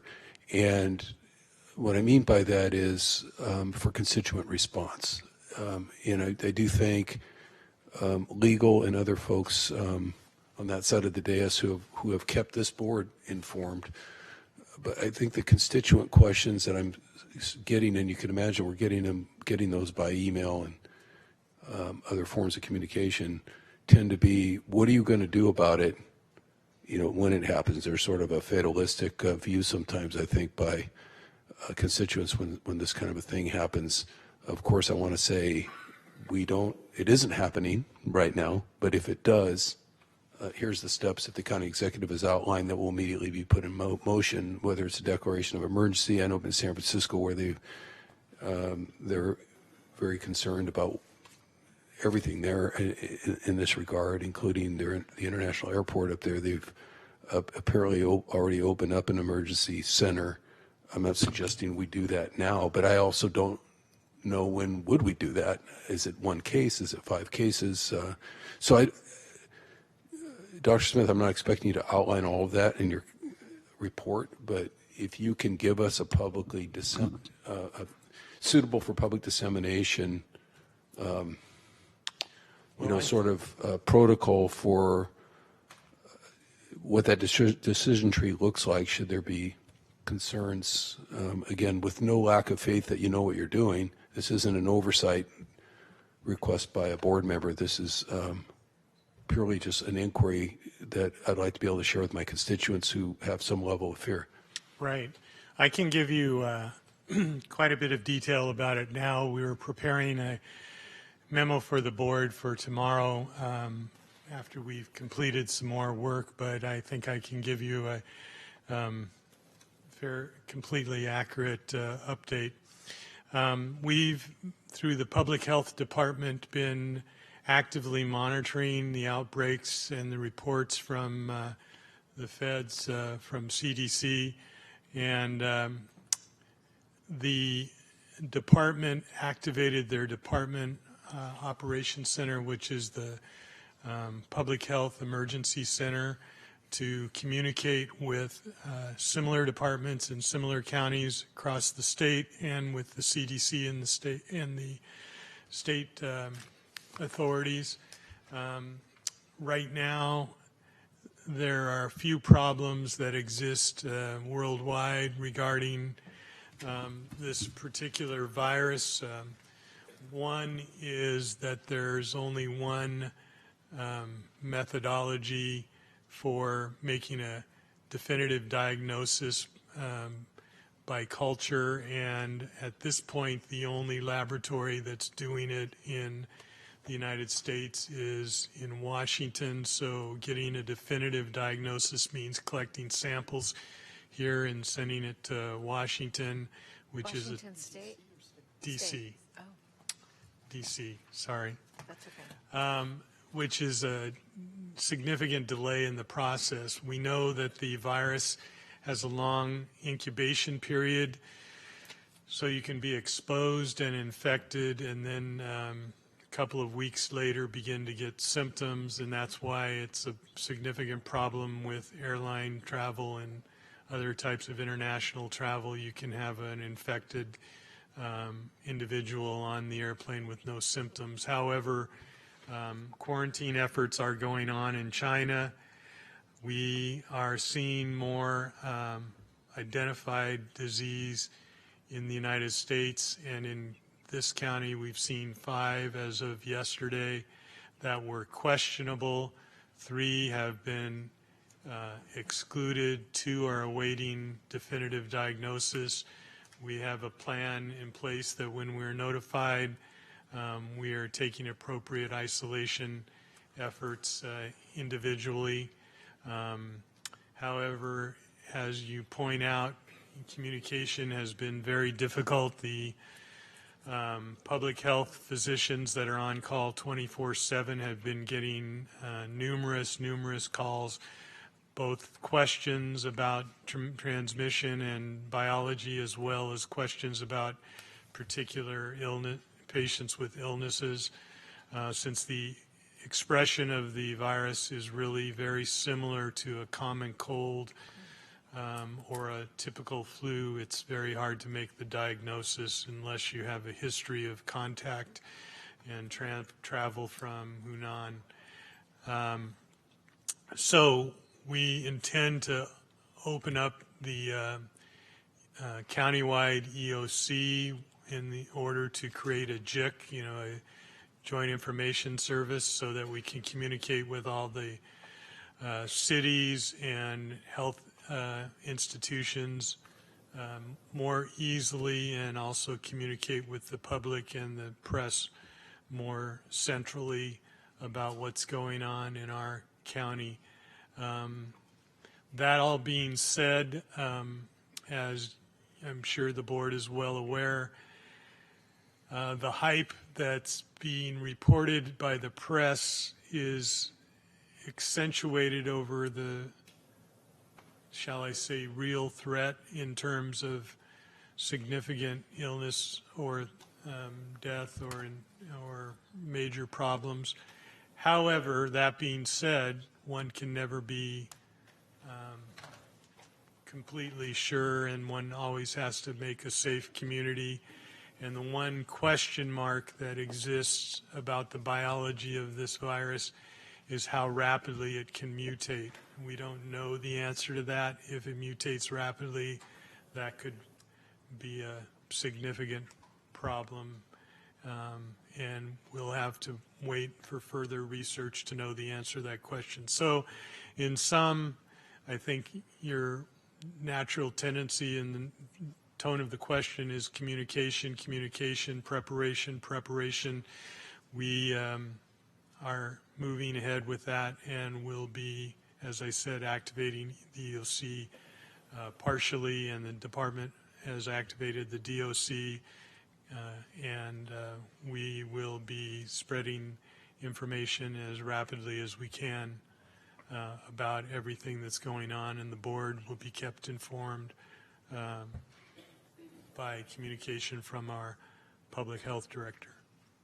Thank you through the chair. In addition to the communication, as you're again responding to the board via memoranda and other communications, monitoring of extremely vulnerable communities in this context to me would be important. For example, again, not to either harbor or promote any fears, but with all the discussion about homeless today, should the virus find itself in our homeless encampments in our creeks where people aren't regularly getting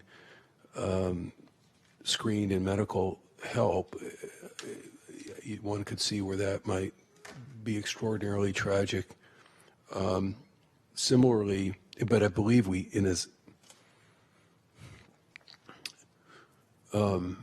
not a positive thing, but it is a captive audience, so to speak, that we have some understanding, communication, and ability to monitor as they come in and out of VMC, those few that do, as they come in and out of our jail system, as they come in and out of Judge Manley's court or wherever else we are encountering them.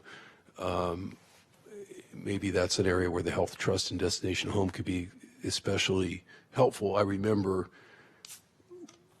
before the jungle was taken down that this county, through VMC, particularly in the Social Services Department, had almost a daily presence over there, making sure people had the medication they need, making sure they had medical files up through the bus that used to go out there that were tied back to the Epic system. Is that what it's called?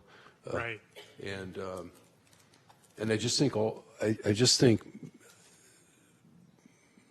doing that or being prepared to do that sampling to some extent more than we usually would, that population, as well as another population that comes in and out of our system readily, which is the elderly population, which, when we're serving 1.3 million meals a year to that population, so we're in touch with them basically every day, at least a sample of them.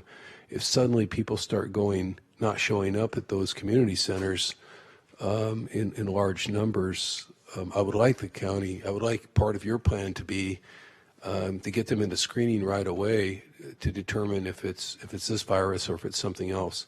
And I would add, although it's probably something for the Justice and Equity Division, some sort of outreach with our immigrant communities, especially those that may have concerns about their documentation, given some of the more recent issues with the federal government around public charge and so forth. I think we're going to have to go to them as opposed to them coming to us in many cases based on comfort level. We've done a great job over the last few years, I think, here as a county and as a Board of Supervisors, making people feel it's safe to come here into our facilities if they need help. But obviously we're fighting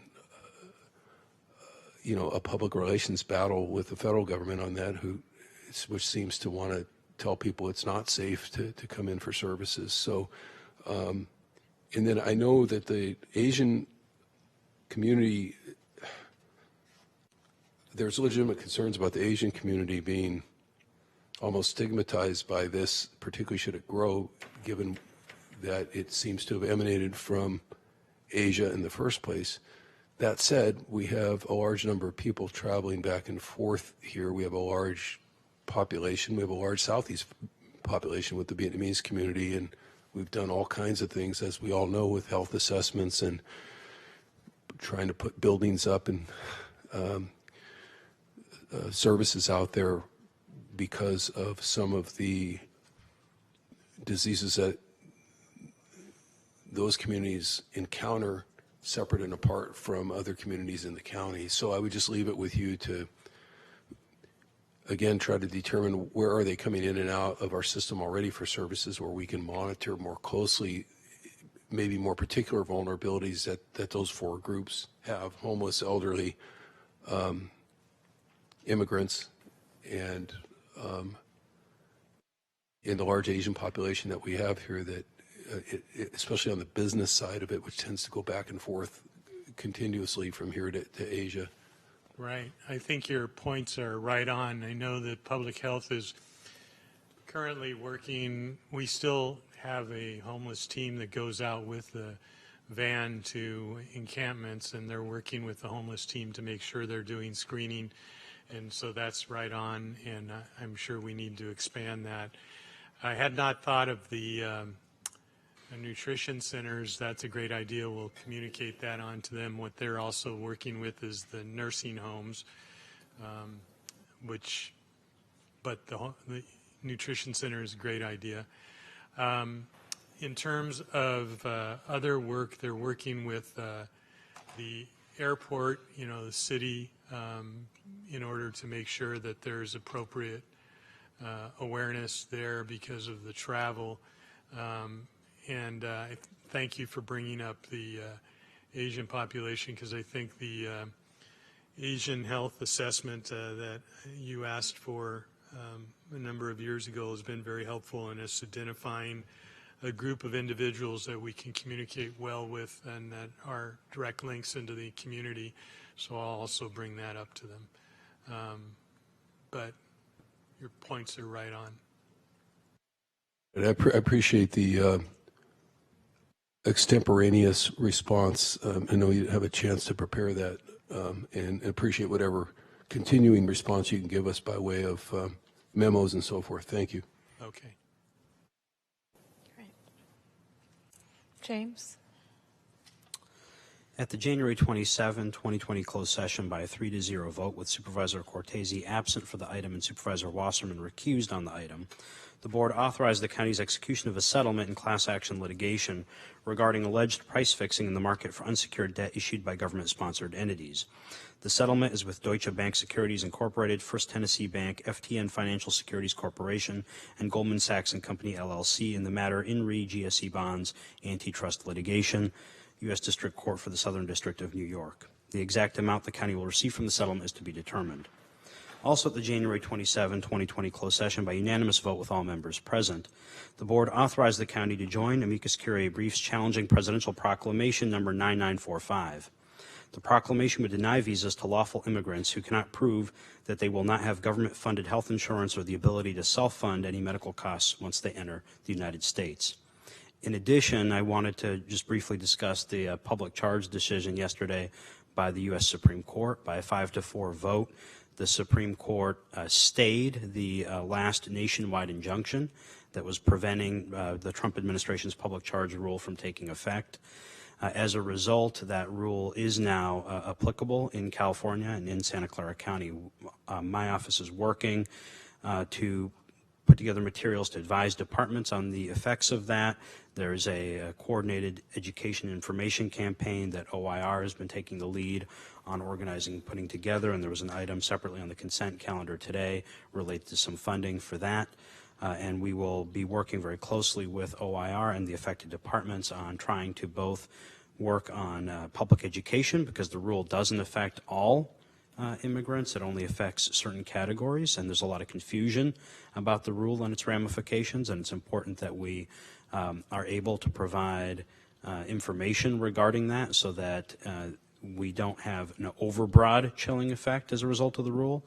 And we will also be working to explore ways to try to mitigate the impacts on county services, and including looking at alternative funding streams and other ways to try to ensure that we can continue to provide these critical services to immigrant communities. This is especially troubling timing given everything that's going on the public health side. We certainly would not want immigrants and their families to not access, for example, public health services in the midst of this coronavirus crisis.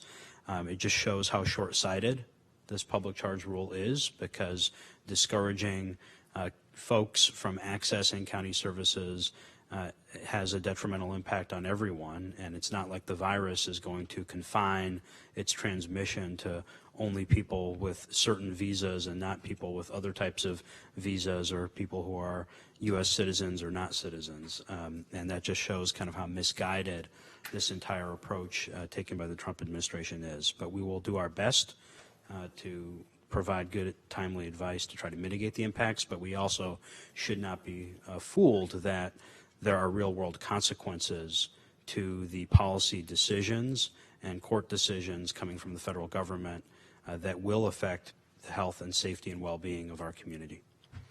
Great. Can I just say, thank you for the report. Can I just say for the record that I was on the second elevator up instead of the first elevator to closed session, so I missed the first vote, but I was otherwise present at the closed session that was just reported on. Anyone who works in this building will know exactly what I'm talking about.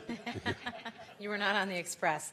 So I wanted to make one request of the administration, and that is that as quickly as appropriate, if the resolutions or strategies that we have can be brought back to the board, even if that had to come as a verbal report, just recognizing how long our process is through Dr. Smith, through either you and or James, for the next meeting, because I think there are opportunities, and I want to make sure that as we're working on the education program, we're not doing something that we can't undo if we have an alternative solution. Thank you. And then the only other thing I wanted to say is I had kept item 24 off of consent, in part because I was hoping we'd have a chance to discuss this particular item. So if we have, since we have had this discussion, what I'd like to do is ask my colleagues if we can put 24, if we can just vote on that now, because I don't think that. I second that. All right. So we have a motion and a second. That's item 24. We'll just do it by voice. Is that all right, Tiffany? Oh, you got it. Woo. This is the Assisted Deferred Action for Childhood Arrivals Recipients update. I do have some comments on Oh, this. okay. Then we'll leave it off. They'll be brief, but I do have some comments. Thank you. All right. All right. Then I'll withdraw that request. Then we'll move on to item 19. This is Gun Violence Cost Impact Study.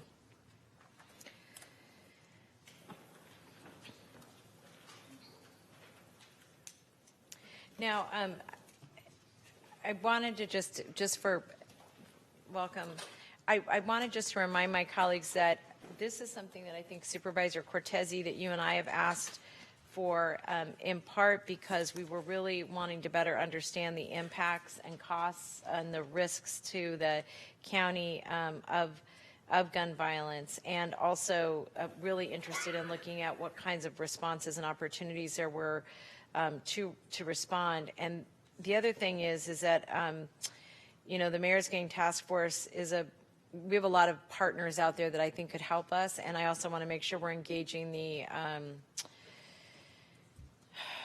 coroner's office as well. But anyway, Rhonda, do you want to get us started? I don't think that mic is on. Is it on now? You're Thank you. perfect. Thank you, Madam President. And Boards of Supervisors, I'm just here to answer any questions for you that you might have today. And yes, it would be our intention to collaborate across county departments and also across with our city partners and other jurisdiction partners during this process.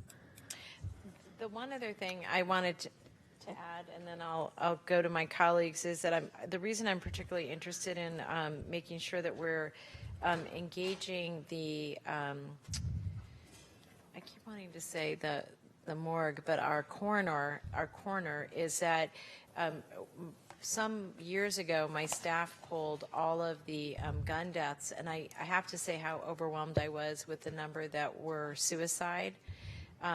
The use of a firearm in suicides. And so one of the really important questions is a question around access and how people got access to those firearms. And I want to make sure that comes back in whatever final report we get. Of how people got access to those firearms. You know, for example, how many of them actually owned the firearm they used or borrowed it, or it was a family friend, or, you know, it was unsecured, just so we better understand the implications and impacts of gun safety, gun safety laws as we're looking at them. But I'll go to my colleagues, and Mike Wasserman, and then Supervisor Simitian. Mike Wasserman here. Thank you, Madam President. When I read this as far as doing a study on the public cost of gun violence, I have to admit, I said to myself, so what? So what if it's 2 million or 20 million? How does that affect what we do, what we try and prevent, what precautions we take? I think all of us want to do away with gun violence. The President just brought up a good point. It's something like 2/3 or 3/4 of all deaths by firearm are suicides. And there's that other 1/4 that are not. But I wonder, maybe it was just the way this particular item was worded in this board recommending that we do a study of the public cost of gun violence. So my question to you would be, and I'm almost playing devil's advocate, would be if the cost comes in at 10 million, 30 million, whatever, would that change your recommendation on what to do? I don't know the answer to that question yet because we haven't really dived into that work. And you know, this work that you have asked for has not been done too much at a local level. So this would really is something new that you would be investigating and experiencing. Okay, it would be my wish, and I'll just add this on as a note for you, and when you report back, that's great, that recommendations come back with ways to reduce gun violence. I, too, am interested in the point you brought up, Madam President, when a person kills themselves, did they go out and get a gun and go through a background check and get a license, or did they procure it over the black market, or did whatever? But at the end of the day, what I'm in favor of doing, and we may all differ on how to do that, is, well, we're all in favor of reducing gun violence. I'll speak on behalf of everybody. We're all in favor of that. How we do that might be where we differ.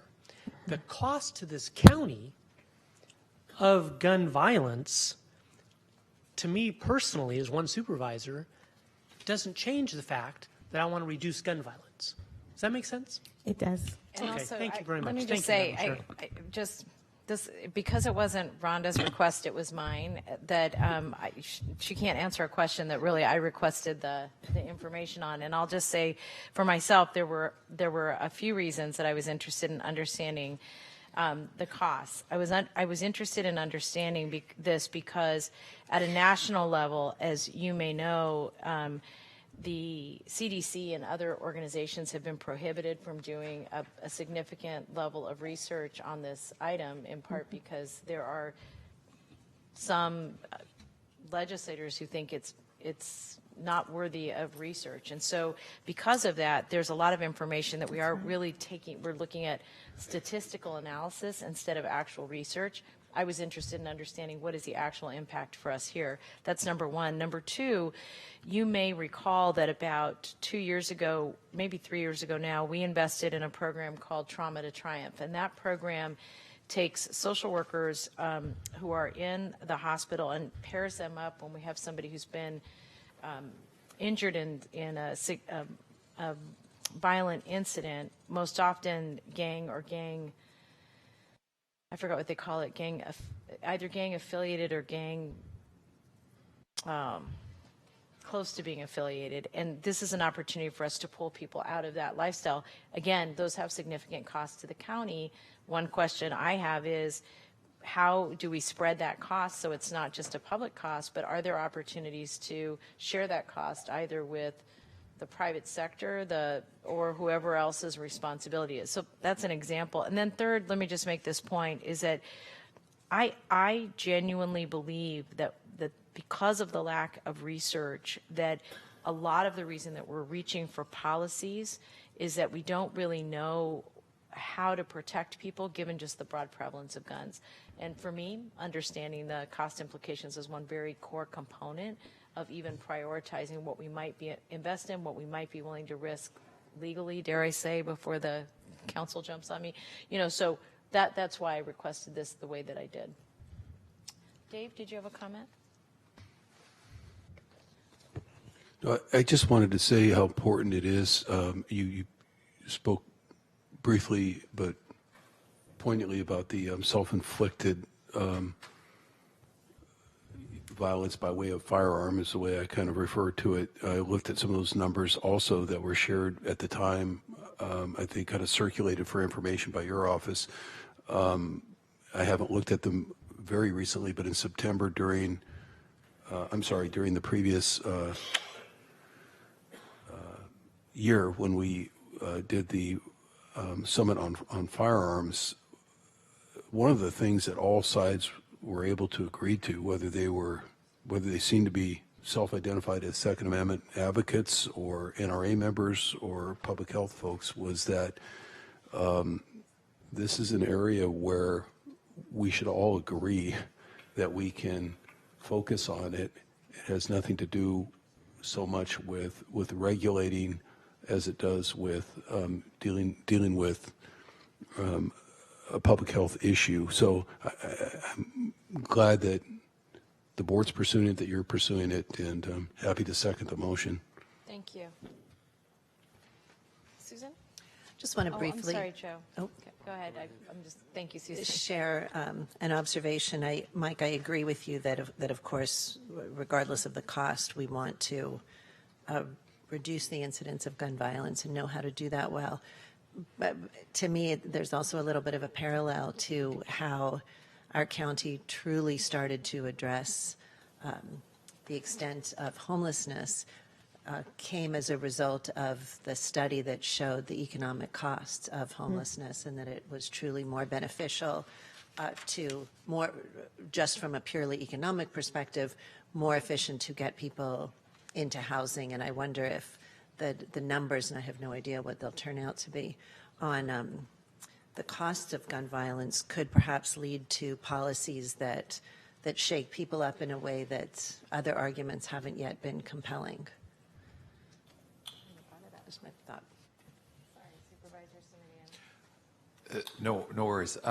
This is an issue that my office and I have given some thought to over the last number of years. Haven't had a chance to chat with colleagues about it, particularly because of Brown Act considerations. We have talked about it a little bit in the Health and Hospital Committee just recently. And I actually thought about doing an inventory item on this a few years back to fund staff, perhaps at the public health, with our public health department. The history on this one is both fascinating and disappointing in my view. It goes all the way back, I think, to 1996 with the Dickey Amendment, which refers to an amendment in legislation that was directed at the CDC, the Centers for Disease Control, and that essentially provided that funding received by CDC could not be used for advocacy on gun matters, and that was perceived as precluding even what we would consider basic research. Happily, that issue got resolved just a couple of years ago in 2018, and that there was legislation that indicated that that was not the case, or that going forward at least that would not be the case. That did not, however, involve any funding for such research. That, however, has just been authorized in the 2020 budget action, and I'm sharing this with my colleagues because this is why we have those long reports at the meetings, to the tune of $25 million. Half of that, $12.5 million to CDC, half of that, $12.5 million to the National Institutes for Health. Not a lot of money when you think about the national scope of the problem.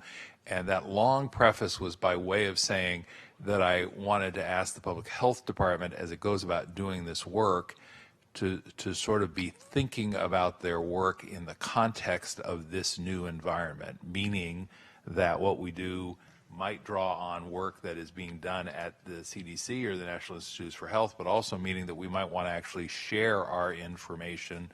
You know, we're not a small county. We're, you know, probably the 20th largest out of 3,000 counties. So if we learn something here that is noteworthy, it probably could and should be shared with those organizations. And then everybody's been pretty tactful about it today, but I'll be a little less tactful. One of the reasons it's important to know the cost of gun violence is because if ultimately you're going to sue somebody and hold them accountable for the cost of gun violence, you need to know what the damages have been in both human terms, obviously, but in financial terms as well. So I'll just say so, and I look forward to knowing what those real costs are, because you can't make the claim until you know what the damage has been, and regrettably we live, work, and litigate in an environment where dollar costs seem to be driving the conversation. Having said all that, I'm happy to vote for the motion. Thank you very much. And actually, one thing I would just ask the Public Health Department is also if we can engage County Council in the process and procedures as we proceed. Yes, will do. Thank you. All right, everybody's comfortable with that addition? Has everybody voted? All right, thank you. And that passes unanimously. I want to say thank you to my colleagues and all of you for the work that you've done in this area. Thank you, Rhonda. Thank you. All right, we're now going to move on to item 20, and this is Safe Places and Support Services report back. Thank you.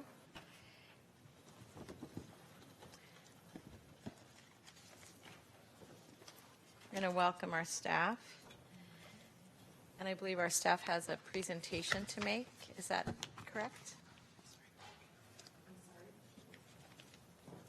You have a brief presentation to make? Brief presentation. Yeah, thank you. Yes. Hi there. Everybody set? So I'll open this. Good afternoon, supervisors. We're here today to respond to your requests on the Safe Places referral from the meeting December 19th. Bless you. As we've shared over the past, oops, that's the jail.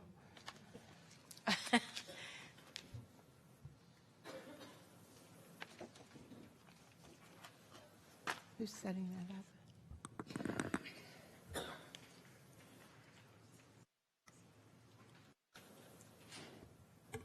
Just make sure we get that up. Here she goes. Okay. Thank you, sir. As we've shared over the past 2 years, the department has implemented a significant redesign of adult and older adult services to address gaps, especially for those that needed more intensive services than what we had available.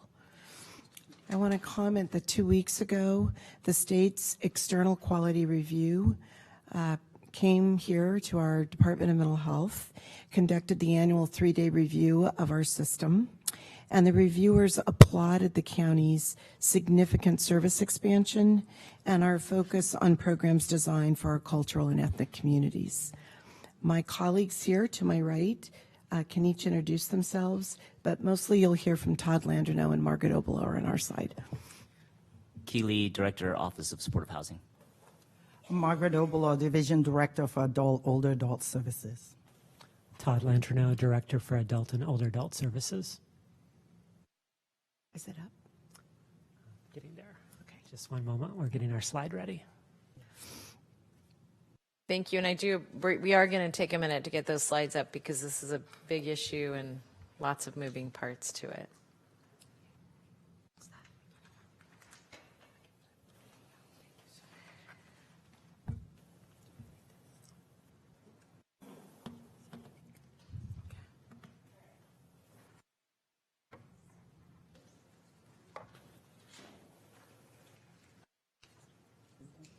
Is it up? We can go to the first one. Why don't you start with just the opening page time? Opening page. Yeah, well, That's not the opening page. The beginning of the slide. That's what she's asking. That's it. Okay. So I was just going to start by saying that our current services does serve most of the individuals, but we do have a very small, another group of clients or subset of individuals who these new services that we're creating would really serve. And our current priorities is actually to timely access. So we want to make sure we're following the state's regulations to make sure that we are seeing individuals within 10 working days. So our staff, who are made up of both the county and contracted providers, are working diligently to make sure that we provide the appropriate services for the individuals we serve and for all the individuals with these array of services.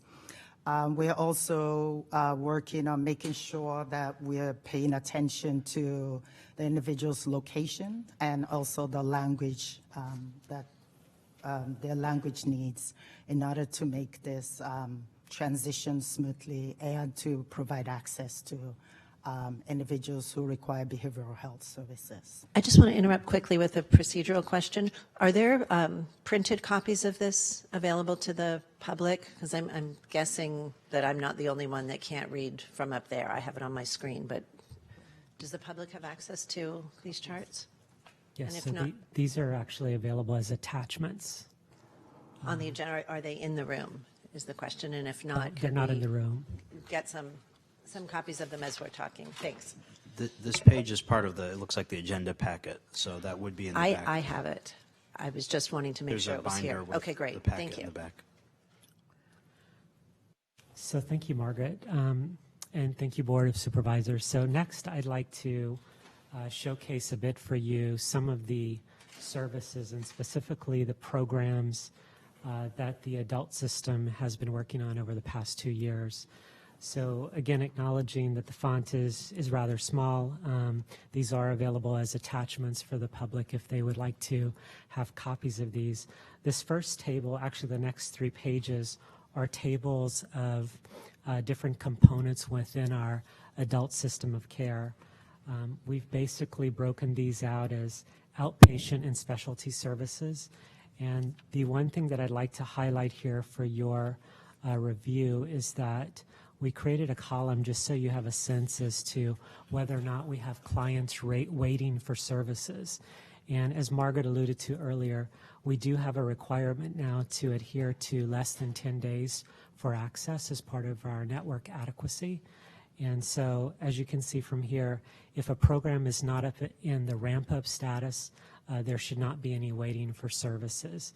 You also see columns for 2019, the number of clients that were served in 2019, what our capacity was, and implementation status for all of our programs. I do want to highlight that these are our core programs, as well as some of the specialty programs. This is not an exhaustive list of our programs, however. We'd probably need about 4 more pages in addition to this, but I did want to give you a flavor of what we're working on. And by the way, I think it would be fine at some point to actually send the whole eye chart to the board, just to see all the things that you do. And just for clarity, when you said, when we're describing as no waiting, does that mean because someone could be served in 10 days? Or does that mean literally there's no waiting? So our requirement is that they have to be seen within 10 days. So theoretically, there would be some period of time. But they're within that 10-day framework? No. So the individuals who are in the high intensive levels, for instance, in the ACT or the intensive FSP programs, those individuals are seen much sooner. So this is basically referring to individuals who are more of our level 2s. So they need to be seen within 10 days. Got it. And so if there's no waiting, we're seeing people on an average within that 10-day time period. Thank you. Yes. And ramp up means we just haven't started yet. Yes, in some cases, we have started, but it hasn't, the caseload is not fully there. Because this could be months of programming. Yes. Okay, thank because you. we want to make sure the right individuals are put in the appropriate level of care. Thank you. Thanks, Margaret. So the next slide is focused on our programs that are related to prevention, crisis, and inpatient services. Again, the columns and the descriptors are all the same. I've taken point and in consideration what you just requested, so we'll work on a more comprehensive table that includes everything. We've also prepared a set of slides that describes most of our core programs. So within 3 to 4 sentences, we have descriptors of those programs as well as generally how to access those programs. And you'll see that in the last column. Next, on attachment C, we've put together a description of our inpatient facilities and services that we offer. This would range from our IMDs to our SNF, psychiatric health facilities, PAC, and then any type of residential program. This was actually previewed a couple of months ago for the board, but we've done a little bit more due diligence in terms of putting the number of slots, if you will, or beds are available for each of those different types of service areas. Next, we'd like to point out that we've prepared a flyer or distribution that could be used by the public or your offices should constituents have interest in accessing services. And we'll be working with Joy Alexio from HHS and Public Affairs to make this a bit larger and user-friendly so it can be distributed to wider audiences in different languages. As we're getting to the end of our attachments, Margaret and I and Tony wanted to highlight a couple of graphics that we've put together, high-level graphics, if you will, in terms of workflow. So this particular slide demonstrates how you would access mental health or mobile crisis services. The next slide, well, actually, there's one more attachment that's not on here.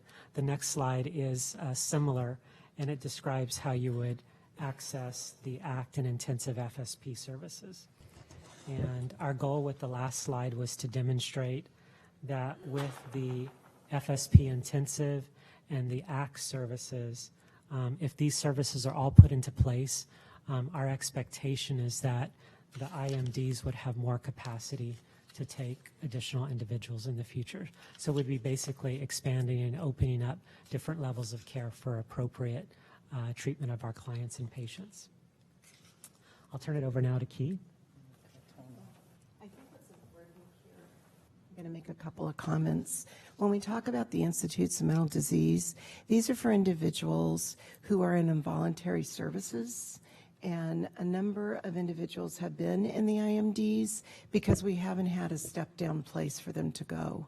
So those individuals are now being moved into the new services, and new individuals, if they need to be conserved or are in an involuntary status, there's now capacity of those beds available for new clients. So part of the design was to make sure that people get the level of care that they need, whether they're stepping down or stepping up, and we now have full capability to provide all those services. Key, do you want to say? Anything else? We'll go to public comment. Key, did you have a comment? No, sir. No? Yes? No? Okay. We'll have public comment now. Reading the names of these individuals, you'll each have up to 2 minutes.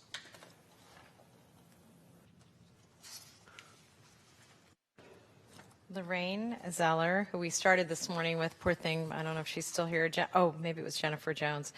Jennifer Jones, David Heindel, Catherine Dayton, Kathleen Gallagher, Kathy Forward, and folks can just come right up, and Elisa Koff-Ginsborg, Seema Bahala, Gary Martin. Welcome. Thank you, Madam President. I'm one of your constituents, by the way, and honorable supervisors. My name is Lorraine Zeller, and I'm an Access California ambassador, and our focus this year is peer support. First, I would like to thank Tony, who has championed peer support in our county. But I have some questions about apparent lack of peer support, or maybe I just don't know about it, which could benefit more of our county programs. Regarding the wellness centers, where is peer support included? And I see that they will have a cultural specific focus, but how are the wellness centers different, and why are they separate from our self-help centers, where we do serve and provide hospitality and support and even housing assistance for homeless people? I'd also like to know how stakeholders, including consumers and family members, were involved in planning the wellness centers and other MHSA programs. As a reminder, the MHSA general standards, which I'm submitting again this year, include the requirement that the MHSA programs and services use client and family member input as the main factor, not just for submitting ideas, but for involvement in planning, policies, service delivery, evaluation, and the definition and determination of outcomes. I just want to say that the proven benefits of peer support include reduced number of hospitalizations, improved physical and mental health, reduced alcohol and drug use, improved social skills, and I have some materials from Access California and a brochure about our programs and services that are mostly consumer run, and the general standards, and here you go. Thank you. Welcome. And I'm going to, as folks come forward, I'm going to invite up David Firmino, Michael Pierce, and Chloe Ship. Welcome. Hi. Thank you so much. My name is Catherine Dayton, and I am so impressed with everything that is going on to address the serious issues that we're all facing. Thank you very much, everyone. We are in such a crisis, and though there is no way that any of us can drive to work or down a street in this whole Bay Area and not see this crisis everywhere. Homelessness has many faces, and I am so encouraged that this is being addressed seriously. But I want to stand up to be a voice for those who have no voice, those who are dealing with serious mental health issues, who are just shoved into a bed space and forgotten. They spend their days in backyards smoking cigarettes and drinking sodas. If I was put into that situation, I would quickly lose my mental capacity. There is no hope left with these people. I support item 20. It is long overdue.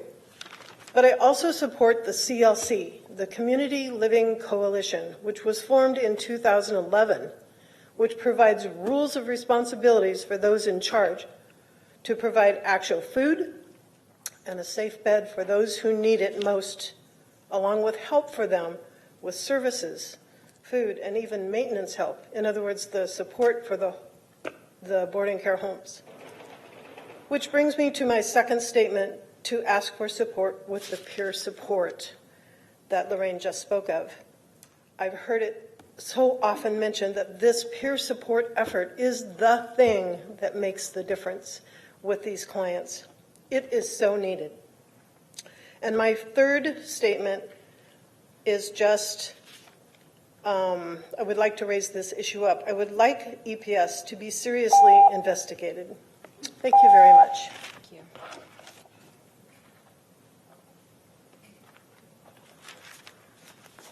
Thank you, President Chavez and Supervisors. I'm speaking today on behalf of the Law Foundation of Silicon Valley. As a patient's rights advocate, I've gained unique insight into the difficulties mental health consumers face when engaging in the continuum of care provided in our county. The recent expansions of the Behavioral Health Services Department are a monumental step towards a network of care that we can be proud of. The inclusion of assisted outpatient treatment in this conversation detracts from the recent and proposed enhancements. AOT has diverted attention from much-needed clinical interventions to a controversial civil commitment program whose benefit has no evidentiary support. Although touted as less restrictive than other forms of civil commitment, the fact remains that AOT is an expansion of civil commitment, the cost of which is more than just monetary. Research demonstrates that forcing consumers into mental health treatment creates fear and resistance that damages the delicate patient-provider relationship. The report delivered today by the Behavioral Health Services Department lays out mechanisms clinically proven to address the same issues that AOT purports to solve. The evidence shows that it is these services, not the so-called black robe effect of a court order, that positively impacts the outcomes of concern. I encourage the board to continue to explore the full potential of these outreach, engagement, and voluntary treatment services instead of turning to AOT. Thank you.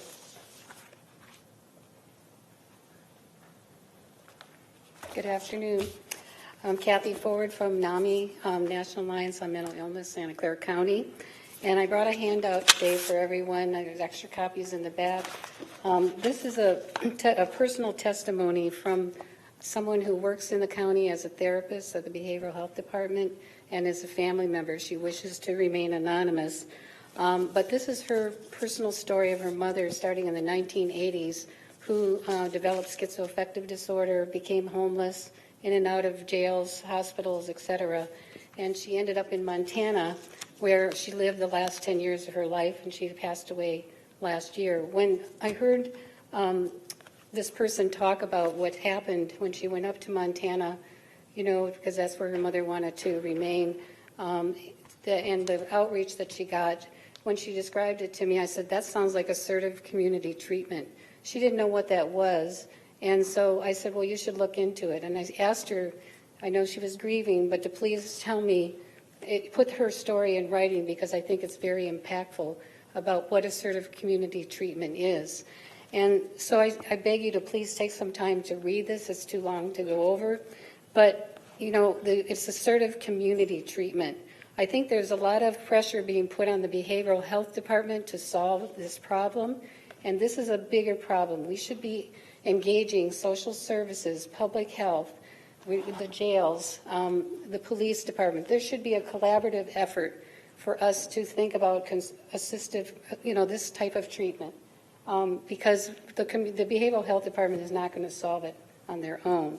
And you'll see in her story what kinds of services her mother had. The other thing is, I think we need to really look at having more open doors to access. It seems to me that we have a lot of people providing all these services, and wherever people are in the community, they should be able to walk into a clinic and get services. Thank you. Thank you, Kathy. Welcome.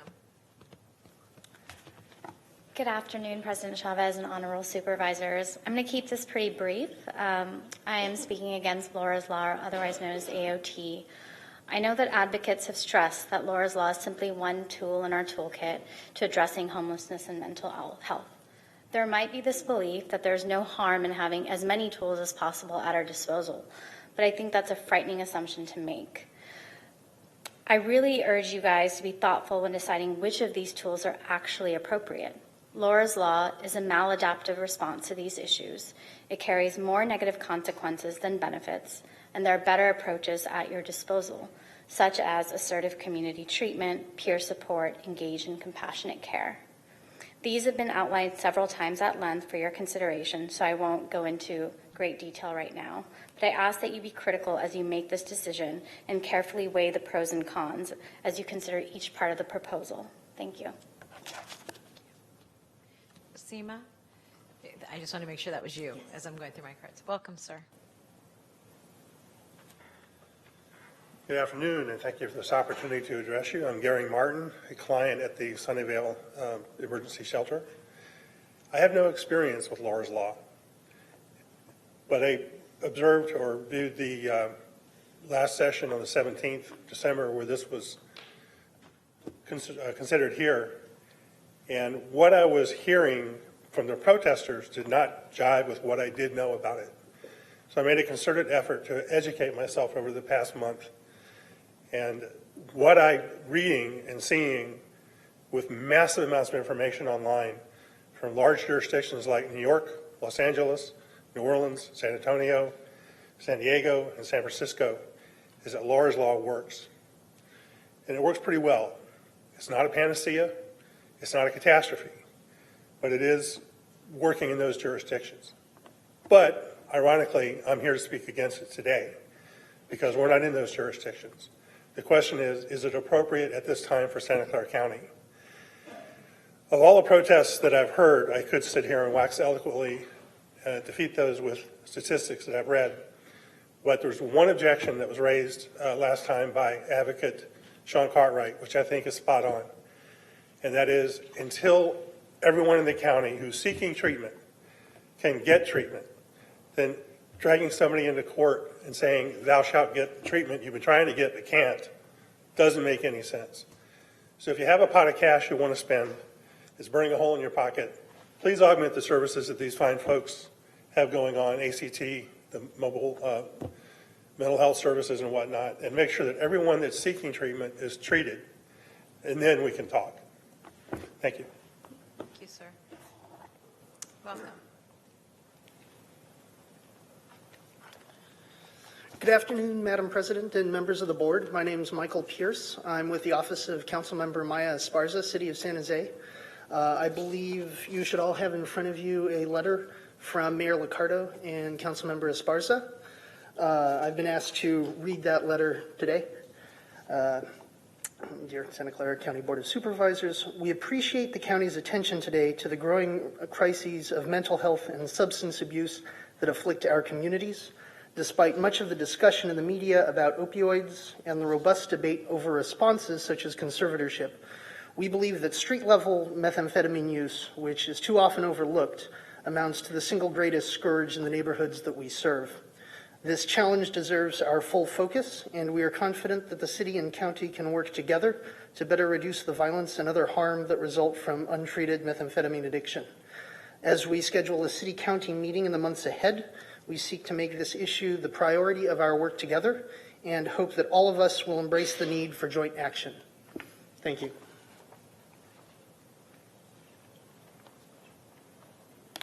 Madam President, Board of Supervisors, thank you for the opportunity to speak. My name is Chloe Shipp, and I'm the Operations Manager for the San Jose Downtown Association. I want to first thank staff from Behavioral Health for their very thorough report, but most importantly, all the work that you've done in the last few years to stand up new services for our most vulnerable population in San Jose and Santa Clara County. I want to share with you all something that happened about 3 weeks ago with our staff. The Downtown Association provides cleaning and maintenance services in downtown, as well as off-duty SJPD officers who walk around downtown in more of a foot patrol business contact capacity. 3 weeks ago, our SCU officers discovered someone that we knew as homeless at 2nd and St. John had passed from being in the cold. Unfortunately, this isn't an uncommon occurrence for our staff. This is actually the third individual our staff has encountered that has passed while unhoused in downtown in the last 3 months. My hope is that as we look at these services, we can better see how they wrap around and better coordinate with those already in the streets doing the work. I think it's extremely important for us to meet those with severe mental illness where they are, whether it's actual barriers to entry within the program or physically getting out there and seeing them. The mobile crisis response number is fantastic for our groundwork staff because we can call when we feel someone is very vulnerable, but for an individual who is unable to call, what are the solutions for them and how can we get them the services that they need? Thank you. Thank you, Chloe. And as Elisa comes forward, our last speaker on this item is Jerome. Good afternoon. I'm Elisa Koff-Ginsburg with the Behavioral Health Contractors Association. This report that you read to prepare for this meeting, it's really exciting. There's not a lot of counties in our nation that would have this many different services and would still be working to try to figure out what more we need to do. Certainly that's because of these folks here, the folks I work with, and of course, all of you. We do urge you, however, though, to go further, to address the barriers that prevent people from accessing services and create a true no wrong door. When someone makes the difficult step of being willing to recognize to themselves that they need mental health services or substance use treatment services, and they finally walk into the clinic or the agency that they know in their neighborhood, even being told, we need you to call the call center, provide them information, and work to get referred, that kind of barrier can cause people to want to go the other way because their trust is not for the system. Their trust is for whoever they reached out to for help. We've had a lot of success with pilots with First Five and other programs. We urge you to create a pilot that can have us try access and truly do no wrong door in other ways. BHCA also supports the recommendation not to pursue enhanced conservatorship. Locked facilities are contraindicated by best practice in the field of substance use, and our members do not want to provide those. And just to echo what everyone else said, bringing together everybody who has a piece of this problem to solve would be great. Thank you. Thank you, Lisa. Welcome back. Hello. Thank you very much. I wanted to echo what Gary Martin had to say about there not being enough facilities available currently to help those that are seeking mental health treatment. I don't know, in the report that was just shown, you know, I heard that there has been, room has been made to, you know, to be able to treat those who are involuntarily asked to go into mental health treatment. I don't know what's changed since last month to now, to where there's all of a sudden there's beds available to help those individuals, when currently there are still individuals who are not involuntarily been asked to go seek mental health treatment who still can't get treatment. This Laura's Law thing is very contentious. It's just kind of caused division, especially between the advocates of the homeless and those community members who don't like to see the homeless individuals, especially in downtown or in the parks and things like that, because, you know, maybe they're just a blight in their neighborhood. But it should be, this issue should be taken seriously and not just, you know, individuals feeling that they know better than the individual who's being asked to be going to these programs. So until there is adequate beds and facilities available to help those who are seeking mental health treatment in Santa Clara County, I don't think this Laura's Law issue should even be discussed. And once there is, you know, that capacity to help everyone who wants treatment, then I think this issue can be brought up again. Thank you. Thank you. So I just wanted to start by thanking staff for coming back with even more information and frankly what feels like a slightly more refined and focused approach to the work that we're doing. I do want to just say to my colleagues that in December of this year, maybe November, I had reached out to a number of our offices countywide really to try to better understand how we're dealing with not just mental health, but the convergence of mental health and drug and alcohol challenges. Particularly, I was interested in meth in part because of feedback, Tony, that I'd gotten from your staff about what they were seeing coming in and out the door. So at that time, in addition to talking to our own staff, I reached out and had a conversation with the city of San Jose, both the mayor and council member Esparza, chief of police, really because I was trying to gather information. It was a precursor to how I do my homework before I kind of spring anything on anybody. I mention that because we will be having a meeting that is between the city of San Jose, a number of their leadership and our own county mental health and behavioral health will be a part of that to really take a deeper dive into looking at that particular issue. So I very much appreciated the letter from the mayor and Councilmember Esparza. It's in line with discussions we've had, and I'll be bringing something back to my colleagues within the next 3 weeks to further explore that issue. That being said, what I'd like to do is see if there's any comments staff would like to make based on the speakers. If not, I'll go directly to the board to see if there are comments and questions. Is there anything you all wanted to start with, or would you rather us ask questions? I think we're ready for your questions. Okay, then I'll go to Supervisor Cortese and see if any of my other colleagues have questions. I'm happy to go last. Thank you. Okay, just a factual question on the slide that I think it's a slide that's called the inpatient facility summary. You went over it with the columns. The totals I add up to there in terms of capacity are about 262. Is that about right? Mid 200s? I'm just looking ballpark. I'm not trying to get it down to the room or the bed, but.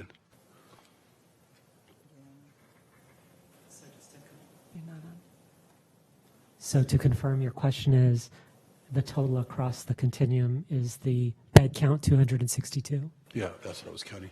That sounds correct. And do we know the total amount of inpatient need over the course of a year, day by day, month by month, or by any metric? I mean, if we don't, I'm not trying to stump the panel. It's something I would like to. I think Margaret should be the one to answer that. She oversees the hospital services. You got it. So currently, the way we assess the bed need depends on who's coming forward looking for services. Right. So we're not going behind the scenes to do any of those calculations, but we can get you the information in terms of number of individuals who tried to access services or access inpatient care, or who we served for the year. It would be helpful to figure out, to use President Chavez's term, a more refined way to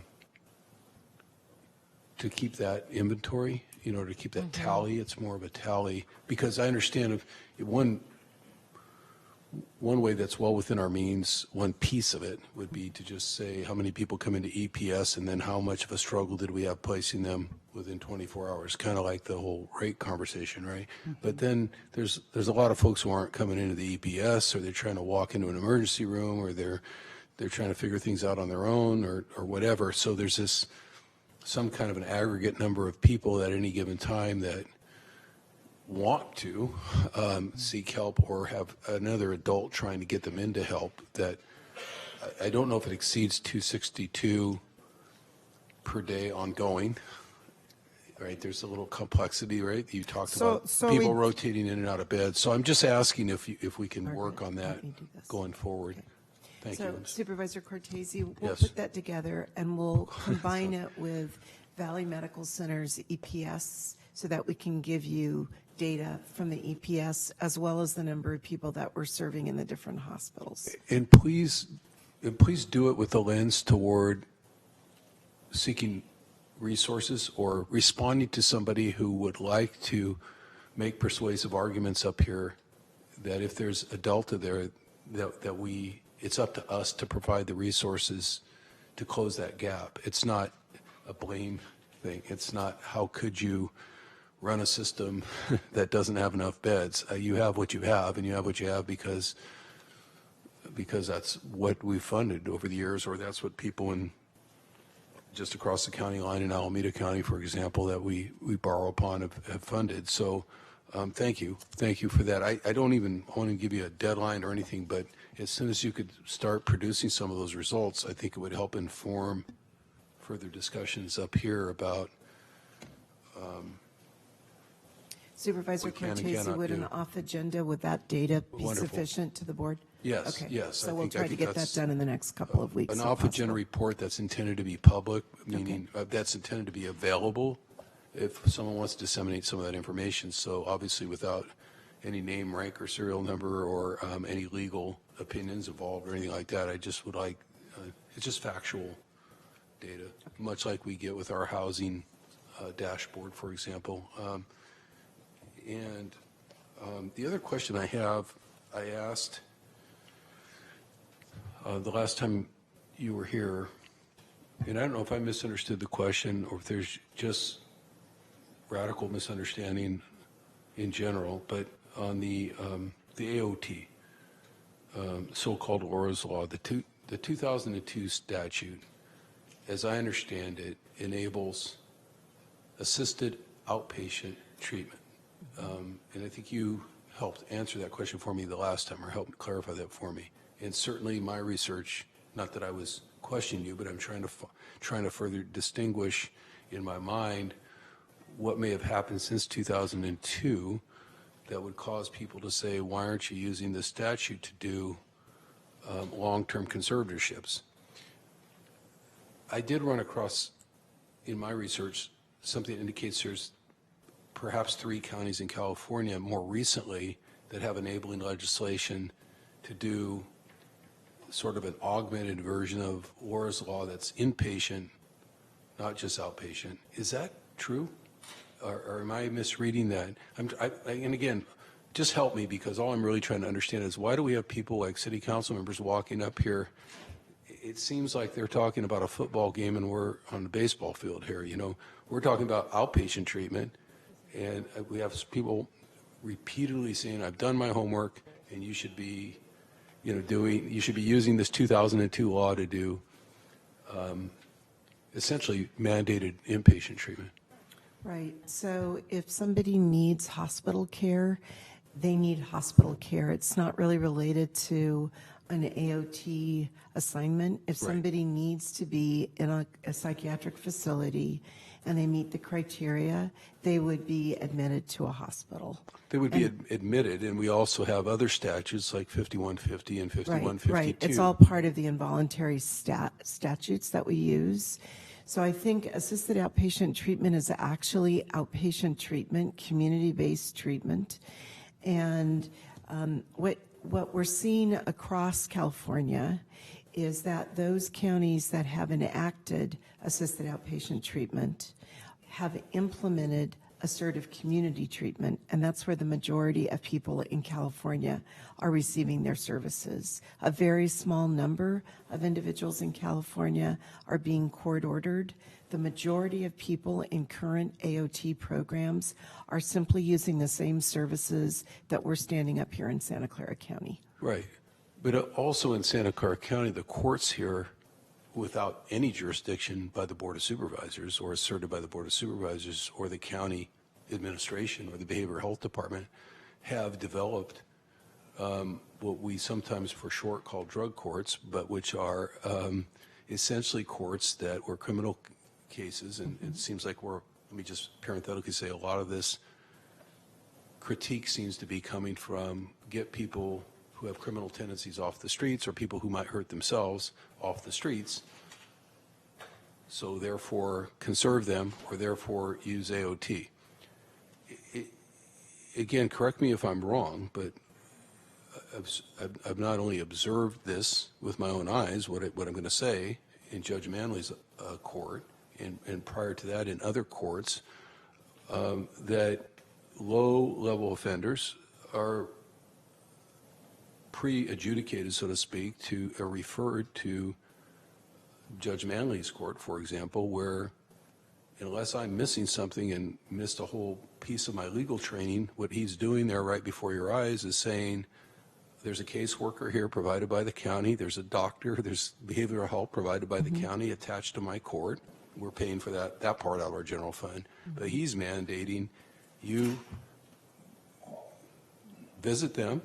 If they prescribe medication, I want you to follow up on that. I want you back here in a week, and we're going to assess your progress. I don't know what mandate that falls under, other than just a Superior Court judge telling someone do it or else. But it doesn't seem to me that we're having a lack of ability to do that kind of work. Is that just generally consistent with your understanding of what's happening Well, over I on think the court side, and I know that we're talking about behavioral health problems generally here, aside from addiction issues, although I would refer those as mental health issues as well to some degrees, disease issues. But those courts seem to have expanded. We've heard the same thing from Judge Elogiamento here not so long ago in committee relative to the juvenile courts. She basically says we can mandate what we want. In fact, if anything, I think this Board of Supervisors is called into question to what extent are we over-mandating medications and so forth, especially to youth. Any comment on all that? I'm trying to get to, again, Supervisor Chavez is talking about how there's going to be joint city-county meetings, there's going to be more conversation about this. People who are testifying here are talking about the contentious nature of the issue, even the last speaker. I'm trying to get clarity on what is and what isn't, what's happening and what's not happening, and how evolved is this county beyond 2002 relative to the old Laura's Law statute or not? Is there something that we should be augmenting in that regard? Well, I think Dr. Smith would like to say something. Okay. Let me jump in on that. I think your basic question boils down to is what Judge Banley does or the other people in the mental health court significantly different than AOT, correct?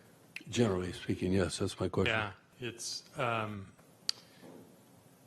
we're pretty advanced in the sense that Judge Banley has already been doing much of what was thought of as AOT. AOT set in place a big process of due process and evaluation, but it still boils down to the same thing where the court is mandating service or mandated treatment. So it's essentially the same, and I think the argument that we've been making administratively is that we currently can do everything with the tools we have that AOT can do and more. And like you said, AOT is designed for outpatient therapy, and there is the apparent presumption in the community by certain individuals that this would allow us to round up everybody at St. James Park and put them in a lockup. And that's not true. So right. I think you're right, spot on, that we have the tools we need to do what needs to be done with regard to conservatorship or near conservatorship. The problem we have, as you also pointed out, is we don't have sufficient services to meet the need, and we're trying to build those in terms of beds, psychiatrists, psychologists, those kinds of things. Okay, thank you very much. And I didn't want to belabor the numbers, and I didn't. I did want to get into that a little bit more to make sure I'm not misinterpreting or making statements myself in public, trying to explain to constituents what we do and what we don't do and misstate. But I'll just close out that commentary by saying I asked one of our Superior Court judges straight up within the last month, is there anything you need from the Board of Supervisors that would augment your ability to mandate outpatient treatment? And the answer was no. And I believe a large part of that would be because she did not say that, but say the following, but I believe if pressed, the response would have been, because I'm a Superior Court judge under the state of California and I don't need the County Board of Supervisors to authorize me to issue an order that I can already issue. So I think that's the real world out there, and I think it's a real world that's working fairly effectively in the county despite the challenges we face. Humble opinion. I just want to say on the meth issue, I don't want to lose. It is problematic. I do believe it requires a major effort. I would certainly welcome seeing our board in our county working with the cities in this county to try to deal more effectively with what I think is a meth epidemic out there, but I do not want to lose sight of the fact that no matter how insidious, that addiction is a disease. And we're never going to be righteous or successful, in my opinion, dealing with a disease through law enforcement activities exclusively. We're going to be effective dealing with disease by treatment of the disease, and that is a medical issue. So I hope in whatever discussions we have going forward, which I'm really, I guess, in the business meeting context here, speaking to my colleagues as much, sharing my opinion, that we anchor ourselves in that discussion as much as we possibly can on the best practices around treatment. We have speakers that come into this meeting who have been in recovery for 2 years or more, who are self-proclaimed meth addicts, who are doing fine and are doing fine currently because of the fact that they attend regular 12-step meetings. They're in peer-to-peer, doing peer-to-peer work, not because somebody put them in a jail cell. So, again, just my thoughts on that. Thank you. Dave, just on that last point, of course, I mean, that's exactly the framework. And it's a pretty big table that includes our behavioral health staff and law enforcement. And just parenthetically, when I spoke with the chief of San Jose, and I haven't had yet a chance to talk to Sheriff Smith, but she's expressed this to me previously, is that I mean, I think what both have said, you can't arrest yourself out of these kinds of challenges, that treatment is prime, but they do want to be a part of the discussions. And everybody, frankly, the meetings have gotten bigger because the number of people who feel like they have perspective on it, and I would say most of it's not law enforcement, but some is. I guess I'm feeling it probably goes unsaid, but I do believe when those discussions happen in a joint setting, particularly with members of the city council, that you're going to hear a lot more about enforcement. We are, and why we're not doing enough in that regard. Then you're going to hear about treatment, and I just feel like I'd like to see our board anchor ourselves in treatment, in the values that we've adopted up to this point, which are what you just described. Thank you. I appreciate that. Thank you.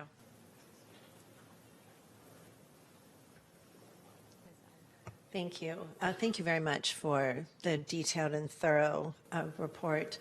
Mental health and the Mental Health Services Act is one of the priorities of CSAC this year. And in talking with supervisors up and down the state, it's become really clear to me that Santa Clara County is one of the most aggressive and progressive communities working to address the overlapping crises of serious mental illness, drug use, and often homelessness, in trying to address those who are suffering, whether new or chronically homeless, and others that are impacted in this way. I just want to really briefly address the comments or concerns around AOT, and then I have some questions.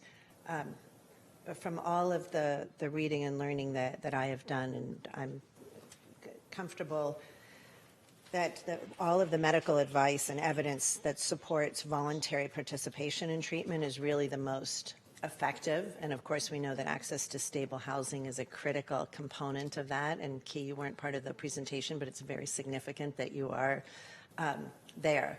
And the standards certainly are different if there's also a dual involvement with the criminal justice system, as opposed to just, I don't want to say simply, but solely the mental and behavioral health issues and drug use issues. So with that, I just want to ask a couple of questions, thinking also about constituents and people asking me what the county is doing.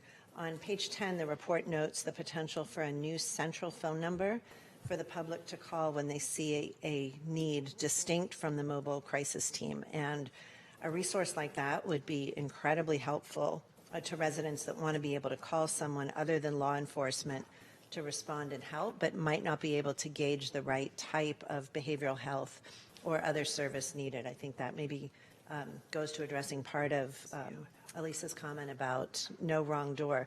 Can you talk about what's the current thinking on this phone line and response mechanisms that we could provide? Do you want to talk a little bit about the housing thing, or you want me to do that? So I think he and I will do this one together. There are a couple of things here. We know that we have a number of outreach and engagement teams, both within behavioral health in many different areas, also with the Office of Supportive Housing. And so one of the things that we are considering, and we'll be meeting together along with our county staff and our contract providers about how can we unify this in such a way that access is a lot easier for the people that we serve.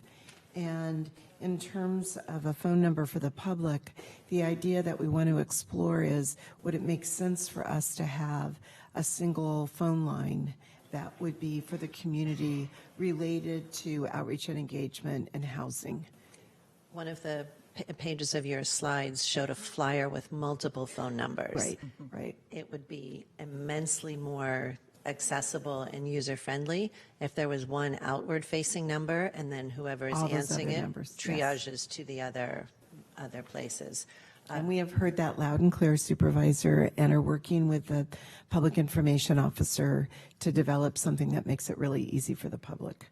Terrific. So I'd like to ask for an off-agenda report on a timeline for that of what, Yep, working on it right now. what you think makes sense. Thank Okay. you. Thank you also for the information on referral routes into ACT. It's my understanding, to reflect what you said, that the 43 clients who have been referred to date are all stepped down from compulsory inpatient services, because you mentioned that opens beds then in our compulsory locked facilities for people with the most severe need. I also want to make sure that we are working to bring new clients into the outpatient system of care with our substantial expansion since October.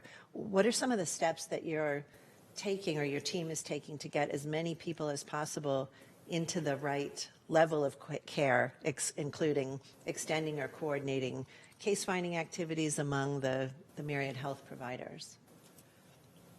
So currently, we are looking at individuals who are currently being served, as you stated earlier, to determine if they're currently in the appropriate level of care. We're also looking at running data on individuals who have used the hospitals multiple times, and also looking at possibly moving those individuals to a higher level of care if that's what we're looking like they need. So it makes sense that you want to juggle everybody that you currently have in the system to make sure they're in the right place and at the right level of care. At what point does the emphasis shift or expand to including people who are not yet in our system but are clearly in need of services and treatment? So those folks will still be able to access the call center. Our call center will do referrals. They can come from mobile crisis. So if mobile crisis goes out to see individuals and deem them appropriate, so they don't necessarily have to be currently open or receiving services with behavioral health. So if someone is referred for the first time into the system and is deemed to be appropriate for ACT services, there's a slot available for them tomorrow? Yes, that's the whole idea. The whole idea, and if you look at our criteria, it does state that people can be referred from any part of the system. The last thing I want to ask about, a couple of the speakers mentioned the peer support model, and I know I believe the Blackbird House is still operating, and it occurred to me when those speakers mentioned that I hadn't heard anything since then, and don't recall seeing it as part of the programs that we're offering. Are we talking about expanding that peer support model at all? I think you can speak to this, but all of these new services, all of the services that are the intensive services include peer support. So all of the services in the adult system at this point have peer employees, whether they're in the county or whether they're in a contract agency. And is that support in the community, or are there other residences or centers like Blackbird? Well, we are proposing to open the wellness that a lot of the folks spoke about, and that is an outpatient, actually it's a community resource that is available to anyone. There will be peer support workers as part of the staffing. So outpatient, I don't know if I'm not being clear or just not getting to what I want. Outpatient is still different from the model of peer support-led housing, maybe as a step down or step up, depending on where people are. Are we looking at residential facilities for that particular group, not compulsory locked facilities? Not at this time. No, not at this time. Okay. In the residential settings, but what we're creating is a number, they're not different, they're different than what we're hearing from the peer folks. These are individuals who might need an occasional touch, might need medication, and might just need social connection. And so when we talk about wellness centers, they're very much focused on different cultural communities, and they enable clients to have a place to go. They may not need very high levels of care, but we're trying to provide, what we're doing with this redesign is many different levels so people can find the right spot for them. And if indeed they have an incident and they need a higher level of care, we don't want to make them go from one center to another facility. Right. It means in that same organization, you could step up and see a psychiatrist, you could get medications, you could get clinical care if you need them. It's simply different levels based on what people need. That's all. And remind me how many wellness centers are We're in the standing up. works? We have an RFP that's open right now for four of them. Or dispersed geographically? Yeah. And culturally. Okay. That is all the questions I have. Thank you again very much for the report and for this tremendous work. Okay. Now it's... So let me start with the Wellness Center and make sure, and I'm just still going to say to Dr. Smith, so the RFPs are out already? Mm-hmm. So I still have a concern about the disconnect.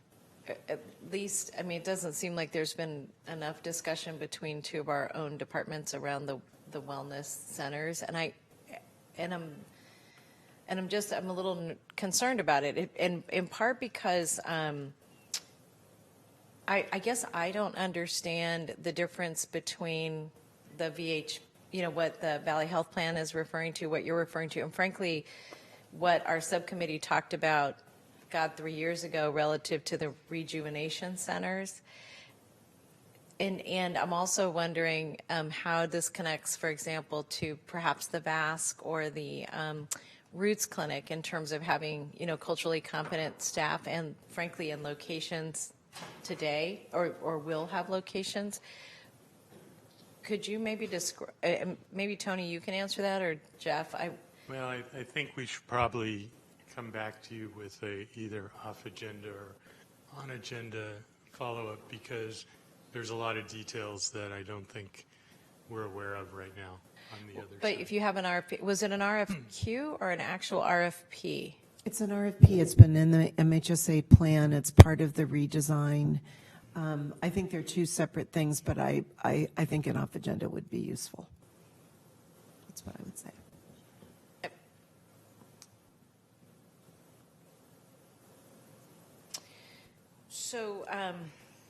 So I guess what my concern is what I would most want to understand, and given that we have an open RFP out, I'm going to stop talking about this, but make this point to somebody who can help me understand this, is that I'm just really interested in the alignment with locations we are already physically investing in, and in some instances, really based on documents I've read in other places where we're looking at new locations even for current services. And I have a little concern about the implications of that based on construction, even straight up construction activity that we're trying to undertake. So it feels like there's kind of a lot there. What I would say is that I would want to make sure that the board has a very clear understanding of the plan before the RFPs come to the board for approval or not, that would be helpful, and maybe sooner rather than later. Well, we'll certainly get the board a thorough analysis before anything is awarded. Just because the RFP is on the street doesn't mean it has to be awarded or Right. I or just don't want to anything. complicate it if, No, contribute to, no, it didn't work, I wish I could give you a more thorough answer, but the question you're asking, I don't think we have the knowledge in the room to be able to answer right now. Okay, thank you. And then there are just two other significant issues that I want to raise. One is I am intrigued with, one of the good things that came out of the discussion with AOT was really a very interesting set of discussions I got to listen to, even listening to advocates talk amongst themselves about the pro and cons of the way we're doing our business.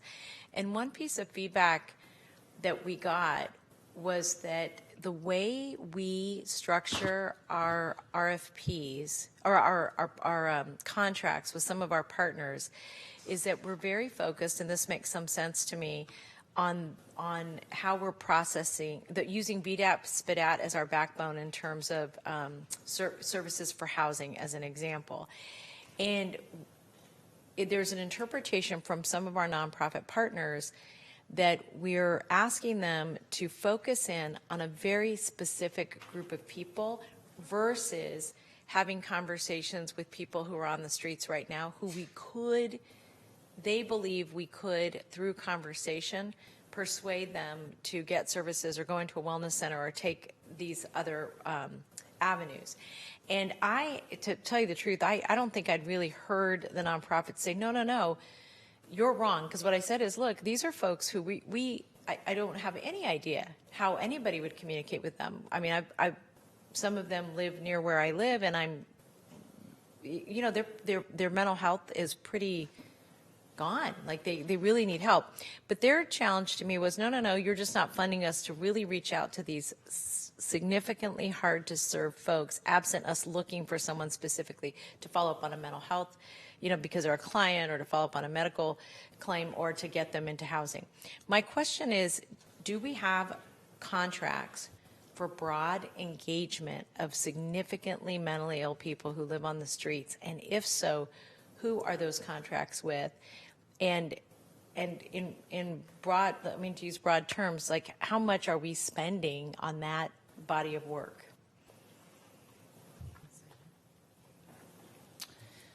Supervisor, we have a seed of that. It's called it was funded by one-time funds from the state, the Homeless Mentally Ill Outreach and Treatment Program. The intention of that program is to build rapport with sort of hard to engage individuals who are unsheltered, who are seemingly resistant to services and sort of not wanting housing. I use air quotes because that's not true. It's really about an engagement strategy.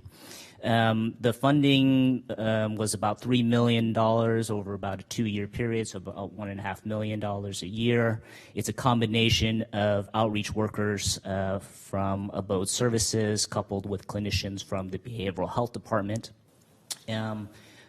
It is helping us with sort of dozens of individuals who come to the attention of individuals or agencies, but we're trying to take the lessons learned from that to see how we can build upon a broader sort of street outreach, mental health engagement team to bring people into services, connect them, provide them some type of temporary housing, and then sort of work on the long-term housing needs. But I think we'll be looking at that as part of the next MHSA plan, using the lessons learned from that grant. And is that grant, was that a 2018, 2019? Is it done?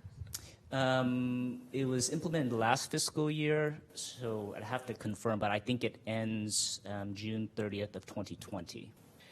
And how many outreach workers did we pay for to do that particular hard to serve work? Yeah, if I could just send an off agenda to confirm that. And that would be great. The details of that budget. What I'm really wanting to understand, and if Abode, I think it'd be interesting to talk to Abode about this, but I think the number one thing people are really concerned about is whether or not we have enough places for people. I don't mean just sweeping people away. I mean like actual service placements for people, particularly if they're hard to serve. And what does a service placement look like for a hard to serve person? And I think, Tony, you've been saying that's ACT, right? It's that ACT model. But if the outreach component isn't attached to that, like a really robust, broad outreach component, then I'm not sure we would ever know. I mean, I think you're right. There's a lot to learn there. But what I would really like to understand is how did that body of work equate to getting us where we are today, and what are you all going to be recommending we actually do in terms of funding to address this really hard to serve population? And I because really, you know, AOT, we can keep using that as an example, but I think the reason people don't, in the community, I think the reason I'm still getting letters saying Laura's Law, Laura's Law, Laura's Law is that people don't understand what we are doing. They don't understand what we have capacity to do, and they don't understand what we're planning to do. And I know it's complicated because you just showed us an eye chart of what that is. And I know you've been trying lots of different ways to slice the apple, so we'll all say with you it's an apple, but it doesn't feel like an apple. It's a little more like a pear to me right now. So I'm really interested in understanding that, but I'm also interested in understanding what's our follow-up going to be for that population, that, you know, that really hard to serve population. And if ACT is the solution to serve that population, then the question is, how many service slots do we have? How many service slots will we have? And how are we engaging the population that's hardest to serve to get into those slots? And I don't, if there's an answer to that now, I'm open to hearing it. If it's something you want to come back to us with, I'm totally okay with that too, but I just want to know, when will it come back? Oh, for us, we can provide something within the month. Okay, by the end of the month. Yeah, Okay, yeah.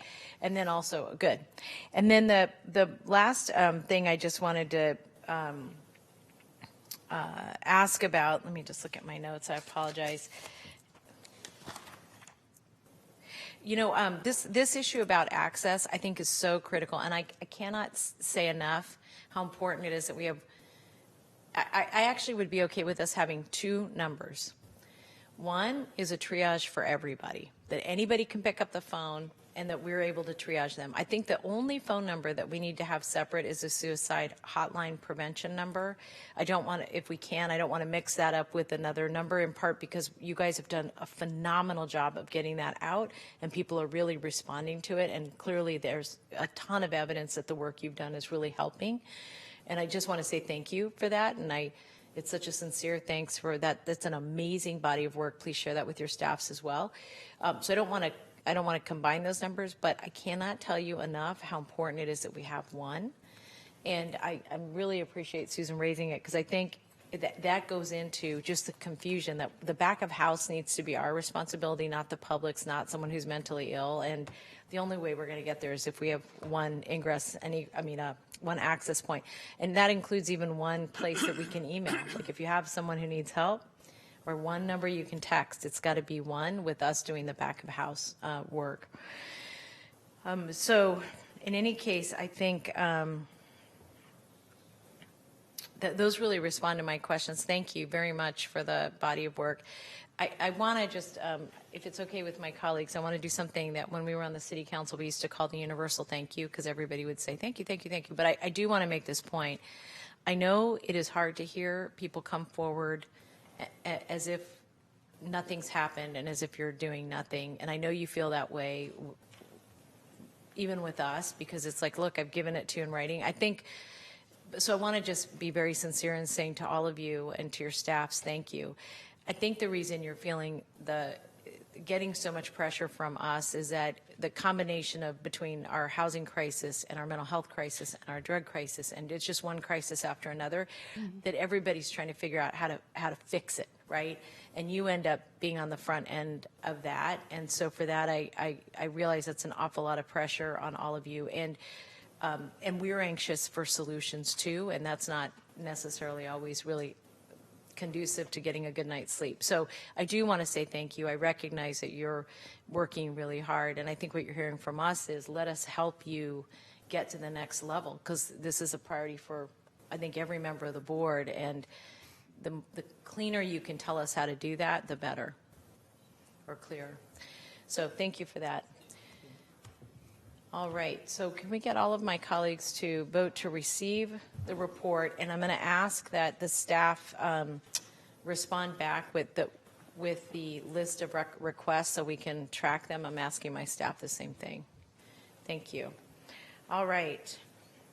Let me thank the speakers, too, for coming and giving us your perspective and staying with us so long today. We appreciate that. We're now going to go on to item 22, and this is new jail construction. I'm going to try to start off with this and frame the issue and then turn it over to Martha and Tony and FAF to give you further examples. So as the board knows, we initially started planning to build a new jail because of a number of reasons. First of all, our current jail was out of date structurally, didn't meet ADA requirements, had a lot of problems with actual layout, was designed for a lock 'em up kind of model, and was not designed to deal with our AB 109 imperatives, which mean that we have to function more like a prison than a standard county jail. So there are clearly operational issues. We also had the issue of having to comply with consent decrees related to litigation, which required more complicated operational care, which required a different kind of space and more staffing.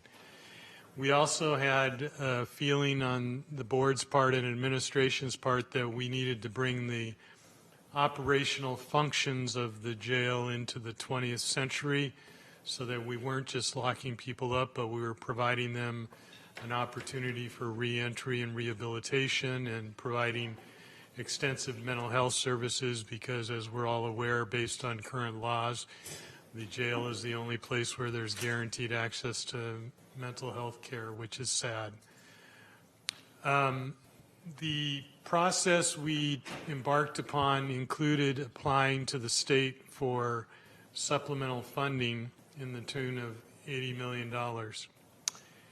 However, subsequent to that process, we found that really the state regulations have inhibited us from complying with our three major imperatives. Those imperatives being, as I mentioned, operational imperatives to have a state-of-the-art jail with innovative new approaches to incarceration and rehabilitation as number one. Number two, having the ability to construct a jail that is on our property, that is new and flexible. And number three, financially to be able to afford to do this over a rapid period of time. The state limitations have meant that we have run into obstacles with regard to design and with regard to inspection and with regard to paperwork about who owns the property afterwards, and that has caused multiple delays. At this point, at least a year in delays. Looking forward, at least another year in delays. Delaying the implementation of all of the changes that we need to accomplish for the consent decree and all of our ADA problems and all of our board operational desires until far beyond when we had anticipated being done. We still have a situation right now where the state is looking at our proposed RFP and has not approved it yet. Because of that, we've wasted $1.3 million a month because of those delays in operational and contract costs. So we're recommending today that you receive this report, but after you receive the report, authorize us to step away from the $80 million, which we've already spent about a third of it in wasted time and effort, and allow us to build the jail that will comply with the board's operational desires, will enable us to provide state-of-the-art services and comply with our consent decree, and also will enable us to be more financially stable. The last point I should make a little bit more strongly: because of state regulations, accepting any money from them requires them to retain a property interest in the property. So this is property that the county currently owns. We'd have to turn over a property interest to them.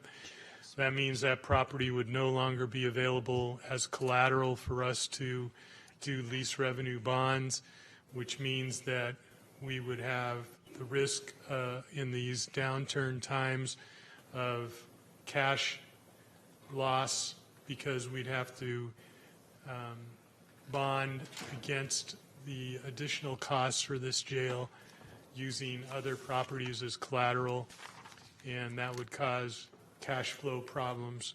So all of these reasons, and we'll be able to answer more questions after the presentation. Yes. Good morning, Martha Wapensky, Deputy County Executive. If I could Martha, I'm sorry. introduce. Supervisor Wasserman wanted to make a comment. Excuse me. Thank you, Madam Chair. I agree with this 100%. And I know each and every one of us read this entire report. I think you've done a great job, Martha, Jeff, everybody involved in this. It's very disappointing. I remember the day that we were one of the 4 large counties that got the $80 million grant.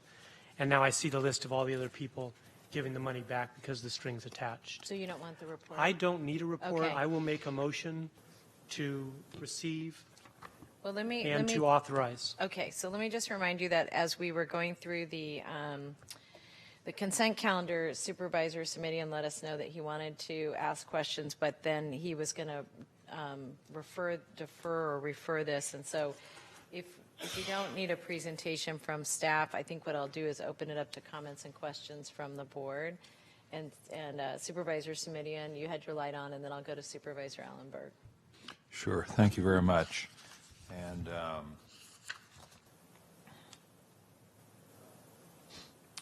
where to begin? The cost estimates on this project have gone up and up and up since the very earliest I was engaged on it, and there was engagement before I got in onto the board and into the conversation. So that's sort of point number one, which is I'm feeling uncomfortable about our ability to get an accurate assessment of what the cost implications are going forward, based on the fact that the costs have escalated consistently over the course of the last few years that we've had this discussion. And I'd like a little more history on that so that we can tease out what those cost increases have been. And that's not something we're going to get before the close of business today. I also understand, if I'm reading this correctly, and I'm understanding that, well, let me just say, and the earlier costs were justified in part in the presentation to the board. And Ms. Wapensky, I should be clear, you just happen to be in my line of sight. I'm not directing all of this to you. I'm just sort of sharing my concern with the staff and my colleagues and the world at large. The earlier costs were justified in part based on the $80 million. At every turn, we were told, well, it's not as bad as it sounds. It's not as much as it sounds because we'll have $80 million from the state. Repeatedly, even when pressed, we'll have $80 million from the state. As I read this today, the 80 million is not just 80 million, because of course if we don't have the 80 million, that means we have to finance it over the course of 30 years. Do I have that number right, Ms. Wapensky? That's correct. And if I read the staff report correctly, it says that that means that at present, instead of an annual debt service cost on that of something like $12 million a year, we're looking at $18 million a year. Do I have those numbers right? Correct. Now, if I do my math, $6 million times 30 years is $180 million more. So we're looking at something close to $200 million, on a Tuesday afternoon.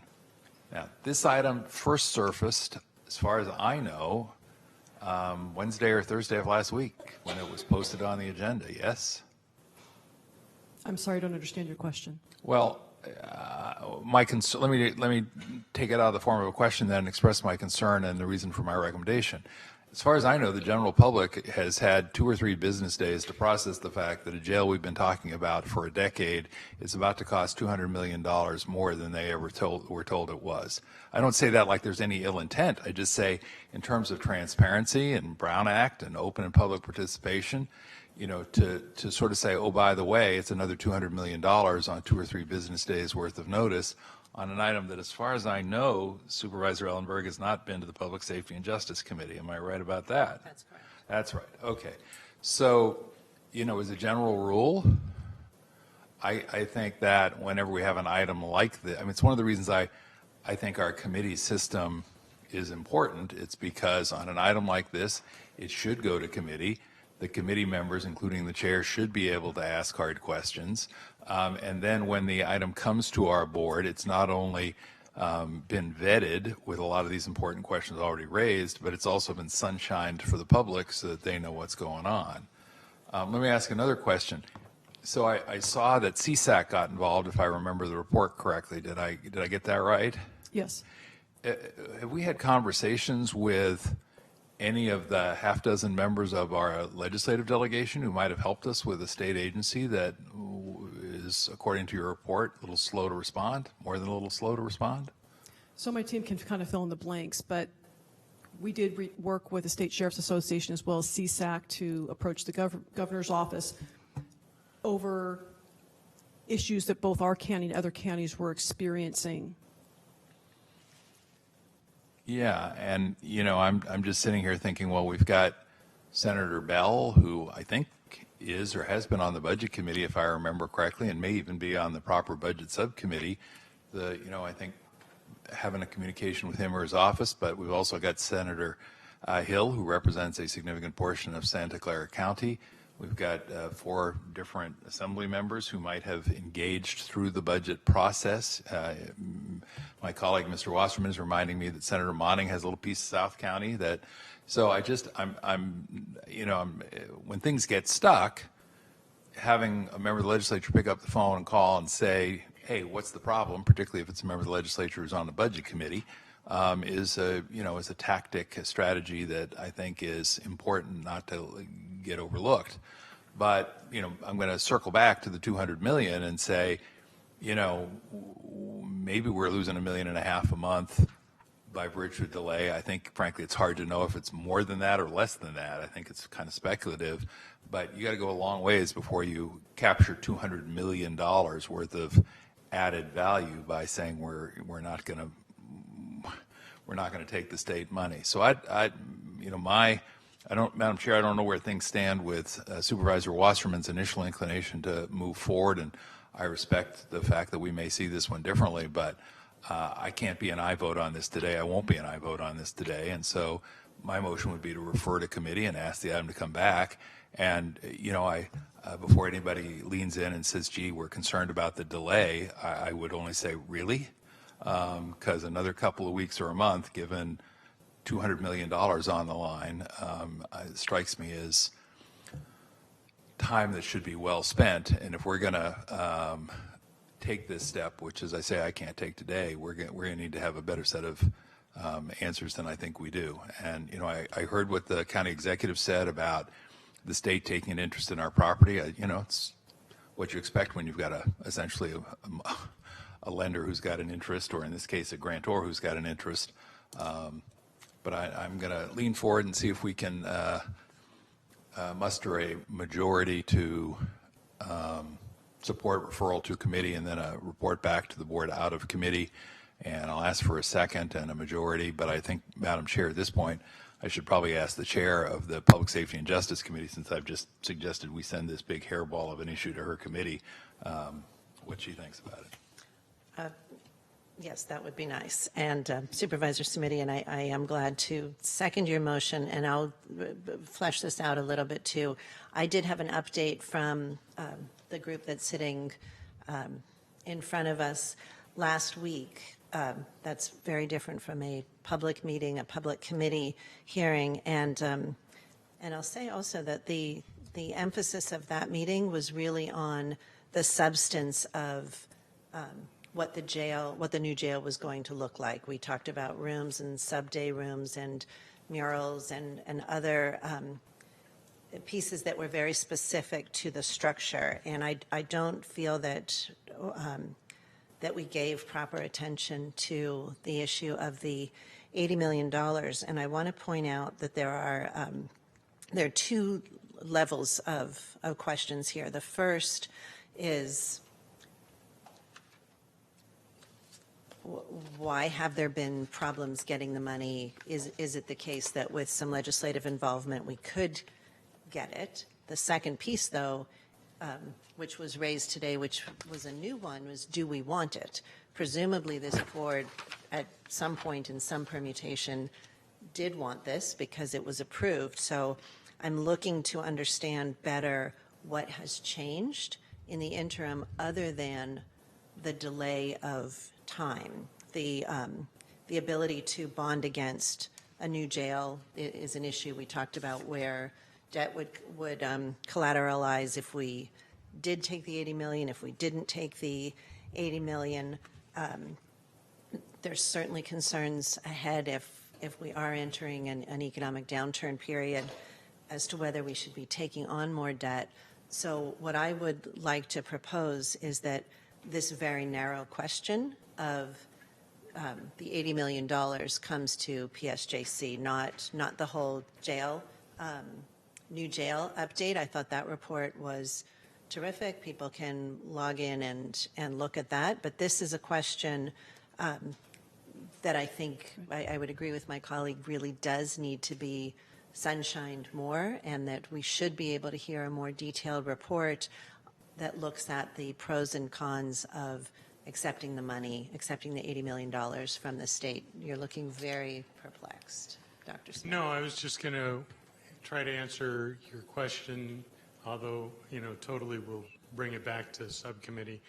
But the question of what changed, we thought we'd have a useful partner in the purchase or the building of the jail.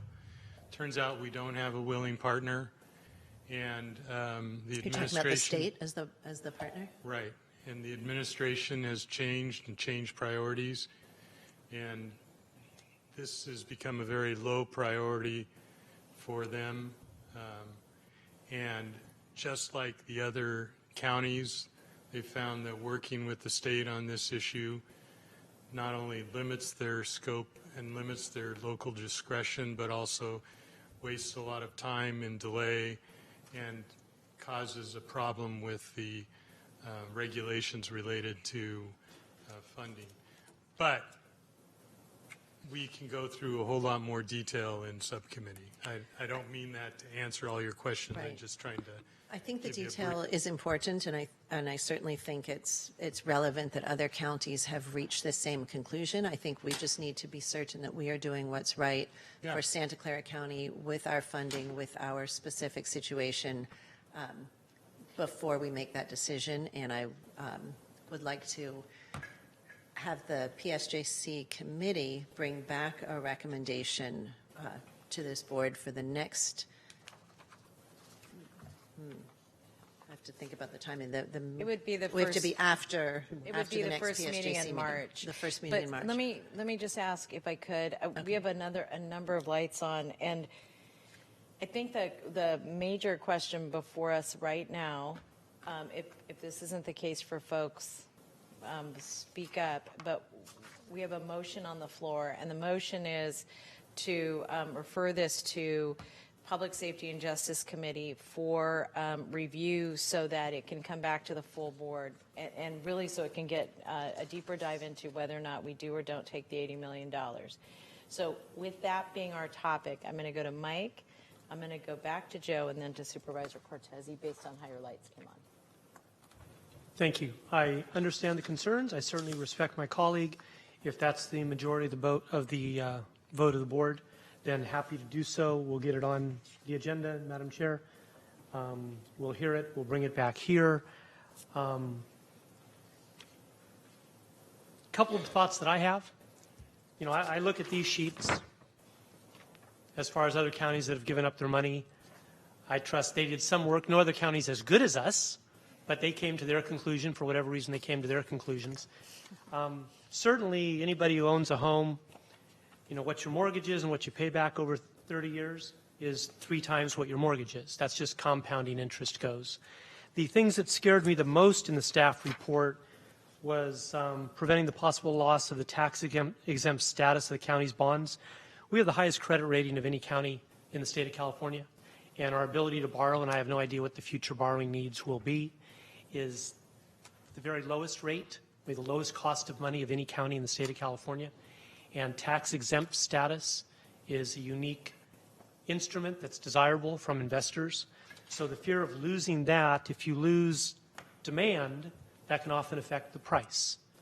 So that would be number one. Number 2 bullet is prevent the state from holding title to a county facility, meaning the county would be unable to bond against the facility.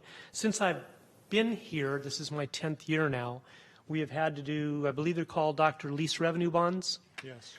Against assets that we have in order to do other things that we want to do. I don't know what the future holds. What I do know is whatever additional costs, and some of these 6 bullets on package page 167, you can put a dollar amount to, such as $750,000 a month. But as Supervisor Simidian said, it might be 1 month, might be 2 months, 3 months, who knows what that is. And $750,000 is small compared to $80 million, which paid over 30 years is $200 million. But what is also unknown, and by no means small, is the demand for our bonds, if they're not tax exempt, the ability for us to do lease revenue bonds against facilities that the state has title in. All of those things down the road are of concern to me. And when I got here 9 years ago, I was shown plans for a jail that was designed because 9 years ago, the county needed to design a new jail because our jail wasn't seismically sound or ADA compatible. A couple, 3 years later, we went across, oh boy, the state's changing, and instead of sending people to jail, our projections of our jail population increasing, we're now projecting our jail population decreasing. So let's cut the building from 13 stories down to 8 or 9, because we expect fewer people to be incarcerated in the years going ahead. A couple years later, we have the tragic Michael Tyree incident. We revised things again so that we have more mental health capabilities to treat individuals in jail than before, and we did a jail change again. So I'm really hoping that after my 12 years here, we have a new jail built because the one we've got is 50 or 60 years old. And I don't know 20 years from now when we look back if taking the money or not taking the money will have been a wise move. I don't know. What I do know is that I want to get going. And I'm happy to discuss this at committee, bring it back to the board, and I appreciate all the research and work that administration has done. And I'll be supporting the motion. So speaking of getting going, I just want to say to my colleagues, we have 4 more items, so I just want to be sensitive to everybody getting to speak, but also making sure I don't lose anybody. Thank you. Supervisor Simidian. Thank you.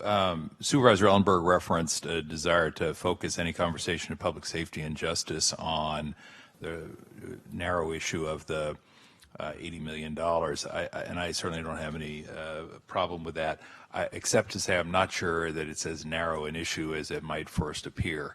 I think what I understood that to mean was that we are going to revisit what the jail looks like, where it's going, what the costs of construction are going to be, what the elements are. We have had a lot of conversation about that in a lot of different committees.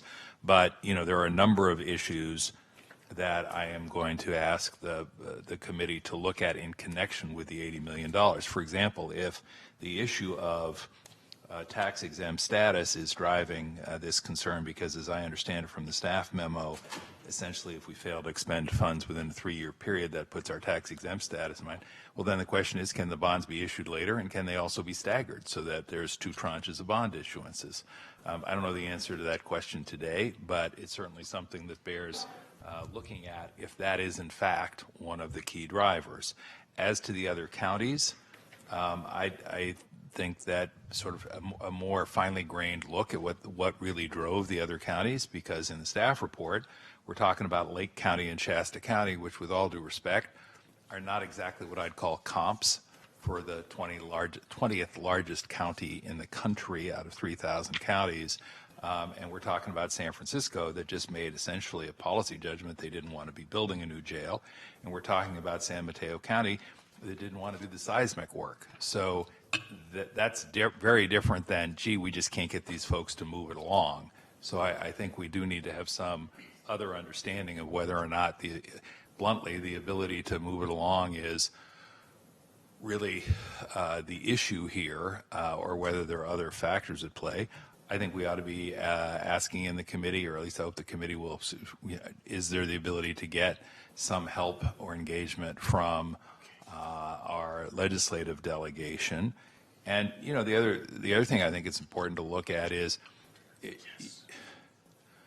you know, I spent 12 years working in the state legislature, working with the state bureaucracies in a number of different ways, and you don't have to persuade me that they can be less than nimble. That being said, they created the program to fund jails.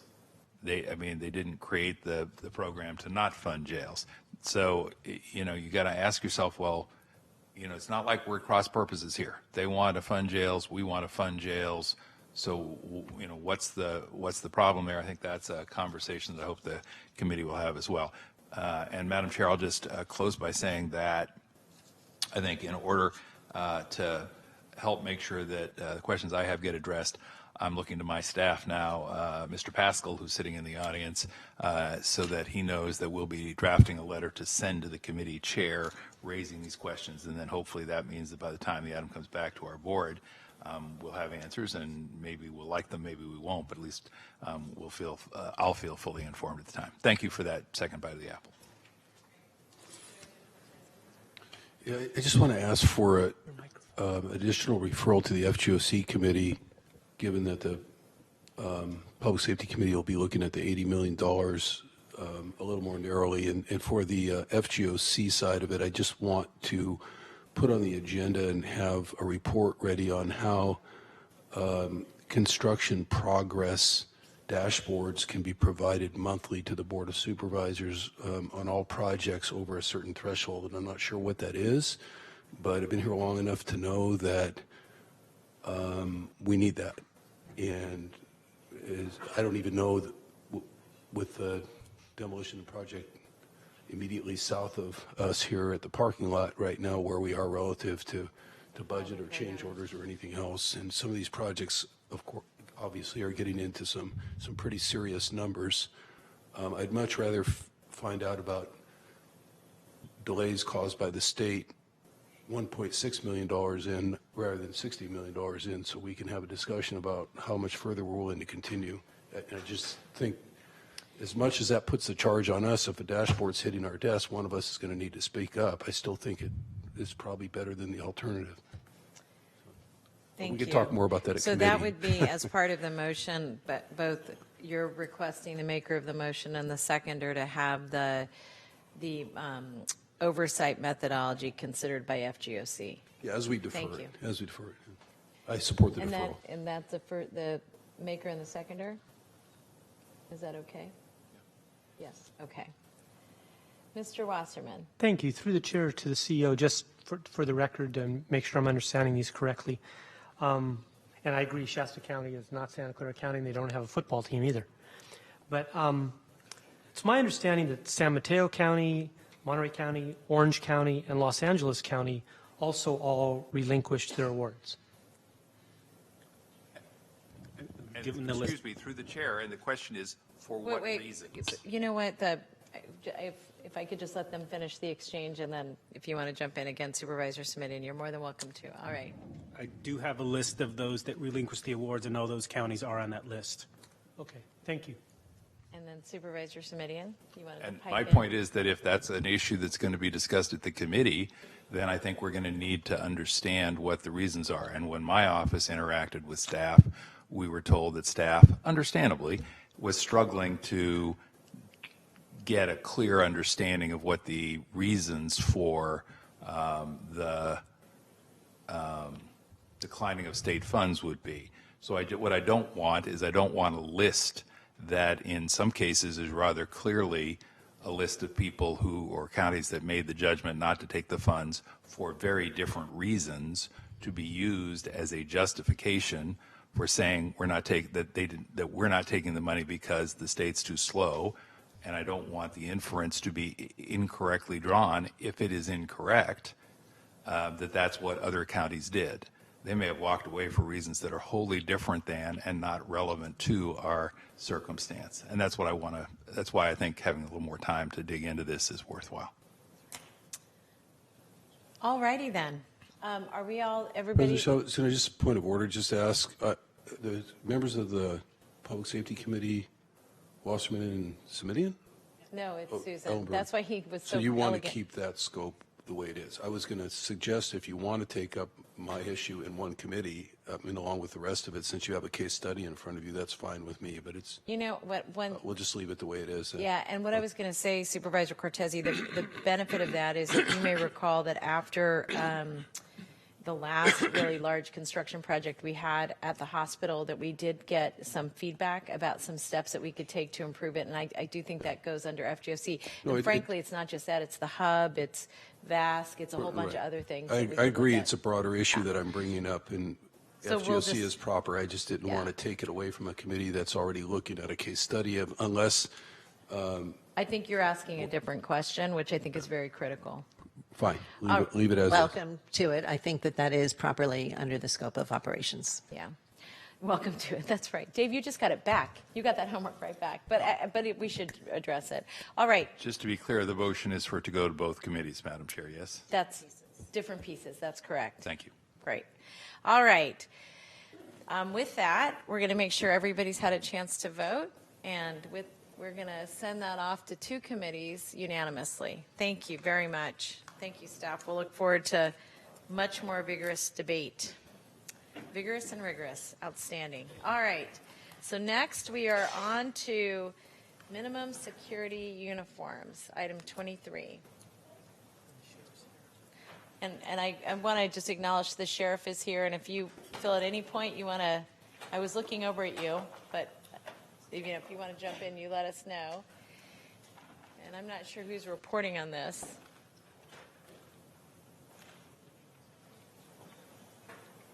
It's the sheriff. Sheriff, I think this is you.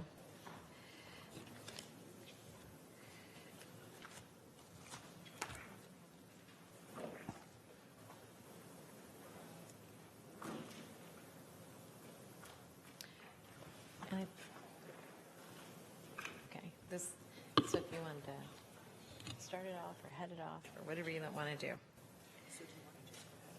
And I'm just reminding my colleagues that this was based on a referral that came from Supervisor Wasserman. Welcome, Sheriff. Thank you.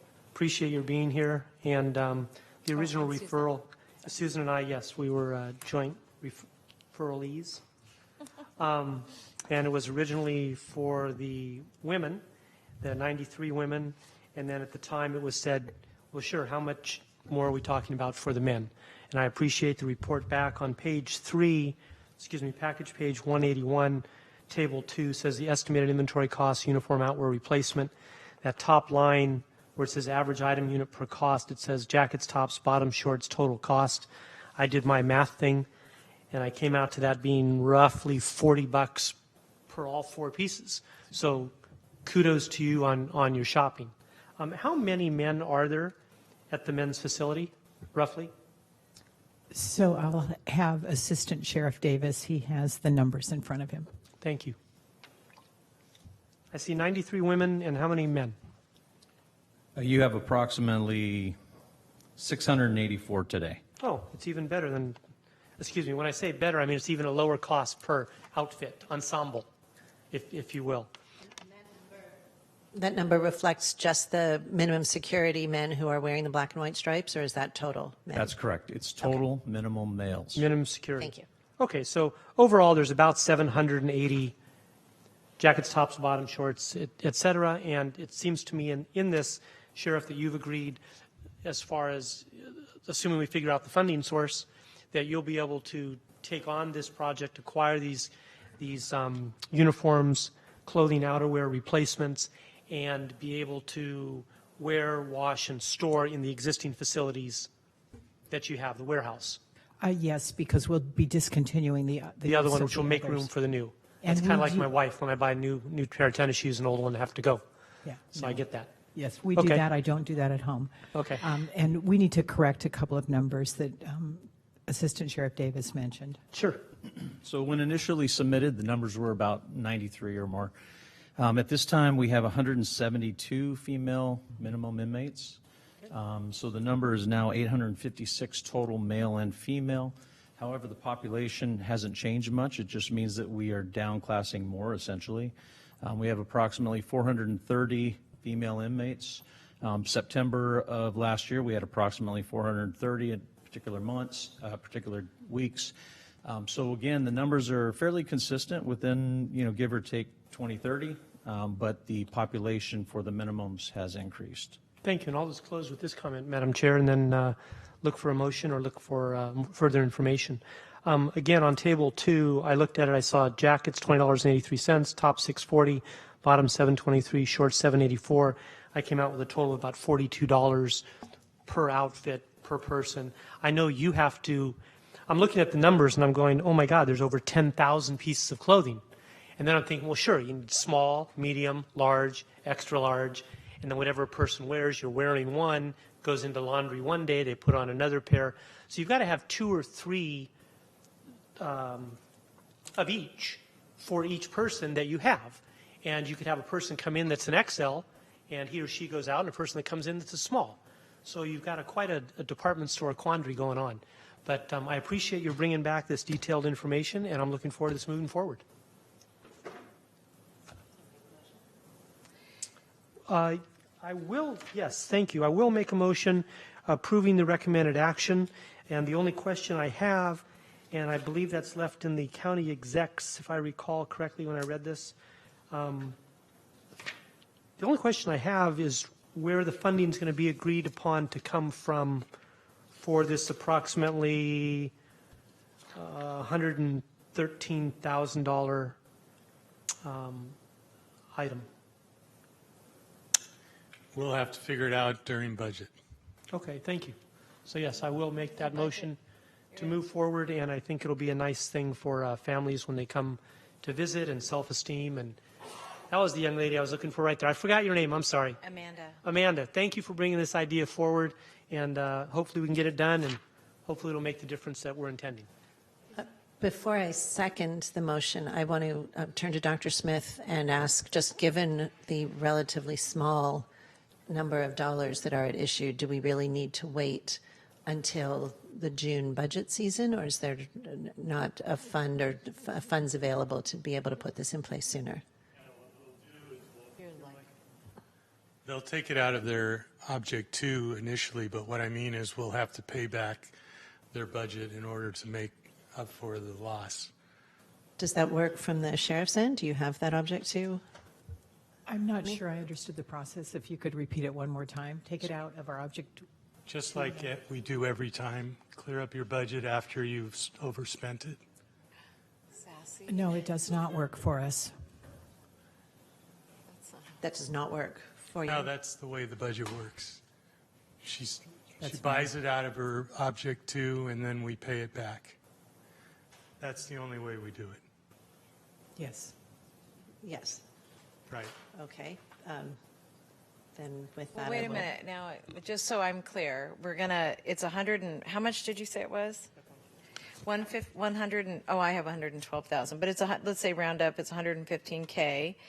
And so what you're suggesting, Dr. Smith, is that Sheriff Smith spend it out of her Object 2 budget, 141, thank you, out of her Object 2 budget now. Right. And then you will reimburse Object 2 for her office before the end of this fiscal year? Right. This is what we do with Okay, I just want to every make budget. sure. Okay, I just want to make sure. So what you're saying Every is, budget for every, got it. You spend it. You every 2 weeks, the board spends money.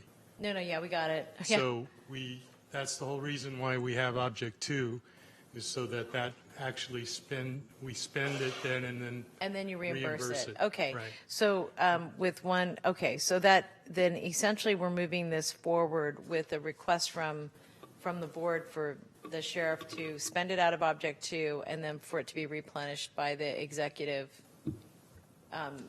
in the next few weeks, or however once you spend it. Is that accurate? Yeah, we'll straighten it up with the budget. All right, but I guess what I'm asking is, but the actual expenditure could happen now. Is that accurate? Okay. Yes. All right, Susan, did that answer all your questions? It does. Okay, Thank great, thank you. May I ask, did everybody vote? Two of my colleagues, I'm still now one. Okay, great. Would you show the results? And that passes unanimously. Thank you, and thank you for your help with that. And Amanda, congratulations. All right, so we will now move to item 24, and this is the DACA possible supportive actions item. And I'm not sure if Supervisor David, if you're here, just in case folks have questions. I was Supervisor Simonian, this was your request to keep off. Do you want them to do a presentation, or do you have a question?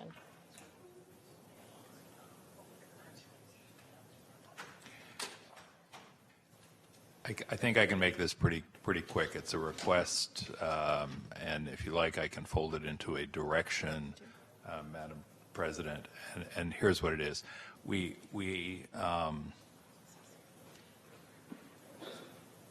the options we were provided by the memo were somewhat limited, understandably, because essentially the concern is that if we provide some form of government benefits, we'll be bumping into the public charge rules. That's my short summary of a larger and more complex issue.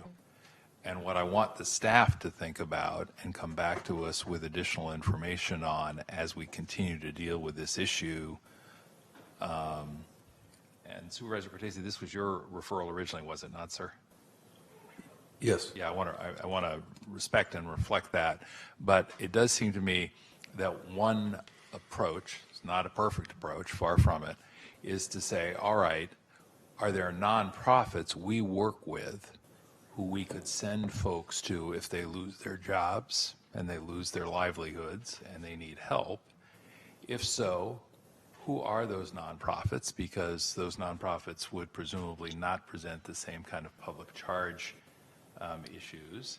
And should we be thinking about staffing up, standing up, funding up some selected number of nonprofits to that end? So if we could ask you, Supervisor Chavez, are you following my thinking here?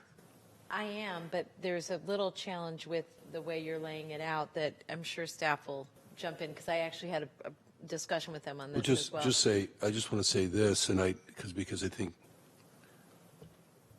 council may say it anyway, but I was expecting after the referral that we'd get a legal response, and we'd also get either separately or incorporated administrative response that would kind of go more in the direction that you're describing now. We got the legal response, but I don't think we have the administrative response yet. And so I certainly appreciate your comments. I'd sort of like to see what else the administration might come back with, either within the current structure of a couple of dozen of outreach organizations that are out there, or whatever else you're suggesting. But I think that piece is missing. Are we expecting an administrative response in addition to this legal response? If I may, through the chair, President Chavez, Vice President Wasserman, supervisors, our hope was that there would be an outline of the legal issues involved, which we just received from County Council, and that based on that and based on the direction from the board, we would come back and provide, different options, quite frankly, along the lines of what we presented in item 34, which outlines different strategies with respect to the public charge, with the understanding that there are things that we are limited in terms of what we can do, but that other community partners might be able to do other things. So I think it's along the lines of what Supervisor Simitian is thinking. Well, then I will just ask that we get that particular request folded into the report back that is coming our way. Sounds like that may well have been anticipated anyway. And I understand from council's perspective, I understand that council's perspective is one, a legal perspective, and is reminding us, here's the law, here's what we got to do, here's what we got to follow. That being said, I think we know, in terms of facts on the ground, that if people can't come to their government, they're going to go to trusted nonprofits. So if they go to trusted nonprofits, want to make sure that we're anticipating that in terms of the demand on our trusted nonprofit partners. That's all. If I may, we are anticipating coming back to the board with a supplemental proposal around public charge. It was fortuitous that we were, in fact, proactively coming to the board without knowing that the Supreme Court would rule, which they did yesterday. So we will be coming back with an additional proposal, and we will incorporate this piece into what we come back with, of course, the guidance from County Council. My just follow up on that would be that given that we have already engaged at a federal level in a lawsuit and there will be follow-up, I am interested in what, if any, parts of this would be closed session versus open session. I don't need an answer to that today, but as you consider what comes back to us under what circumstance, that would be helpful to understand. Supervisor Simitian, did that respond to all your questions? That was all I had. Thank you. And Supervisor Cortese? So just do we have an expectation when the rest of the report will come back?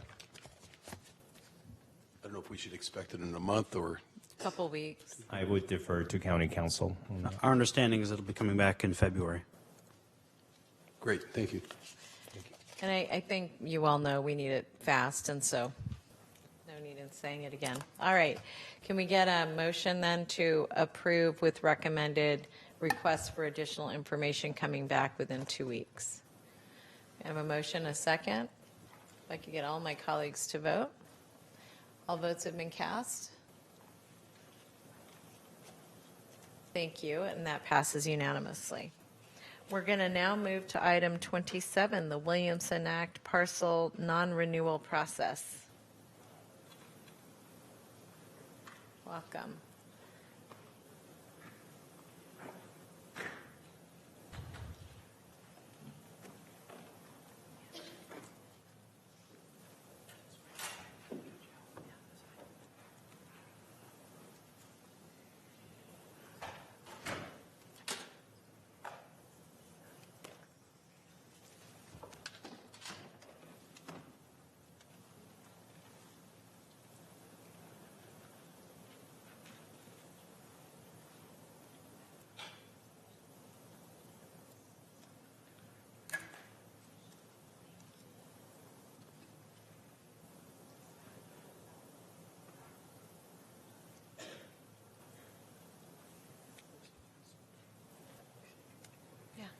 Do you, would the staff like to make a presentation, or would you, I don't know if the board would have questions. I don't know if you have, oh, here your slide is. Okay. You look like you were struggling there for a minute. Do you have a preference? Am I on? Oh, great. Supervisor Chavez, it's at the board's desire. We are ready to present, but if the board would like to rather direct questions to us, we are open to that as well. What is the board's desire? I actually just have a couple of recommendations for modification, which might cut to the chase. I don't know. Thank you. Supervisor Wasserman. Go for it. Okay. First of all, I'm just wondering if the questionnaire can be sent out as part of a property tax bill instead of, under its own separate cover. It seems to me that it might gain more attention by the right people in each organization, property organization that's receiving it, if it's coming along. I know in my business activities, I would take my property tax bill and give it to a certain individual who's going to be dealing with it. I'm just looking to try to make sure we get attention and immediate response. Do we know if that can be done? Thank you, Supervisor. This is Greg Monteverdi, Assistant Assessor. The existing ordinance calls for the issuance of the questionnaire in December. And operationally, it's important for the assessor's office to receive the information back early enough in the process so that we can prepare the assessment roll. So it would be problematic to change the deadline and the timing of the issuance and the deadline for receiving the questionnaires back. You're saying the ordinance says that the questionnaire has to be completed in December, but the property tax bill is due December 10th, right? Mm-hmm. The semi-annual. Correct, but it's for the roll being prepared. So essentially what happens is we issue the surveys in December to prepare the roll, and we expect or we ask for the survey to come back for assessor's office purposes in April so that we can do our calculations to prepare the roll. I don't understand why that's. I don't understand why that creates a problem for the assessor. The assessor's assessing, and you're notifying. So I'm not asking that those two be linked. I'm just suggesting that the request can be sent out for an April response. Pardon me. Your suggestion was for the issuance of the survey with the tax bills? Right. Just combine it in the same envelope, basically, as long as we're still using snail mail. I suppose it could be done. It would add another layer of coordination with another agency. Sometimes that's what we have to do. It also eliminates one postage stamp for every mailing, too. So I don't know if my colleagues are open to that, but I'd certainly like to see that. Just as a point of clarification, the questionnaire is used to prepare the upcoming tax roll. So that's why the timing is a little different than the tax bill, because it's for the upcoming year where the tax bill reflects. The information in the tax bill needs the questionnaire to be prepared. Right. I'm merely suggesting that both issues have an impact on somebody's property tax department or person or payor, much like when we deal with senior tax exemptions. We say, why don't we just put those notices in the property tax bill? It doesn't mean that that senior exemption is going to take effect that December 10th or the following April. It just means that we're trying to give people notice in a manner in which the right person who deals with that subject matter and is tuned into that subject matter is the one opening the envelope, looking at the advice, basically. So I'm just trying, it's more of a piggybacking on a mailing that tends to cover that same issue area, same general issue area, that's all. So if we put it in the July tax bills, then it would go out earlier than usual for the deadline. And so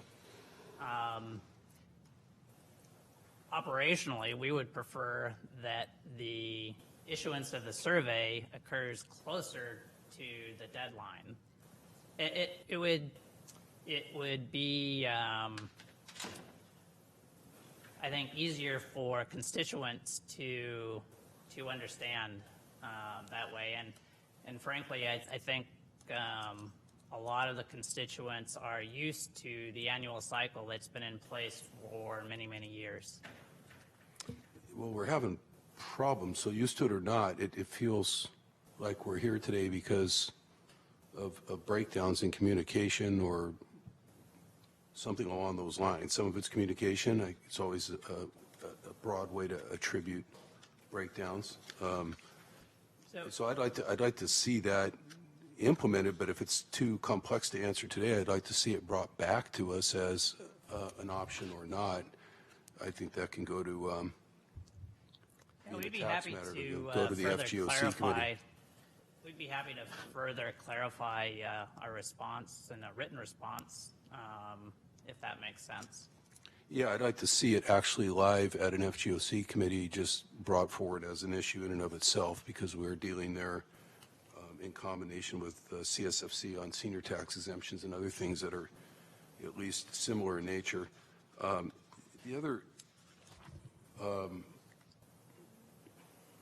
other question I want to ask, and I think this is a question of counsel, because I'm not sure if the non-renewal review process is quasi-judicial or not, and I don't know if James is available right. Oh, I'm sorry, we have Elizabeth here.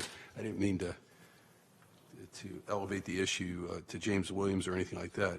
But this this review process, can we expand at all that review group?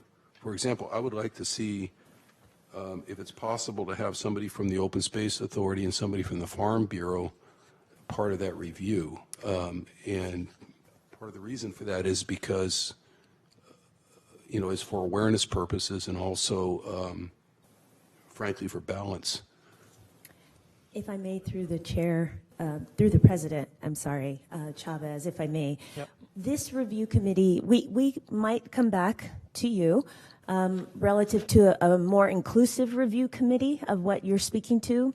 This review committee was internal to our departments because if I can back up, the guidelines hadn't been updated for about 8 years, and there were some areas where we could improve our communications within each other so that we did not have a situation of non-renewals going out, and we needed to look at the Williamson Act program as a whole. What you're speaking to as far as having the Farm Bureau or the, it sounds like, or the Open Space Authority, it may not be in this review as we've outlined it here. We might need to insert a different review where they would actually have a say, because this review that we've outlined here, they would not have a say relative to the non-renewals. So maybe I need to ask you the clarification you're looking for. Is it for them to be aware of what's happening, or do you want them to have input in what's happening? Well, I want input, generally. I want to benefit from their knowledge of the property ownership that's out there when that can be helpful. So I don't want to, I'm going to use a name just because I know they wouldn't object to it, but just for purposes of making the example, if a Farm Bureau person is sitting there, like Paul Marisu, who is the chair, I believe, this year,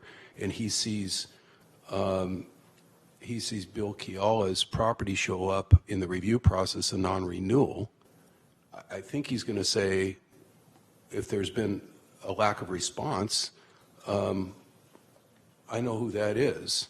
Now, it's kind of an obvious example because I think the Ag Commissioner and a whole bunch of people know who that is, but we could reach out to him. But I'm just using those names for sake of example. They're real names, they're real people. Or Open Space Authority, similarly, if you have an interest in saying, gee, we've been working really, really hard to make sure that property stays in open space preservation. The last thing we want to see is a non-renewal right now. And we've been having discussions with the property owner about long-term acquisition of the property or whatever. So I just aware. That's what I mean by awareness. I think it just creates a better dialogue, a balanced dialogue around, are these people really desiring to be in or out? And what does the rest of the open space and agricultural community think about that right now? In an era where we're trying to preserve open space and ag preservation. Yeah, we understood. Joe Zintek, Director of the Consumer Environmental Protection Agency, and I have with me Joe Davini, our Agriculture Commissioner.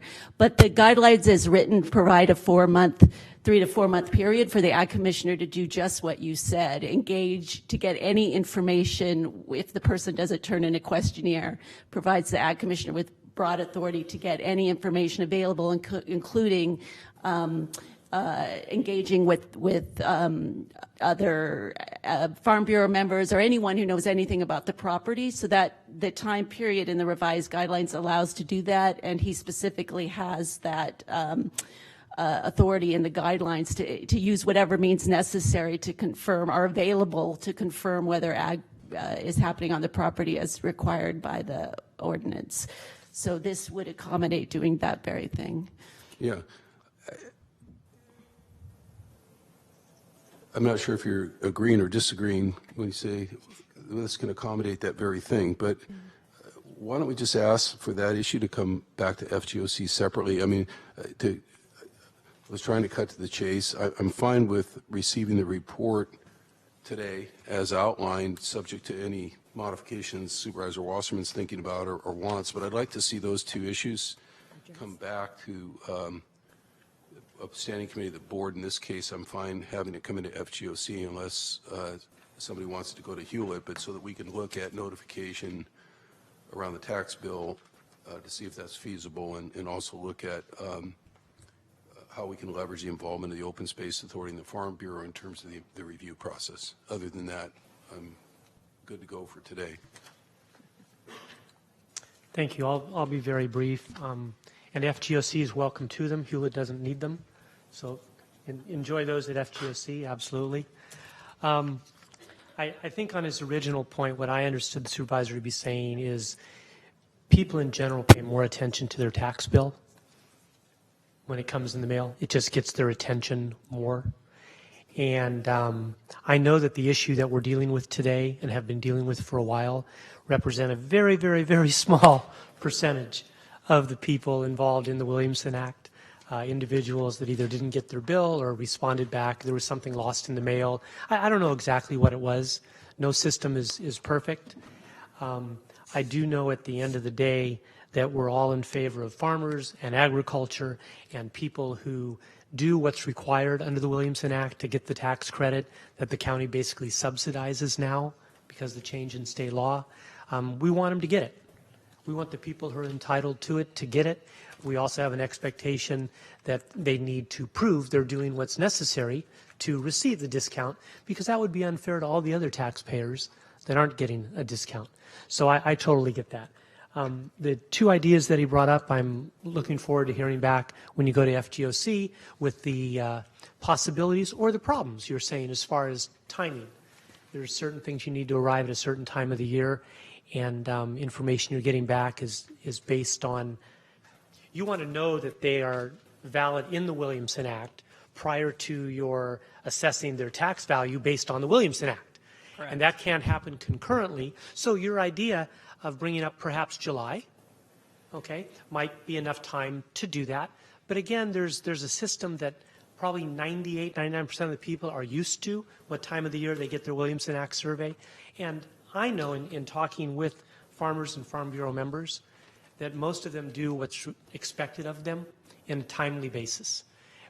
We're just trying to improve the system a little bit more.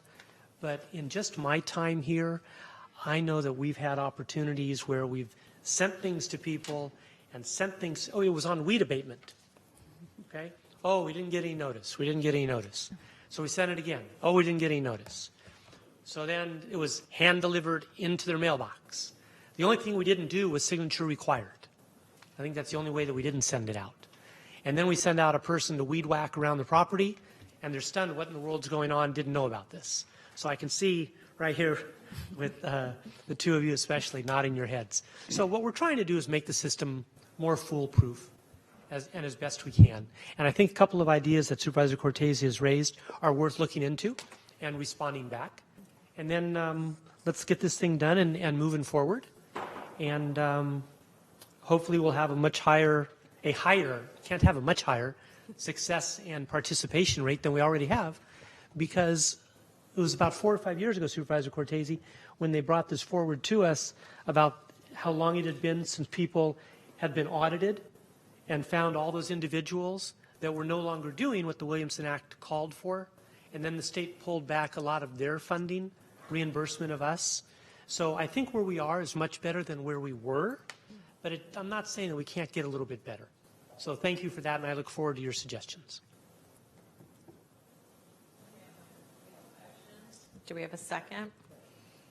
And you all are clear what that was, the direction? If I may, just for clarification, it's just receive the report. It's not No, adopt the guidelines? It's A and B. Thank you. Yeah, I was just going to clarify that. I'm fine for now approving the guidelines, but with the potential modifications later through the FGOC committee. Thank you. Thank you very much. And everyone's voted? And that passes unanimously with the report back to FGOC. Thank you. All right.